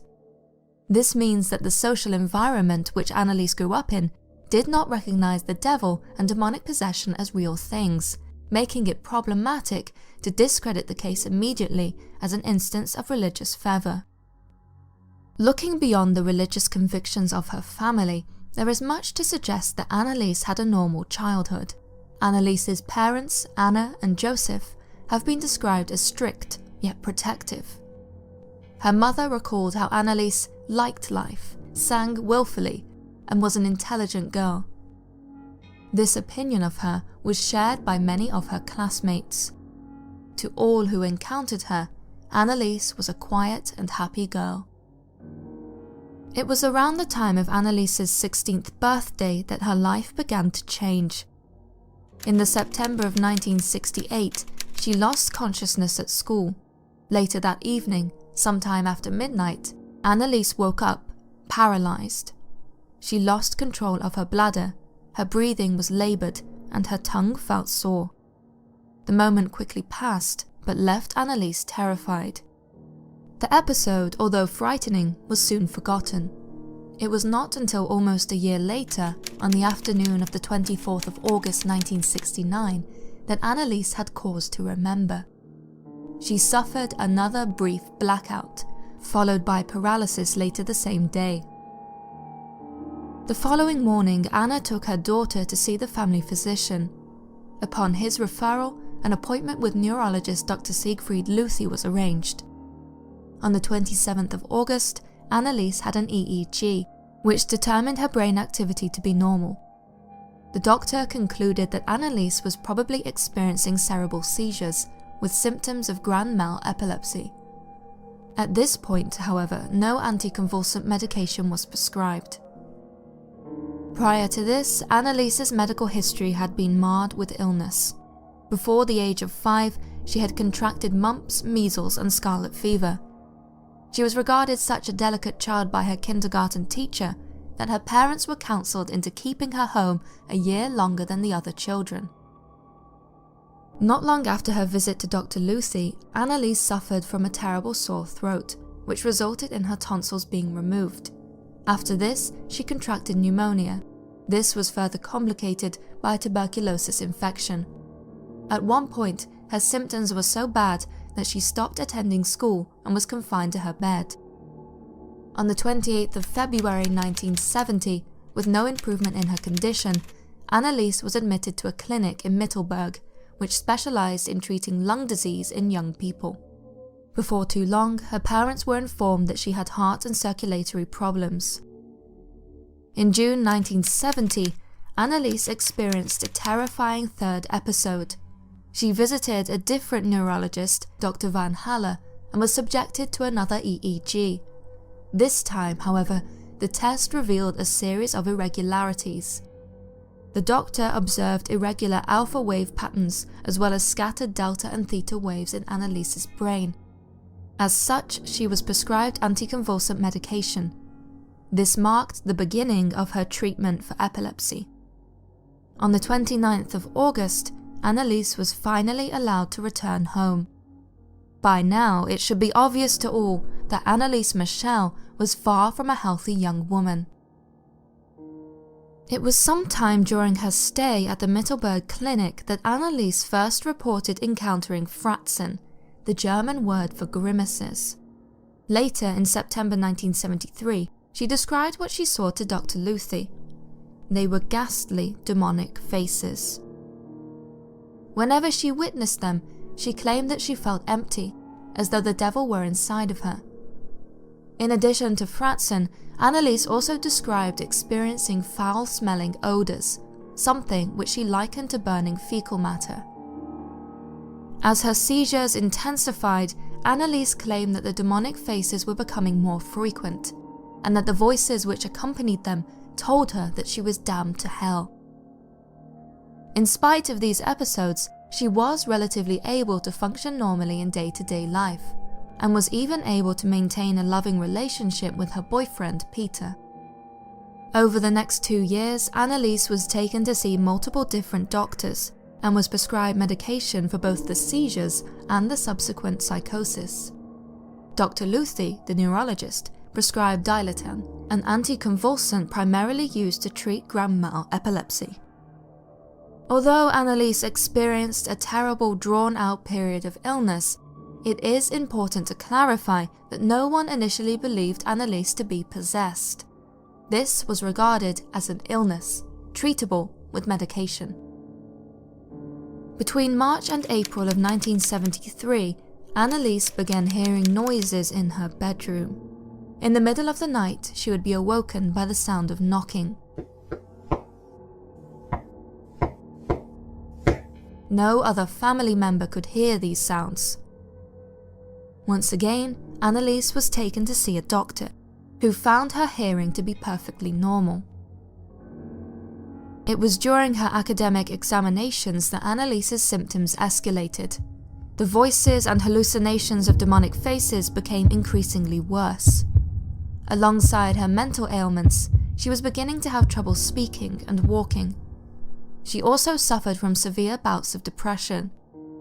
Later, in 1976, during a recorded conversation with a priest, Anneliese would describe this difficult time. "It is a terror which goes through all my limbs and settles there. It is a dread that makes you think you are right there in the middle of hell. You are totally, utterly deserted." One evening over dinner, Anneliese's hands are reported to have swelled up to a huge size. According to her mother's testimony, Anneliese cried out, "I have black hands, my saviour, forgive me." As this occurred, she claimed to be able to see diabolical faces on the wall. She described them as having 7 crowns and 7 horns. By now, the possibility that Anneliese was demonically possessed was being considered. A member of the local church, Thea Hines, is reported to have first suggested this to Anneliese's mother. The ineffectiveness of the medication which Anneliese was on seemed to corroborate this. It was sometime in the second half of 1973 that Anneliese found solace in communications with Father Ernest Alt, a priest who shared her convictions that she was under the influence of Satan. When discussing the case in a later interview, Alt states that he initially approached the case with skepticism. He did not believe that demonic possession could happen in the case of someone who was baptized. In a later statement, Dr. Luthi would assert that it was around this time that Anneliese became incapable of making decisions for herself. Could it be that a vulnerable young woman fell under the influence of Father Alt, her mother, and others in her religiously minded community, which resulted in her believing herself to be demonically possessed? The possibility of demonic possession was seemingly further evidenced by Anneliese's growing intolerance of sacred objects such as holy water and crucifixes. Her mother, Anna, even recalled one episode where Anneliese stood before a statue of the Virgin Mary, her eyes completely black. In May 1975, Anneliese suffered severe emotional trauma. Her grandmother, to whom she had been deeply attached, passed away, and her sister, Barbara, moved away to pursue a career. Authors writing on the subject of Anneliese's alleged possession are keen to stress that this young woman was exceptionally sensitive and increasingly unable to cope with the world around her. Indeed, during a conversation with Father Alt a few months prior, on the 9th of September 1974, Anneliese had made the statement, "I cannot cope with reality." Some authors refer to this as the moment Anneliese suffered a mental breakdown, hallmarked by the development of multiple personalities, known today as a dissociative disorder. At the time, however, demonic possession was regarded as the increasingly likely explanation for Anneliese's condition. It was in 1975 that Father Arnold Renz, a senior priest and exorcist, became involved in Anneliese's case. Upon his first visit, he was astounded by the girl. He claims that while standing, she would be repeatedly thrown to the floor by some great force. Each time she would respond in the same way. She would get up onto her knees and recite the Hail Mary prayer.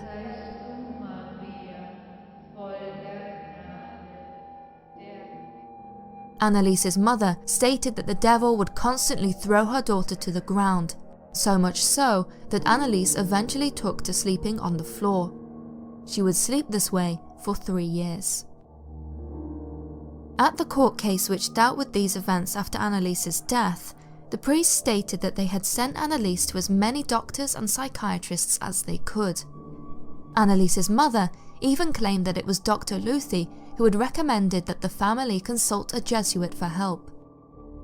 To many involved in the case, the ineffectiveness of medication evidenced demonic possession. It is necessary to mention, however, that in the late 1960s and early 70s, epilepsy was not as well understood as it was today. The MRI machine, for example, was not invented until 1977, meaning that a full picture of the brain was not possible when Anneliese was diagnosed with epilepsy. In addition, there exists a drug-resistant form of epilepsy, which accounts for some 20 to 40% of epileptics, equal to around 400,000 people in America alone. It is therefore not impossible for Anneliese's epilepsy to have been unresponsive to medication. After all medical avenues were exhausted, the priests Renz and Alt began the preliminary steps towards exorcism. A trial exorcism was conducted by the priests to ascertain whether or not Anneliese was truly possessed. At one point, the priest sat down next to her and mentally commanded, "Depart from her. Say who you are." Immediately, Anneliese went into a frenzy. She grabbed herself by the neck and destroyed the rosary which she was wearing. As with most alleged cases of demonic possession, evidence comes to us in the form of personal eyewitness testimony. In the case of Anneliese Michel, the involvement of the church means that detailed notes and case files were kept by the priests involved in the exorcism. It is because of this that we know Anneliese's destruction of the rosary caused great concern. To the religiously minded, only the most powerful demons can destroy holy objects. After this event, the priests wrote to the Bishop of Würzburg to approve an exorcism. Once approval had been received, they initiated the centuries-old ritual of Catholic exorcism, also known as the Roman Ritual of 1614. On Sunday, the 3rd of August 1975, Anneliese underwent her first exorcism. The elder of the two, Father Rains, took the spiritual lead. Interestingly, although a religious cure had been sought, a medical one was still being attempted. Anneliese remained on her doctor-prescribed medication until shortly before her death. It is at this point that Anneliese's case escalated once again. As soon as the exorcism began, the demons, without any overt stimulus, spoke through Anneliese in deep guttural voices. Everyone present was deeply disturbed. Such an instant and strong demonic presence was atypical in the exorcist's experiences. In fact, it was so unusual for demons to reveal themselves so early on in the exorcism that the priests were both unprepared, struggling to even comprehend the rapidity with which Anneliese spoke. The pace of the subsequent events compelled them to record everything for the bishop and others to study. It was Anneliese herself who requested that the tapes be made public across the world, so that people would believe there was a devil. It is because of this that we now have access to audio evidence from the exorcism.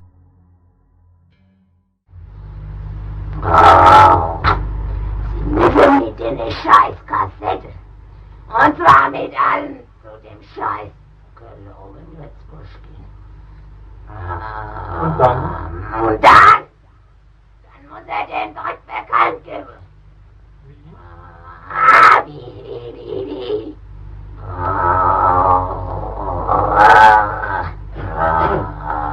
Flüstere.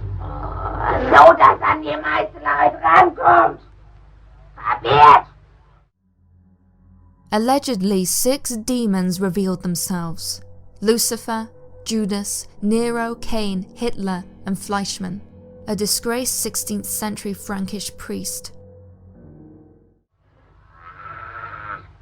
Ich bin Nero. Ich bin der Dritte im Bunde.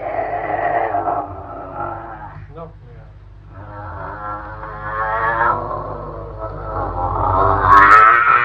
Halt ihr Maul! Ich bin kein. Seid ihr also 4. Und Hitler? Hitler ist gelogen. Sage es deutlich. Im Namen Jesu und im Namen Mariens. Im Namen des Vaters und des Sohnes und des Heiligen Geistes. Ja, Amen. ich bin auch hier. Wer denn? Hitler. Whenever Hitler possessed Anneliese, he would announce himself to the priests with a Sieg Heil. Bizarrely, Hitler would speak with the correct Austrian inflections. The demons would criticize the church, ridicule the faithful and faithless alike, and exalt their own power. Lucifer is claimed to have said, "I want to conquer the earth for myself."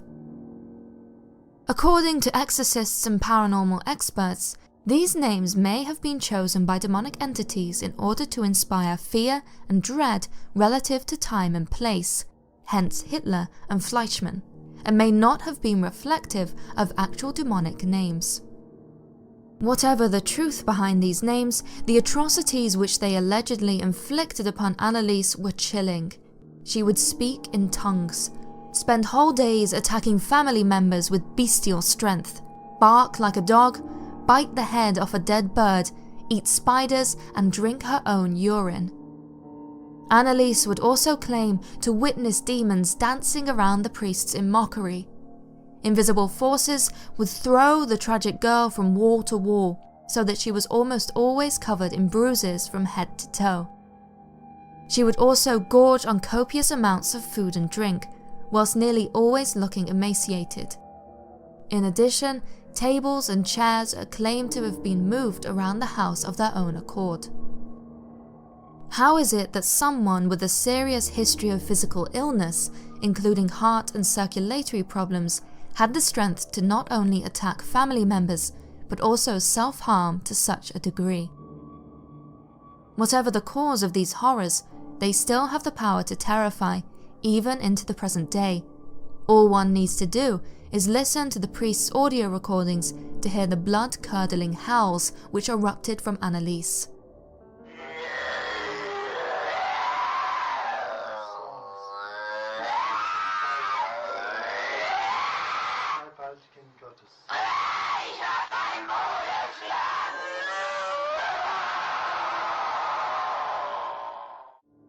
Often, the exorcism sessions would culminate in such brutality that Anneliese would have to be held down or chained to a chair. These terrible episodes would continue for many months. Occasionally, Anneliese would experience periods of lucidity. During these moments, she would spend time with her constant companion Peter and plan out their future together. They hoped to one day be married when all of this was over. Underneath all of the horror, there appears to have been a real sense of hope that either the medicine or the exorcisms, or both, would cure Anneliese of whatever it was that haunted her. At one time, Anneliese and Peter went for a walk in the nearby woods. However, once there, Anneliese walked off alone. According to Peter, she was in a trance-like state. She would later claim to have walked alongside the Virgin Mary that day. Anneliese reported that she had told her that, "It pains my heart that so many souls are going to hell. Someone needs to do penance. Would you like to do penance for the souls so that they do not enter hell?" Anneliese said that she was given 3 days to consider the Virgin Mary's offer. When they arrived home, she told everyone of her miraculous vision. She said that she felt so much better than she had done in a long time, almost as though the Virgin Mary had relieved Anneliese of her possession whilst she considered the offer. The Michel family was initially skeptical of her vision, but could not deny the happiness that it brought them to see Anneliese in better health. However, when Anneliese expressed her desire to accept the Virgin Mary's proposal, her parents' fear returned. Her mother tried to dissuade her, but to no avail. Anneliese claimed that, in her vision, it was foretold that the Virgin Mary would return to expel the demons on the 31st of October if she chose not to accept the offer. By this day, however, Anneliese was more willing than ever to become a vessel for all of mankind's sins and make a martyr of herself. According to the priests, the demons were unusually passive on this day. Keen to exploit this opportunity, they began an intensive session of exorcism, during which they were able to extract desperate cries of agony from all the demons who claimed to inhabit the girl. When they started praying to the Virgin Mary, a truly chilling cry came from within Anneliese.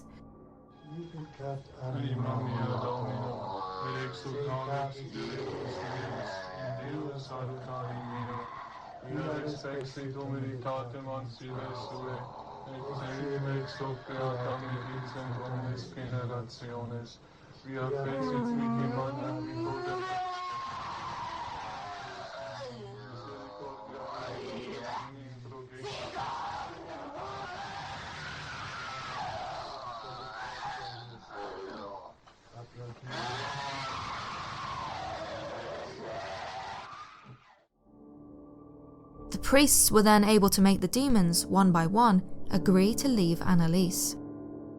After that, Anneliese said in her normal voice, "I am completely free now, completely free. It is so wonderful, completely free."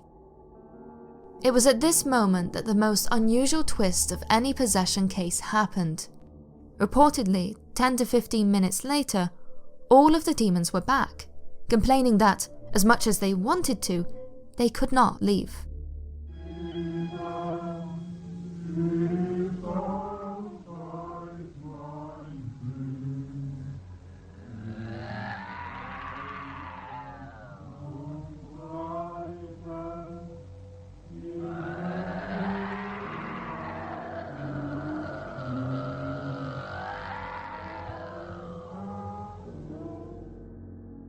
They were trapped inside of Anneliese.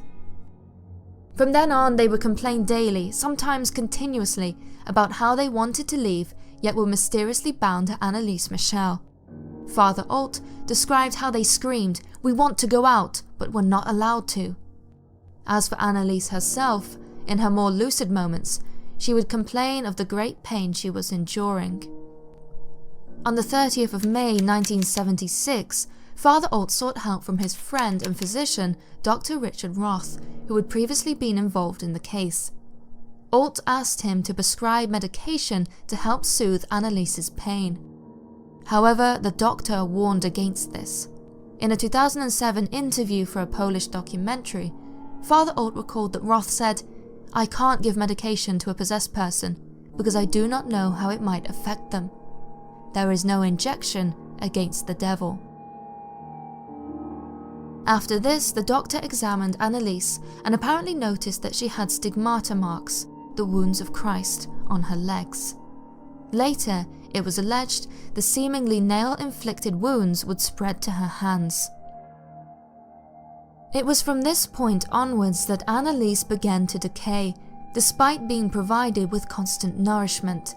She was known to have gorged on large amounts of food in one sitting, then finished by drinking up to 2 liters of juice. Regardless, she was dangerously thin and lost all pallor. According to the priests, Anneliese had had a similar episode of emaciation the previous year, only then to return quickly to normal health. Around the beginning of 1976, Anneliese had claimed that something would change in July. On the 1st of July, at the age of 23, she tragically passed away. By the time of her death, Anneliese had endured the rite of exorcism some 67 times. Some of the sessions lasted up to 4 hours. 42 of these sessions were recorded on tape. The apparent cause of death was starvation.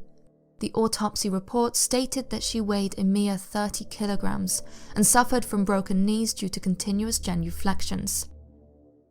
In the aftermath of her death, the government proceeded to file charges of negligent homicide against the 2 priests, Renz and Alt, and Anneliese's parents, Anna and Joseph. In 1978, all 4 were found guilty and were given 6 months suspended prison sentences and 3 years probation. However, the court proceedings were riddled with inconsistencies. Although the defense lawyers submitted the priest's exorcism tapes as evidence, they were never really taken seriously by the court.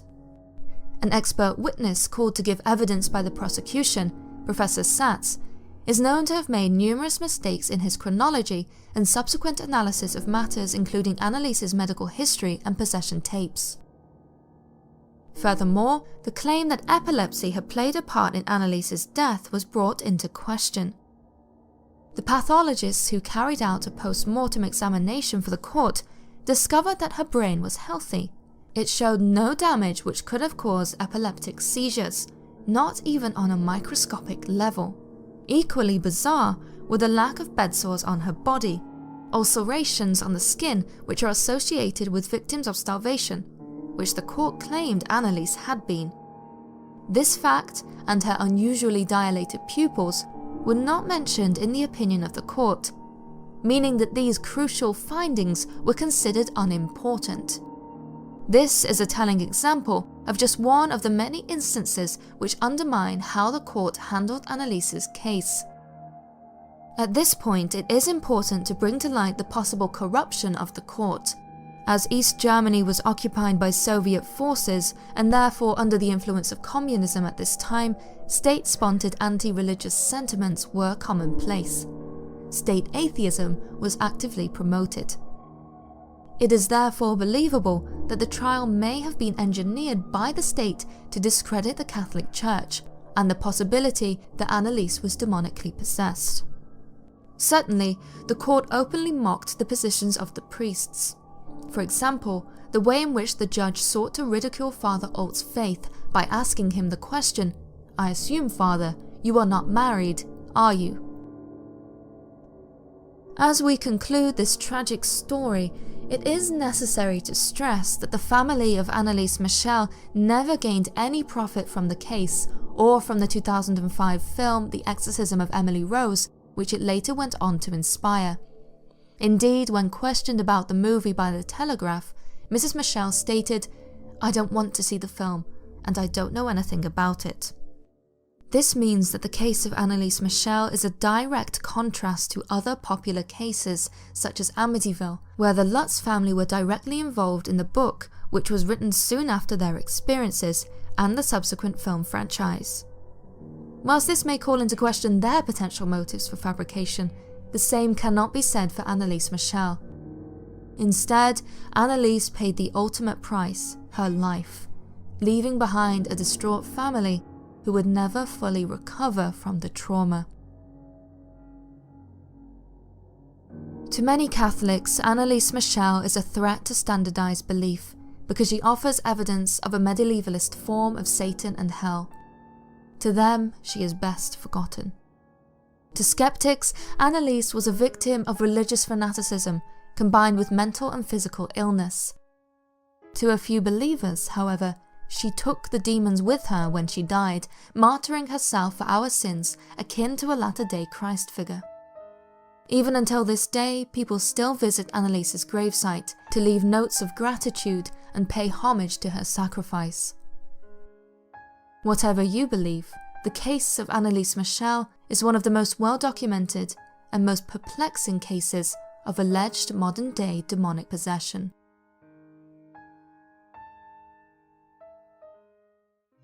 As a perennialist, I am always looking to find those kernels of truth that exist across all places and all times when it comes to paranormal phenomena.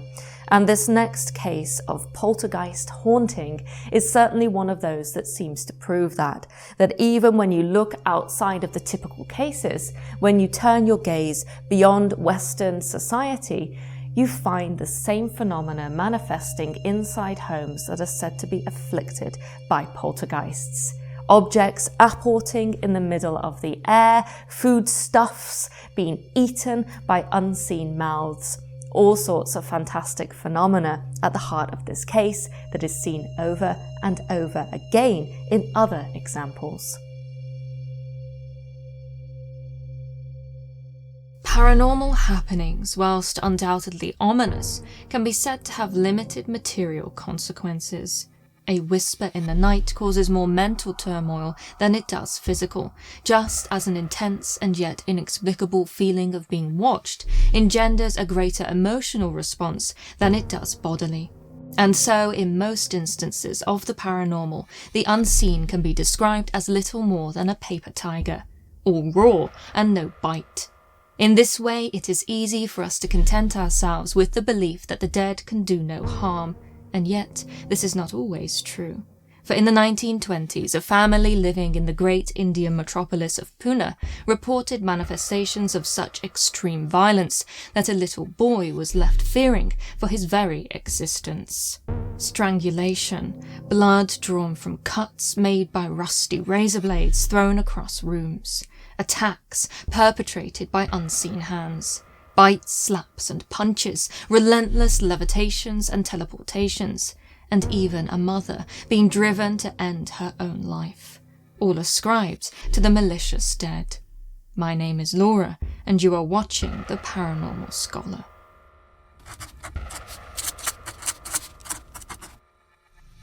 The city of Pune is considered to be one of the most important educational hubs in all of India.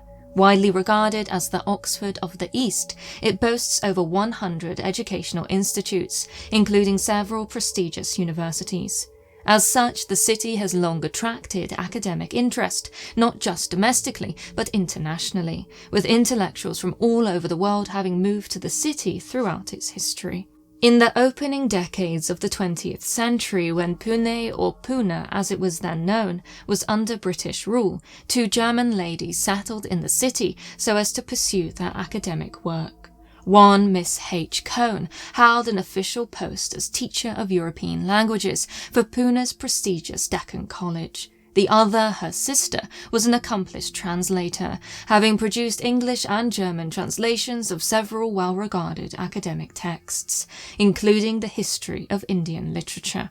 She herself was married to another scholar, Dr. S. V. Ketkar, a highly regarded Brahmin historian and encyclopedist.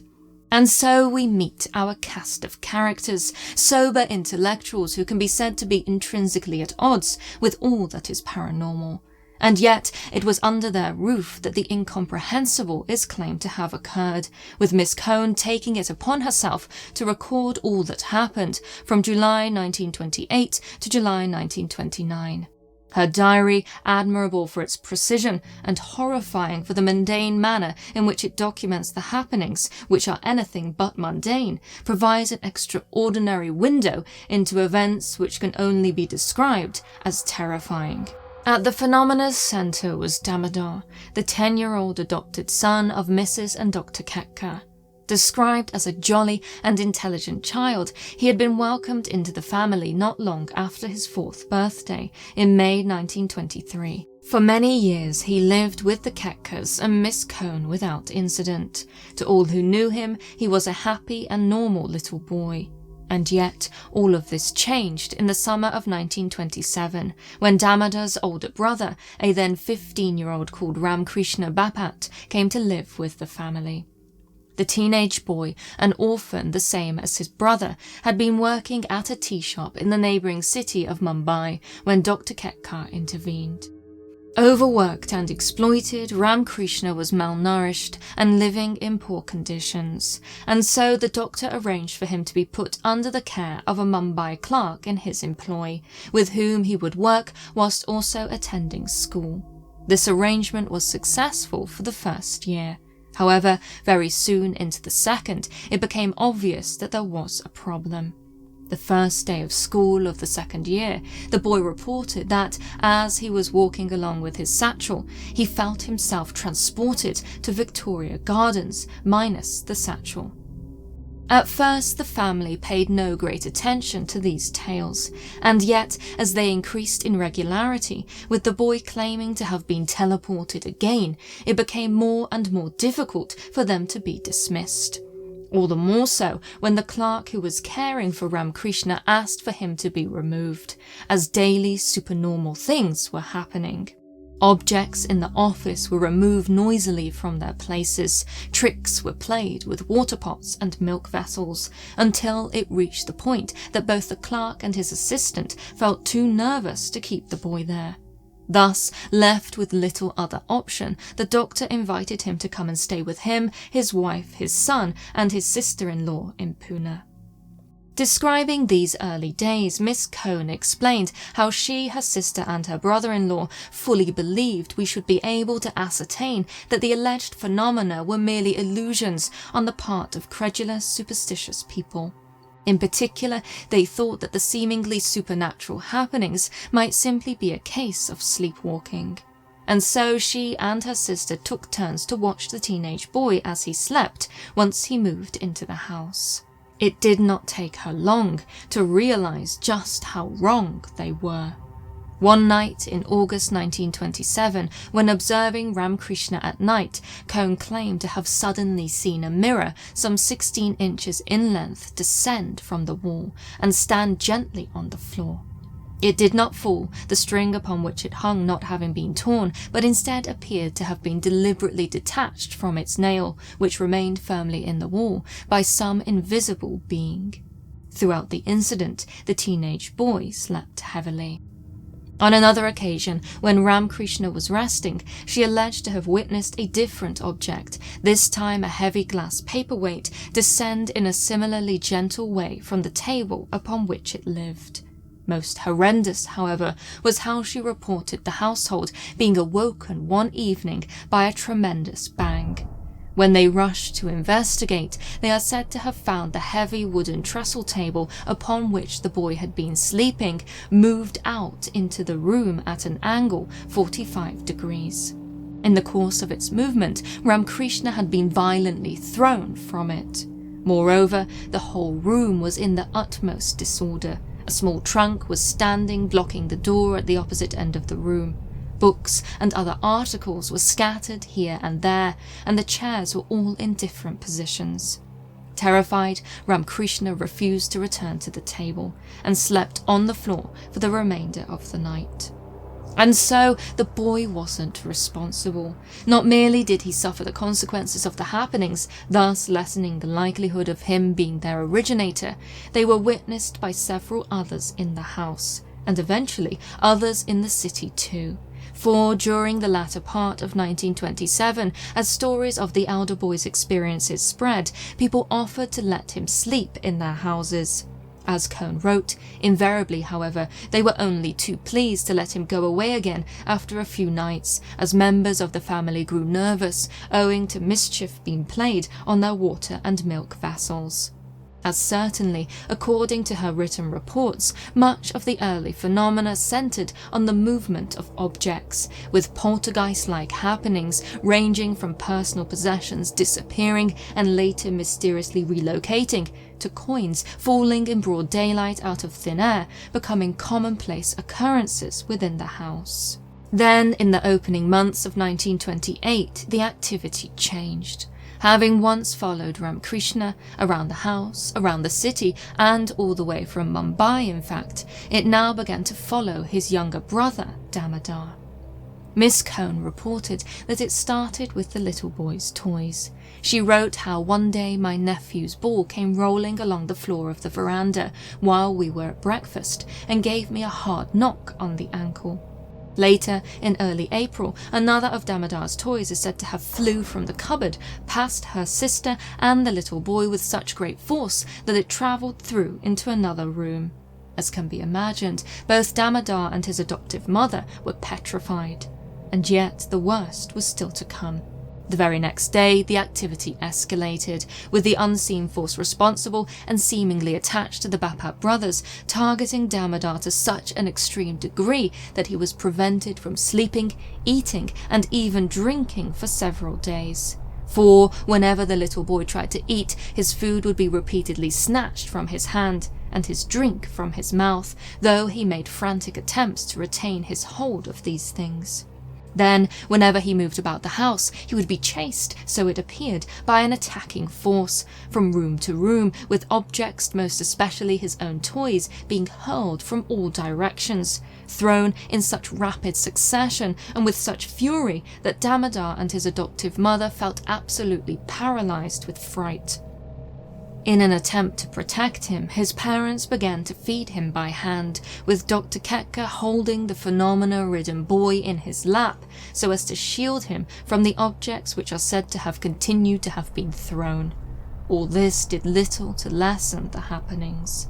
Horrifyingly, to the minds of those in the house, it looked like a determined effort aimed at the child's life. And indeed, as time went by, it was whispered that this was not the first time the unseen force responsible had driven someone to death. Reflecting upon the boy's origins, it was feared that the reason why Damodar had been made an orphan in the first place may have been something to do with the paranormal activity. According to what Miss Cohn was able to uncover, not merely had Ramakrishna been troubled by spirits on and off since early childhood, but his and Damodar's mother also.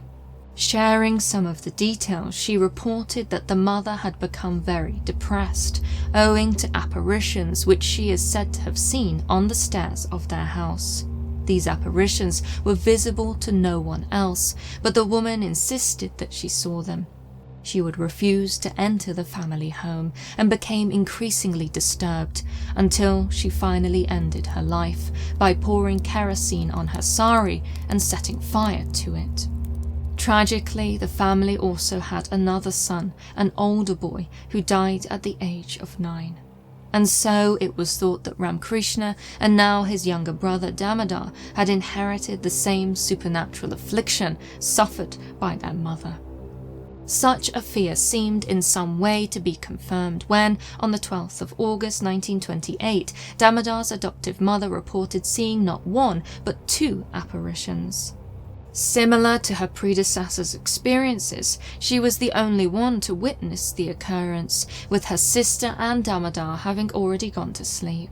As they slept, so Mrs. Ketka claimed, a faint outline of 2 white figures appeared to come from the wall beyond her sister's bed. Filmy and indistinct, the shapes were still clear enough to be identifiable as figures, and they came towards her sister's bed, moving as though making her bed. Scared, she could only watch as the spectres crossed the room.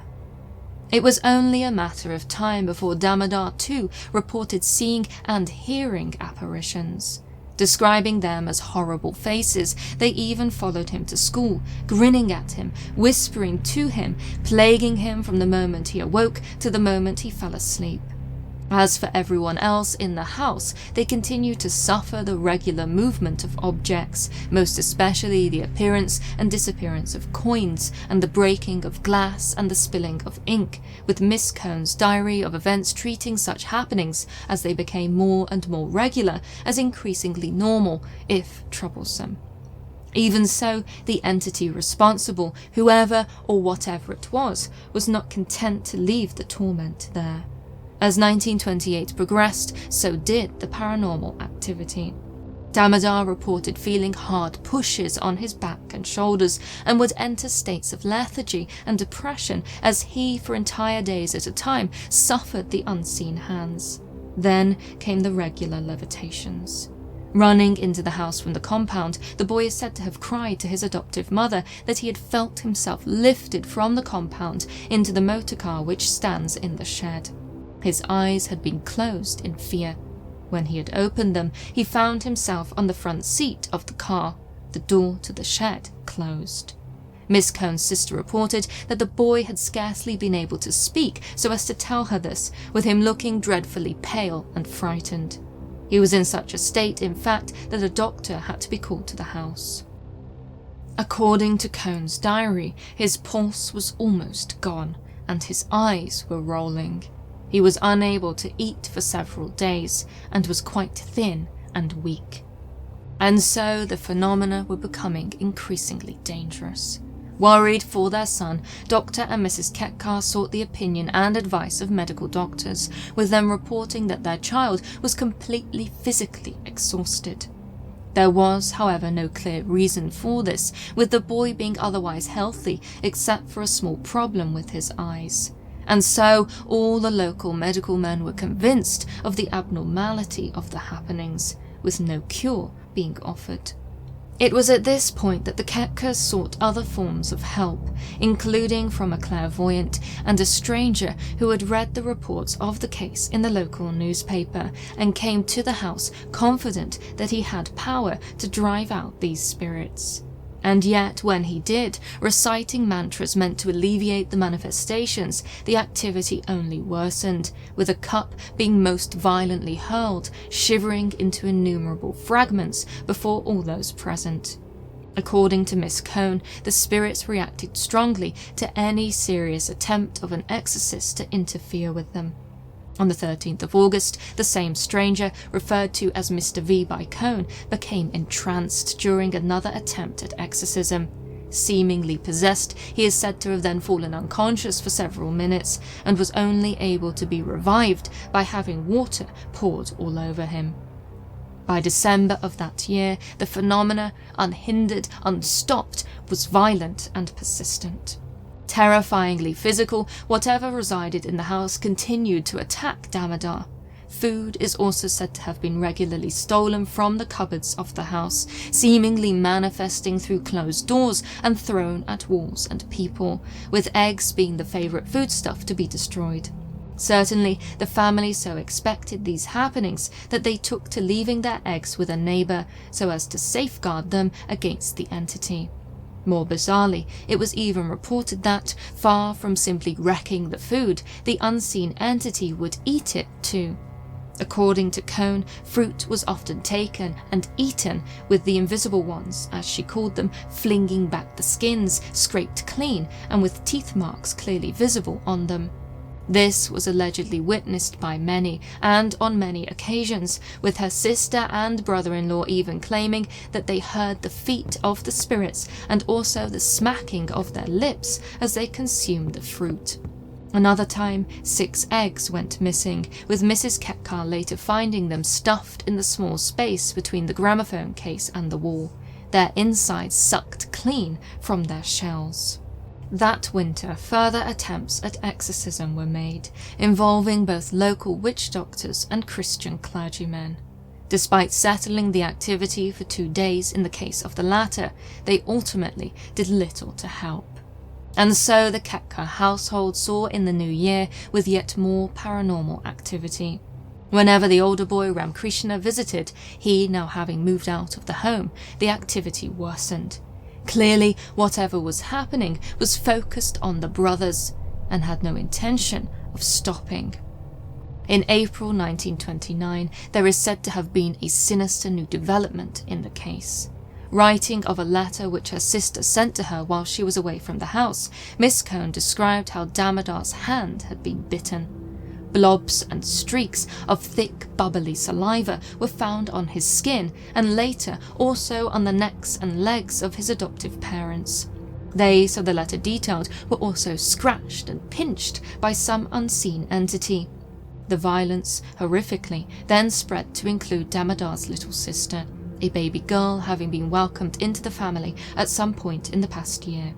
She too was pinched and scratched. The most terrible incident, however, took place on the 28th of April. According to Miss Cohn, at supper my sister asked Damodar to tie the little girl's bib on for her, which he did. She fidgeted, so he only got one bow and 2 ends, instead of 2 ends and 2 bows. About 3/4 of the way through the meal, she suddenly grabbed at her own neck in distress.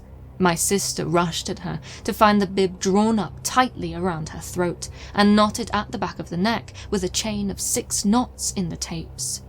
It seems that whatever unseen force had done this had been intent on strangling the girl. That month, all manner of violent reports came from the Ketkar household, from further instances of being scratched and smacked hard on the back, to the little girl's thumb being suddenly cut and blood drawn, to Damodar's shirt and vest being audibly cut and torn while on his body, to an old rusty razor blade being thrown across the room, slightly cutting Damodar's legs. After the attempted strangulation of the little girl, in a state of desperation, the parents once again allowed for an exorcism to take place in the house. A regular prayer meeting was held, things were thrown during the meeting, there was subsequent peace. Afterwards, throughout May and June, there is said to have been comparative peace, before the activities started up again in July.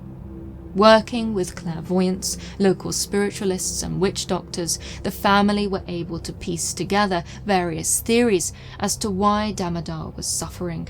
One potential explanation was that he and Ramkrishna, and quite possibly their mother before them, were being haunted by the spirit of their older brother, who had died at the age of 9.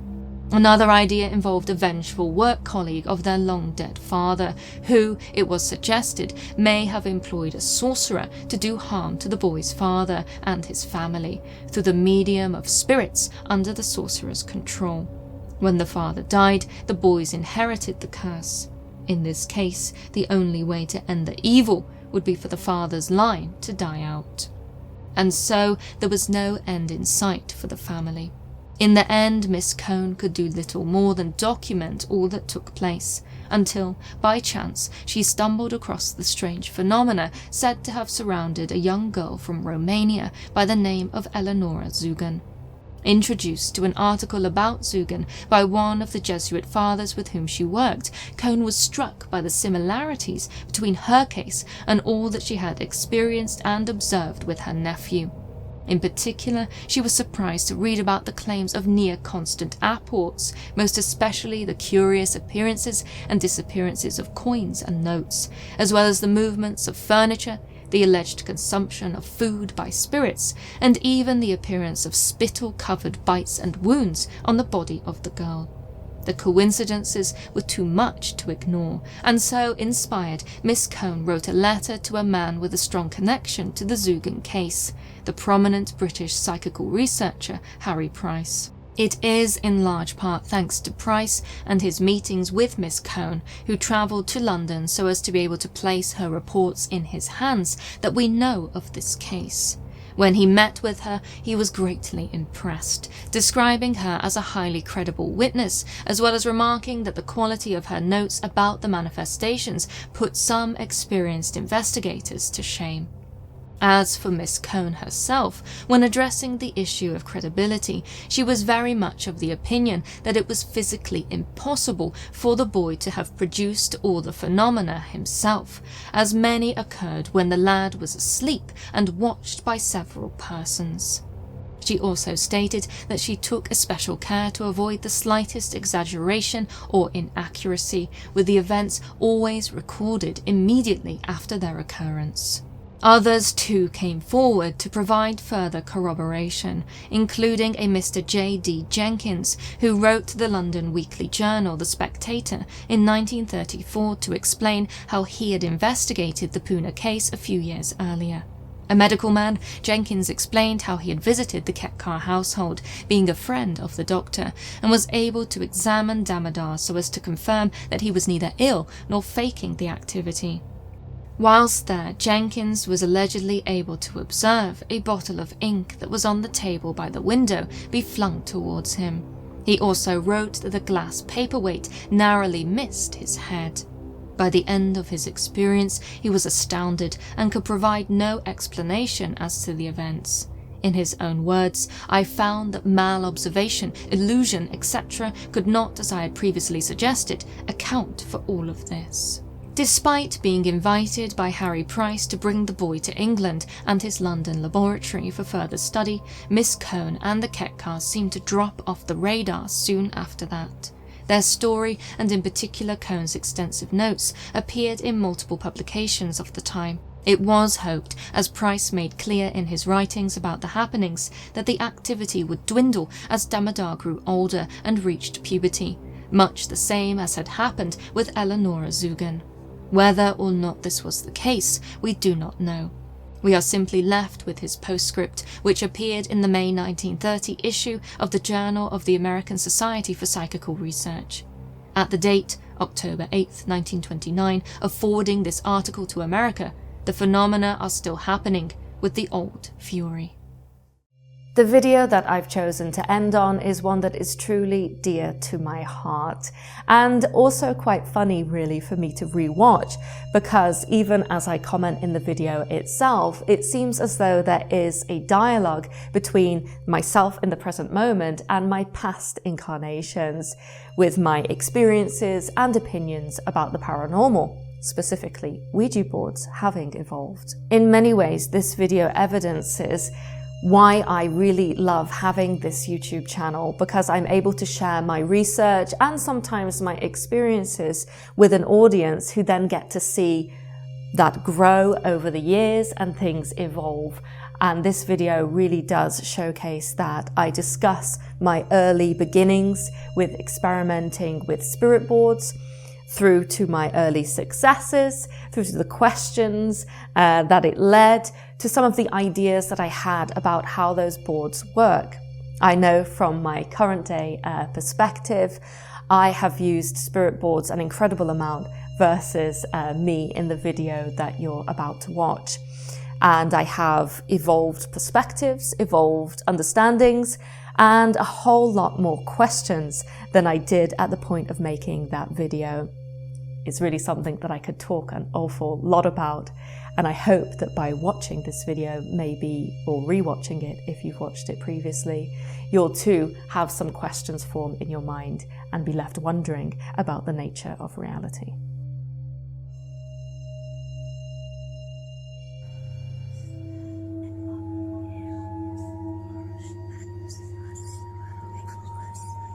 The Ouija board is one of, if not the most, iconic paranormal instruments. Said to be able to facilitate communication between the living and the dead, the board, also known as a spirit or talking board, commonly features the letters of the alphabet, the numbers 0 to 9, and the simple words yes, no, and goodbye. Boasting a long and rich history from ancient times right through to the archetypal Bond and William Ford Ouija boards of the 19th century and today, the board also has a controversial reputation, from it being an object of danger and dark energy to one of outright fraud. After all, in the minds of many, the Ouija board is little more than a theatre piece, horror-fest entertainment to be brought out at teenage slumber parties and tinkered with. And yet, despite all of this, there is a serious side to their usage, with them being a staple tool for many paranormal investigators and psychic mediums. They assert that these objects work, and do indeed enable those who use them correctly to speak with unseen entities. And after having experimented with these boards myself, I cannot help but agree.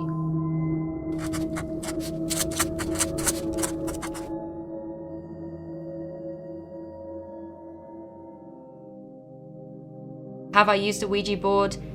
Yes. Was it evil? No. Was it successful? No. Was it even remotely interesting? No. I've never actually had an interaction with a Ouija board where it worked.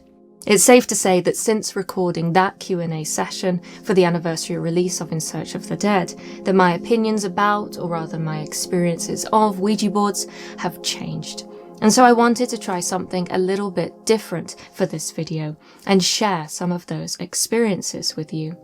As those of you who follow my work will know, I very rarely discuss my personal opinions about the paranormal. I always try to aim for objectivity in my research and presentation, so as not to overshadow the cases or phenomena which I am showcasing.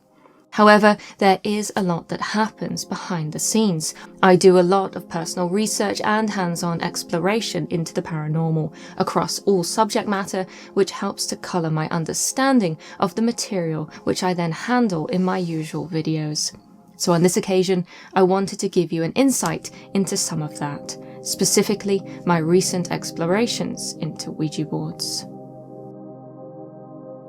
I think it would be quite unusual for a paranormal researcher to say that they haven't tried to personally investigate the paranormal in a more hands-on way.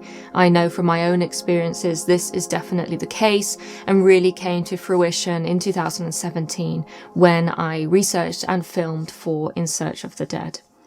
Although I do cover lots of different topics within the paranormal, from UFOs and aliens through to cryptids and of course life after death, it is life after death, spirits, ghosts, spirit communication, which really captivates my attention. And so attempts at spirit communication through seances or even using the Ouija board is nothing new to me.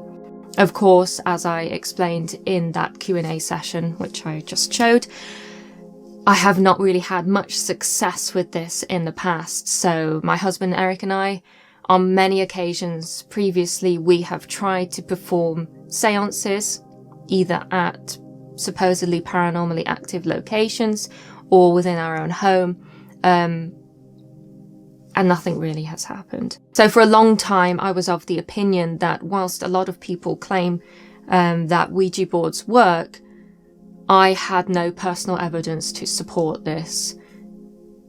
Not even the slightest thing. It would be a matter of placing your finger on the glass and it would not move. There would be no suggestion that it wished to move.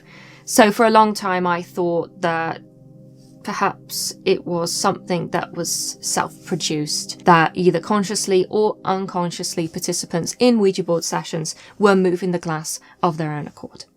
My opinions about Ouija boards first began to change in October last year, which funnily enough happened before the release of the Q&A session in which I said that I've never had an experience with a Ouija board. So that Q&A session was recorded before this experience that I had. So when I released that video, it was quite humorous that fate seemed to align to discredit what I had said in that Q&A almost off the bat.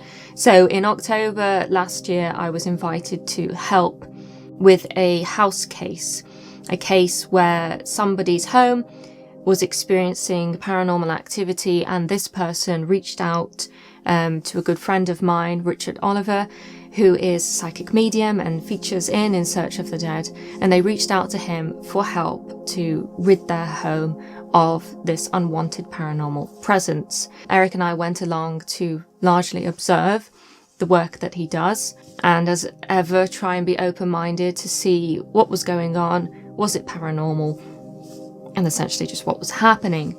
And part of that house case involved performing a spirit board session with Richard and his partner Emma, who is also mediumistic, and for the first time ever I had activity on a spirit board. Are they upset?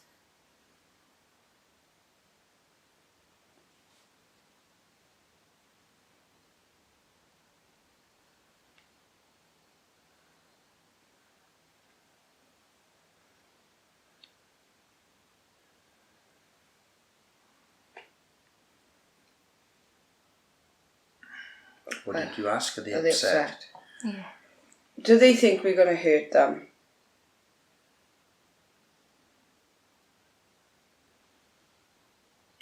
No, we're not. Could they move it back to the centre, if possible? Could you move it back to the centre, please? Or would you move it off the yes? Thank you. Do the other spirits think that we're going to hurt them?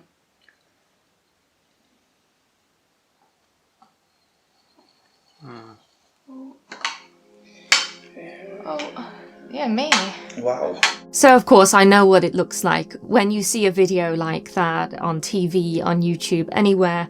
Of course, and I completely understand, of course your first instinct is to say that it's fake and that I must have been moving the planchette, or Eric or Richard or Emma or somebody was making the planchette move either consciously or unconsciously. And as I said, I completely appreciate that sentiment because I myself would think that. But I can say, and I know it's simply my word against what your eyes are telling you, that nobody physical, living, present in that room was moving that planchette. And we've all seen Ouija boards in horror films, no doubt. They're scary. They're in dark rooms with candles. And there's quite oftentimes something sinister that comes through and tells people to leave or die or get out. But in a way, the most convincing part about that session that I did was how unlike the cliche it was. It was at times funny. One particular spirit that came through on the board was someone who was actually known to both Richard and Emma. They had encountered this spirit before. And in life, this man was very spiritual and used talking boards. And so he knew that he was going to die because he was terminally ill. And so he told his family members, look, I'm going to come back on the Ouija board. And when I do, so that you know it's me, I'm going to present a password. And when we were there that night doing that house case, he presented that password and proceeded to jest and have banter with Richard and Emma, all of us around the board. Yeah, of course it was just...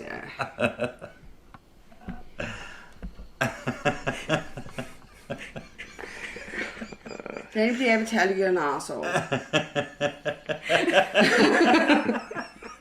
It was a sarcastic and funny and very, very unusual Ouija board session. And in essence, this man, this spirit, helped to facilitate communication with what was claimed to be the other spirits in that home who were residing there, haunting that place. And so that was my first experience with a talking board working. And the entire time it was happening, I would have my finger on the planchette and tilt my head down to board level so that I could confirm that nobody was moving the planchette. Not that I didn't trust the people that I was sat with, quite the contrary, but even in the moment when you are seeing something that you don't expect to happen, an object moving with nobody touching it, or at least nobody living moving it, you question everything. You even question whether you're doing it yourself. So the entire time I was watching at eye level, and all four of us were barely touching the planchette, and yet it still moved. So after that night, my interest in spirit communication using Ouija boards went through the roof. How could this be? To have something so tangible, something so physical, that appears to be evidence of something paranormal happening, it seemed almost too good to be true. And so afterwards, at home, taking all necessary precautions to have a safe talking board session, Eric and I tried to replicate this. And once again, nothing worked. So we were stumped. Why is it not working again? Why is it not moving? We didn't suspect for a moment that there was any foul play in the house case. We just wondered maybe our house isn't spiritually active enough. But then I came to the realization through research and what others had to say that two people, generally speaking, is simply not enough to operate a Ouija board. And so upon realizing this, I was able to invite others, members of my family, to join us and see, could we replicate what Eric and I had experienced during that house case in order to study it at a personal level. As often happens when doing this sort of research, having cameras on and taking scientific measurements just gets forgotten. You are caught up in the moment, and particularly with the paranormal, there's always that fear that if you turn the camera on, nothing will happen. It's happened before to us so many times, and then even when you do turn the camera on, we've had files being corrupted, batteries being drained, cameras just not working, even brand new cameras. So in the early days of this exploration, having cameras on was a complete no. It didn't cross our minds, seemed irrelevant, and quite possibly detrimental to the whole experience. So you're gonna have to take my word for it, I'm afraid. But as I said, this video is a bit different in that I wanted to share with you some of my experiences and things that have really made me wonder what is going on with the paranormal, and have really evolved my interest and understanding of things we can't explain easily through material means. With the help of some family members, Eric and I did some Ouija board sessions at home. Now, I must stress before I continue that I do not necessarily recommend that you go out and try this. I think that Ouija boards get a very bad reputation through misuse.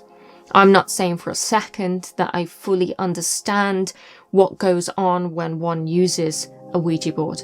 I don't. This is the point of me experimenting with this. I simply don't, and now I don't know if I ever will.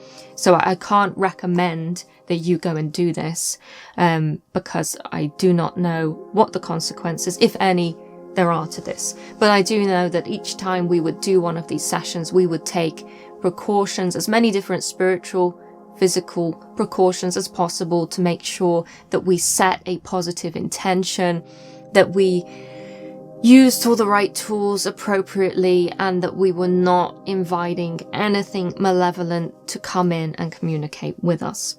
So with all of this in mind, and all participants during these Ouija board sessions being close family members who I trust, absolutely, people who are open-minded towards the paranormal, we went to see if anything would happen. We had no particular intention other than seeing if there was anybody there on the other side with good intentions who wanted to speak with us. And almost immediately, if not absolutely immediately, the planchette began to move. It took a while the first time to figure out who, or supposedly who, was communicating with us. So quite early on we asked, okay, since the little glass that we were using for the session was moving, who are you? Are you able to give your name? And they were reluctant to do this at first, and so we changed to asking more simple yes/no questions, such as, do we know you? Did we know you when you were alive? Do you have a connection to us? And we also asked the glass if it could move to the edge of the board closest to the person who it had the connection to, or the strongest connection to. And in the end, we determined that this, the spirit, whoever was, or whatever was moving the glass, was claiming to be a family member, specifically connected to my mother, who was there present. It was all rather unexpected. If you would have chosen a deceased loved one to have come through on the board, this person would not necessarily have been at the top of the list, but they were there nonetheless. And in order to verify their identity further, my mother asked lots of questions, to which they provided answers. To almost all of them. The ones that they didn't provide answers to, they didn't provide incorrect answers, they simply didn't know.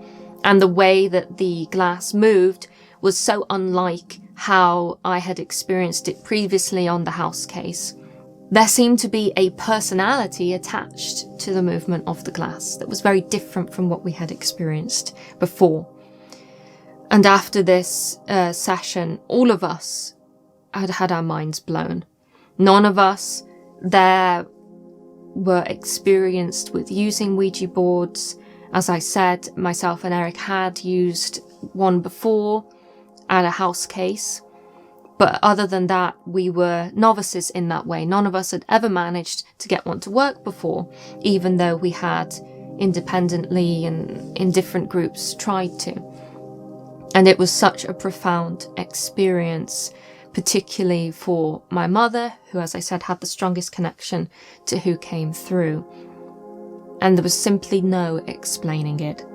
At times, the questions that were being asked in order to verify the spirit's identity, the answers were only known by my mother, and at times she didn't even have her finger on the glass, and yet it still gave the answer. So it was very peculiar as to how the glass, the spirit that was moving the glass, knew the answers to the questions unless they were who they were claiming to be. Also, as I'm super skeptically minded and always trying to poke holes in everything, when using the Ouija board, I had changed out the planchette that came with the board for this little bowl. It's just a little sauce dish, and it's the smallest glass that I could find in the house, and I was determined to use something which I thought was quite awkward for 5 people, because that's how many people were there, for 5 people to all put their finger on and be able to manipulate. Now, there are several objects, items, tools which became staples of our sessions. So aside from the board itself and the little glass planchette, which I've already talked about, there were other things that we would use in order to help verify the spirit activity that we were experiencing. And a favourite for me is the Ghost Tube app by Amy's Crypt and her partner, Jared. This app, whilst it is limited, it contains a word bank of 850 words, which is, of course, not very many given the scope of the English language, is inexplicably and exceptionally, compared to other apps which I've tried and used, just spot on, I would say, with letting you know when you have spirit activity. So other apps which I've used seem to routinely, at 10-second intervals or so on, throw words at you, as if there's constant stimuli that they're picking up on and translating into words from the spiritual realm. GhostTube is very different. So you can have an entire session where you turn it on and it is silent for the entire time. We've had that. We've been to places which are supposed to be ludicrously haunted, and it says nothing the entire session. It truly does seem to respond to spirit activity in the room. And so we use that, in a sense, as a barometer of spirit activity when we are initiating the seance, initiating the Ouija board, and inviting spirits of good intention who wish to talk with us to come and communicate. We use this app to get a sense as to, is somebody here? And in addition to that barometer effect, oftentimes the words which it gives you do seem to have relevance to what is happening. So another tool which we like to use is frankincense. So traditionally, frankincense has a long history of being used in regards to spirit communication and occult practices. And so in our experiments, we have tried burning frankincense resin, it's a tree sap essentially, in order to help our communications. For a long time, we were unsure as to what, if any, effect frankincense was having on our seances. And I remember on one occasion, we were trying to do the session, and so far nothing had really happened. And we were debating whether or not to light the charcoal and to have some incense, some frankincense incense, to see if it made a difference. And so I lit it and I put it on.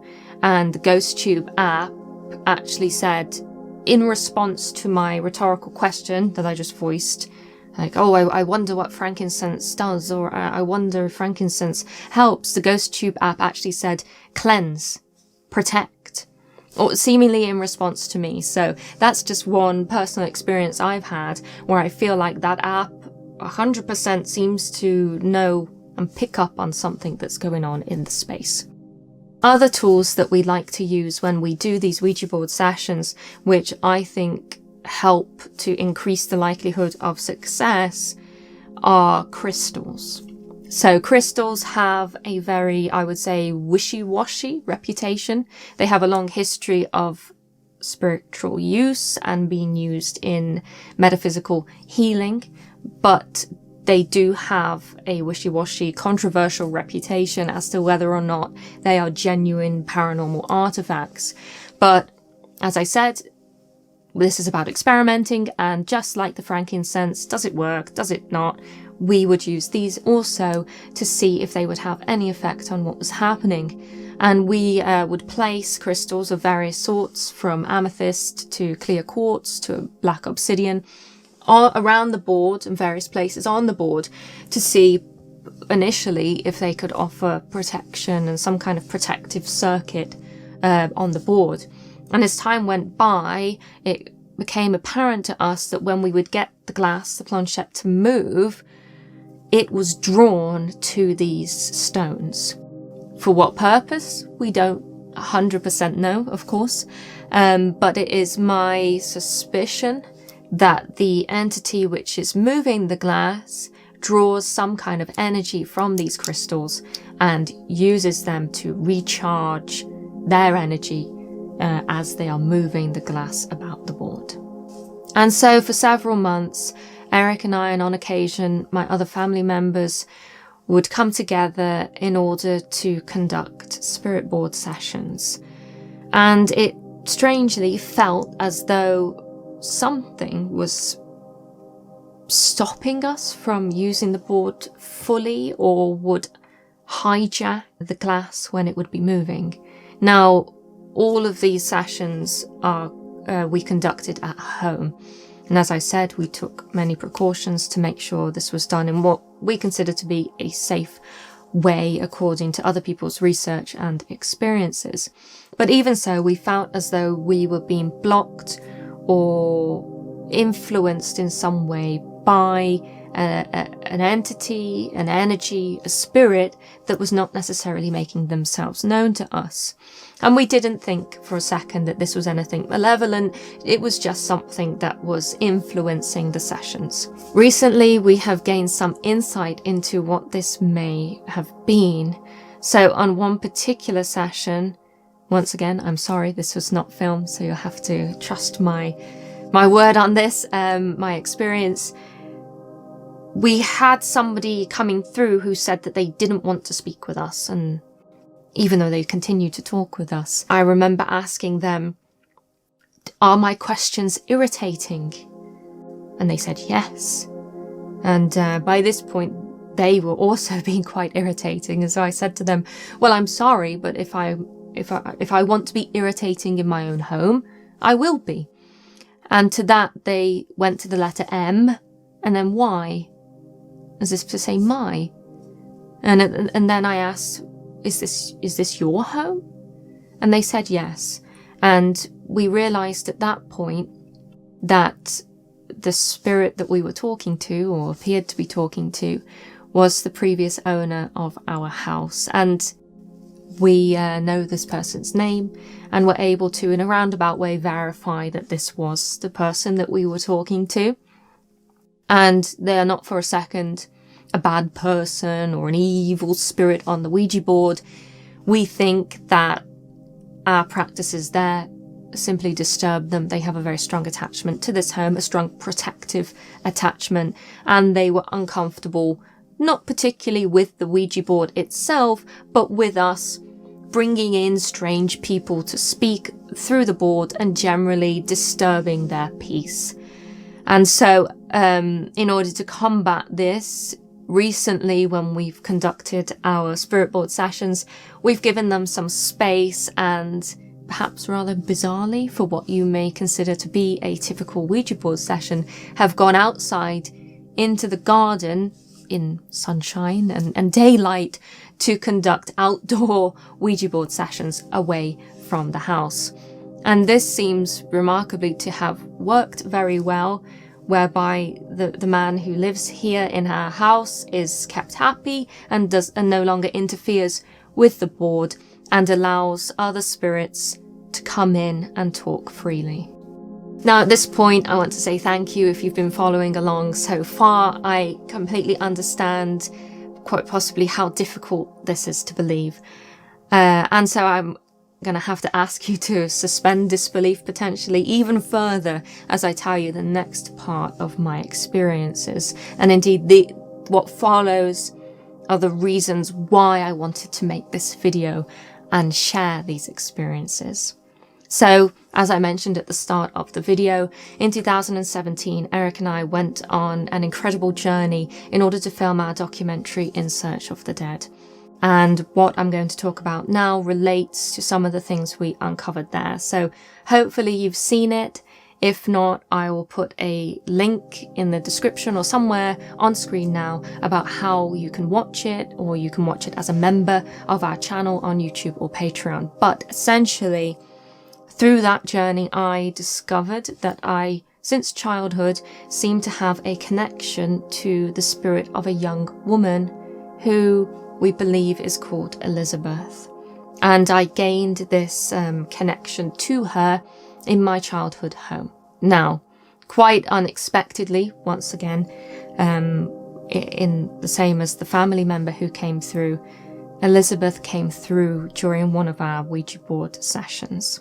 We believe that in life, Elizabeth was illiterate, so she's from the 1800s, from, I believe, just an ordinary working class background, and may not have known how to read and write.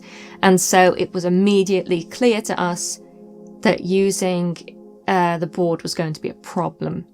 So now you might be asking, well, how did we know that it was her? And that's a very good question. As I mentioned before, when a spirit comes through, we like to try and verify who we're speaking with. It seems like a good place to start. And so when she came through, or who we believe to be her came through, we asked, who are you? Are you able to spell out your name? And she wasn't. And we asked, well, do you have a connection to one of us? And the glass moved to yes. Then we asked the glass to move to the person around the board who they had the strongest connection to, and the glass moved to me. And through a series of questions, we uncovered that this spirit was claiming to have a connection to me, but to no one else around the board. Now, given that this is my family sat around the board, we thought that was quite unusual, until we were able to reach the conclusion that it must have been her. And in order to verify her identity, I asked her to give me the year using the numbers on the board that she had given to me through a stream of consciousness that I did for In Search of the Dead, which only I could remember. No one else around the board could actually remember the year. And she did. She gave the number. And the way that she was acting on the board as well seemed very in character for what I know of her. And once again, the movement of the glass was very different from the other people that we had seemingly spoke to on the board. After many years of having done In Search of the Dead, I have reinstated communication with this young woman who has been my guardian of sorts for many years, since I was about 10 years old, living in my childhood home. Now, as I mentioned, in order to give space to the spirit of the man who we believe lives in our house, we have started doing spirit board sessions outside. And on one occasion, we were actually able to film some of this. 1. Next number, please. 8. Next number, please. 4. Next number, please.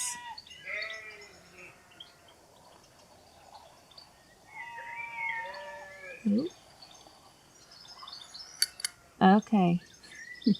I'll start writing it down. Thank you. Just take your time, and then we'll have the 8, 4. Come back. Can you give us the last number? 1, 8, 4, 3. This footage is perhaps quite bizarre to you. As I said, it's nothing at all like the horror tropes and cliches that you see in films or in books, because not only is it outdoors, it's in daylight, and perhaps rather distractedly, there is a lot of sheep in the background of the audio. And so straight away you should get the sense this was not a scary experience, this was not an evil experience, it was all rather bizarre and very much like having a conversation with somebody over the phone where the reception is very bad indeed. So as Elizabeth came through on multiple occasions during these spirit board sessions, it became clear that it was going to be difficult to communicate with her. We tried different things, like me saying the letters of the alphabet in order to try and help her to communicate with us, but try as she might, she just could not really use it because it appeared that she was illiterate. And then, quite surprisingly, on one occasion, we had another spirit come through, very strong, very confident, using the glass and very able to spell and use the board to its full potential. And when we asked the name of this spirit, they gave the name Jane. And if you've seen In Search of the Dead, you will know that Jane is the name of one of the young women who Elizabeth pointed me towards as having been a murder victim in the 1800s, who suffered at the hands of a criminal who was never punished, a man who was never punished for his crimes. And this is essentially the backstory as to why and how I have this connection to Elizabeth, because this male entity, when I was a child, also attached himself to me, and that Elizabeth was there as my spiritual protector to keep him at bay. And in the course of In Search of the Dead, through my experiments with spirit communication, I garnered information, or seemed to be garnering information from Elizabeth, which led me to Jane in the archival and newspaper records from the time, which seemed to suggest that she, as Elizabeth claimed to be, had also been a victim of this unpunished criminal. And so we had a spirit who claimed to be Jane come through on the Ouija board. And just as before with the other entities who came through, it was my first instinct to try and verify who we were speaking to and to get confirmation that who we were talking to or appeared to be talking to was who they were claiming to be. And so I asked if she was Jane, could she give me information that she should have known, but that given the participants around the board, only I knew the answers to. So I asked her to spell out her mother's name, which she did without hesitation. I asked her to give her father's name, and she was also able to do that. I asked her to confirm her age when she died, and she was also able to do that. What's your name, please? Is that an F?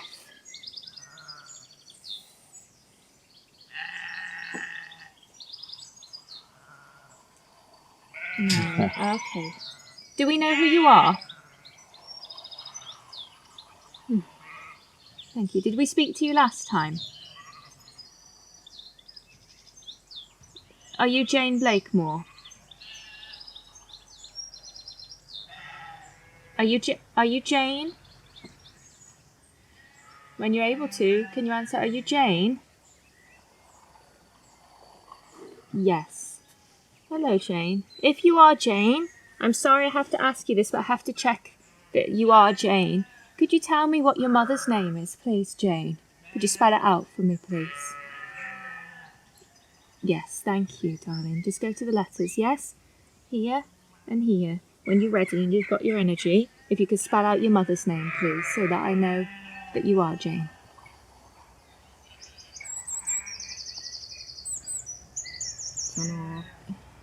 Is that an R, Jane?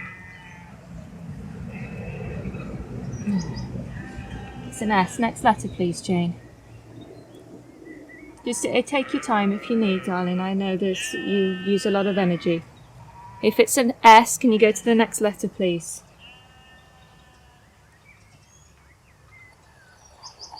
Next letter, please, Jane. Ooh.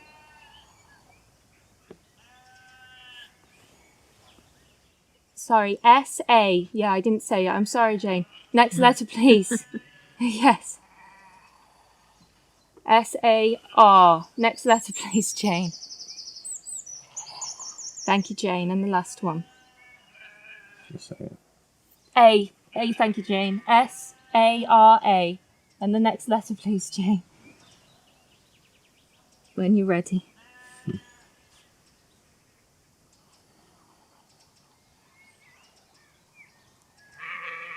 Thank you, darling. It's really nice to speak with you again, Jane. Is Elizabeth with you? Yes, okay. As the session went on, and we've actually spoken with this spirit who claims to be Jane a couple of times now, she was able to speak or communicate with Elizabeth, who she claims was also there with her, Elizabeth having summoned her from wherever it is that they reside in the afterlife to come and help with these communications. So she was able to talk with Elizabeth to pass on more information relating to what happened to them both and the unfortunate end that they both met at the hands of this man. We have been told additional names of potentially additional victims of this unpunished criminal. We've been given additional dates. We've been given place names. So quite a bit of information, but still more that we would like to get in order to really dig deep into the records, into birth records, baptism records, burial records, marriage records, census records, any records that we can find in order to verify, did these people exist, and what happened to them. As it stands, Jane really is the one that we have the complete picture of. And I can't express how remarkable it is to have a glass moving by itself, telling you information that can be verified in the records. I don't know how else to explain it other than it is what it is claiming to be, that we are indeed speaking with someone from the afterlife. At times, using the glass on the board, it would be just myself and my mother touching it, and this was because Jane seemed to respond better when men, so Eric, for example, and my father, were not touching the glass, given what had happened to her in life. Next letter, please, Jane. So, N. Next letter, please. Next letter, please. Jesus. I didn't feel like either one of us were touching it then at one point. Next letter, please, Jane. When you're ready. My mother was barely even touching it. At times she wasn't. Her finger was so light on it, it would come off. And so at times it felt like it was just me. And I know I wasn't moving it. Not that I think that my mother was faking it, but it's always so difficult for your rational mind to discredit that. So I knew that I wasn't moving it. And then even then, at one time, the glass raced so strong across the board that her finger was off because she had lost sight of it. And I'm quite certain that even for a fraction of a second, my finger was off, and yet the glass still moved.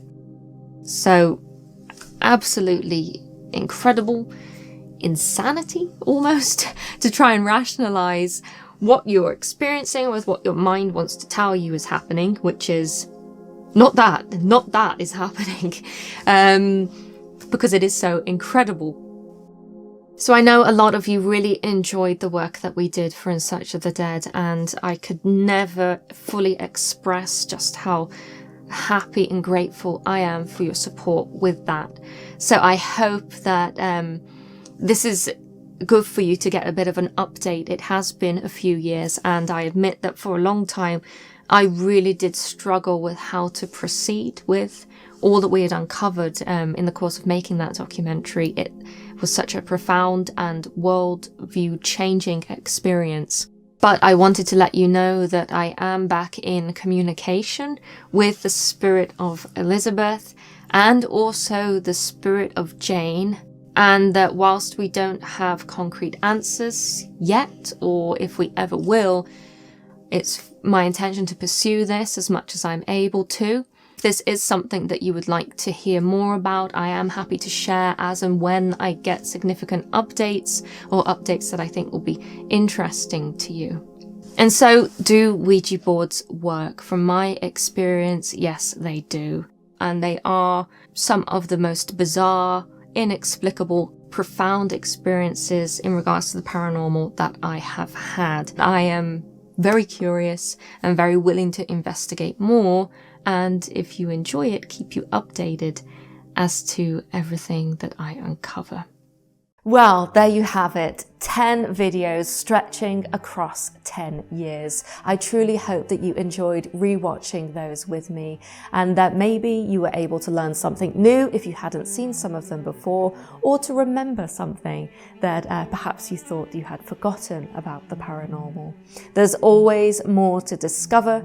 The world truly is stranger than we could ever possibly imagine. Thank you again so much, and Happy New Year. May all your dreams come true this 2026. Until next time.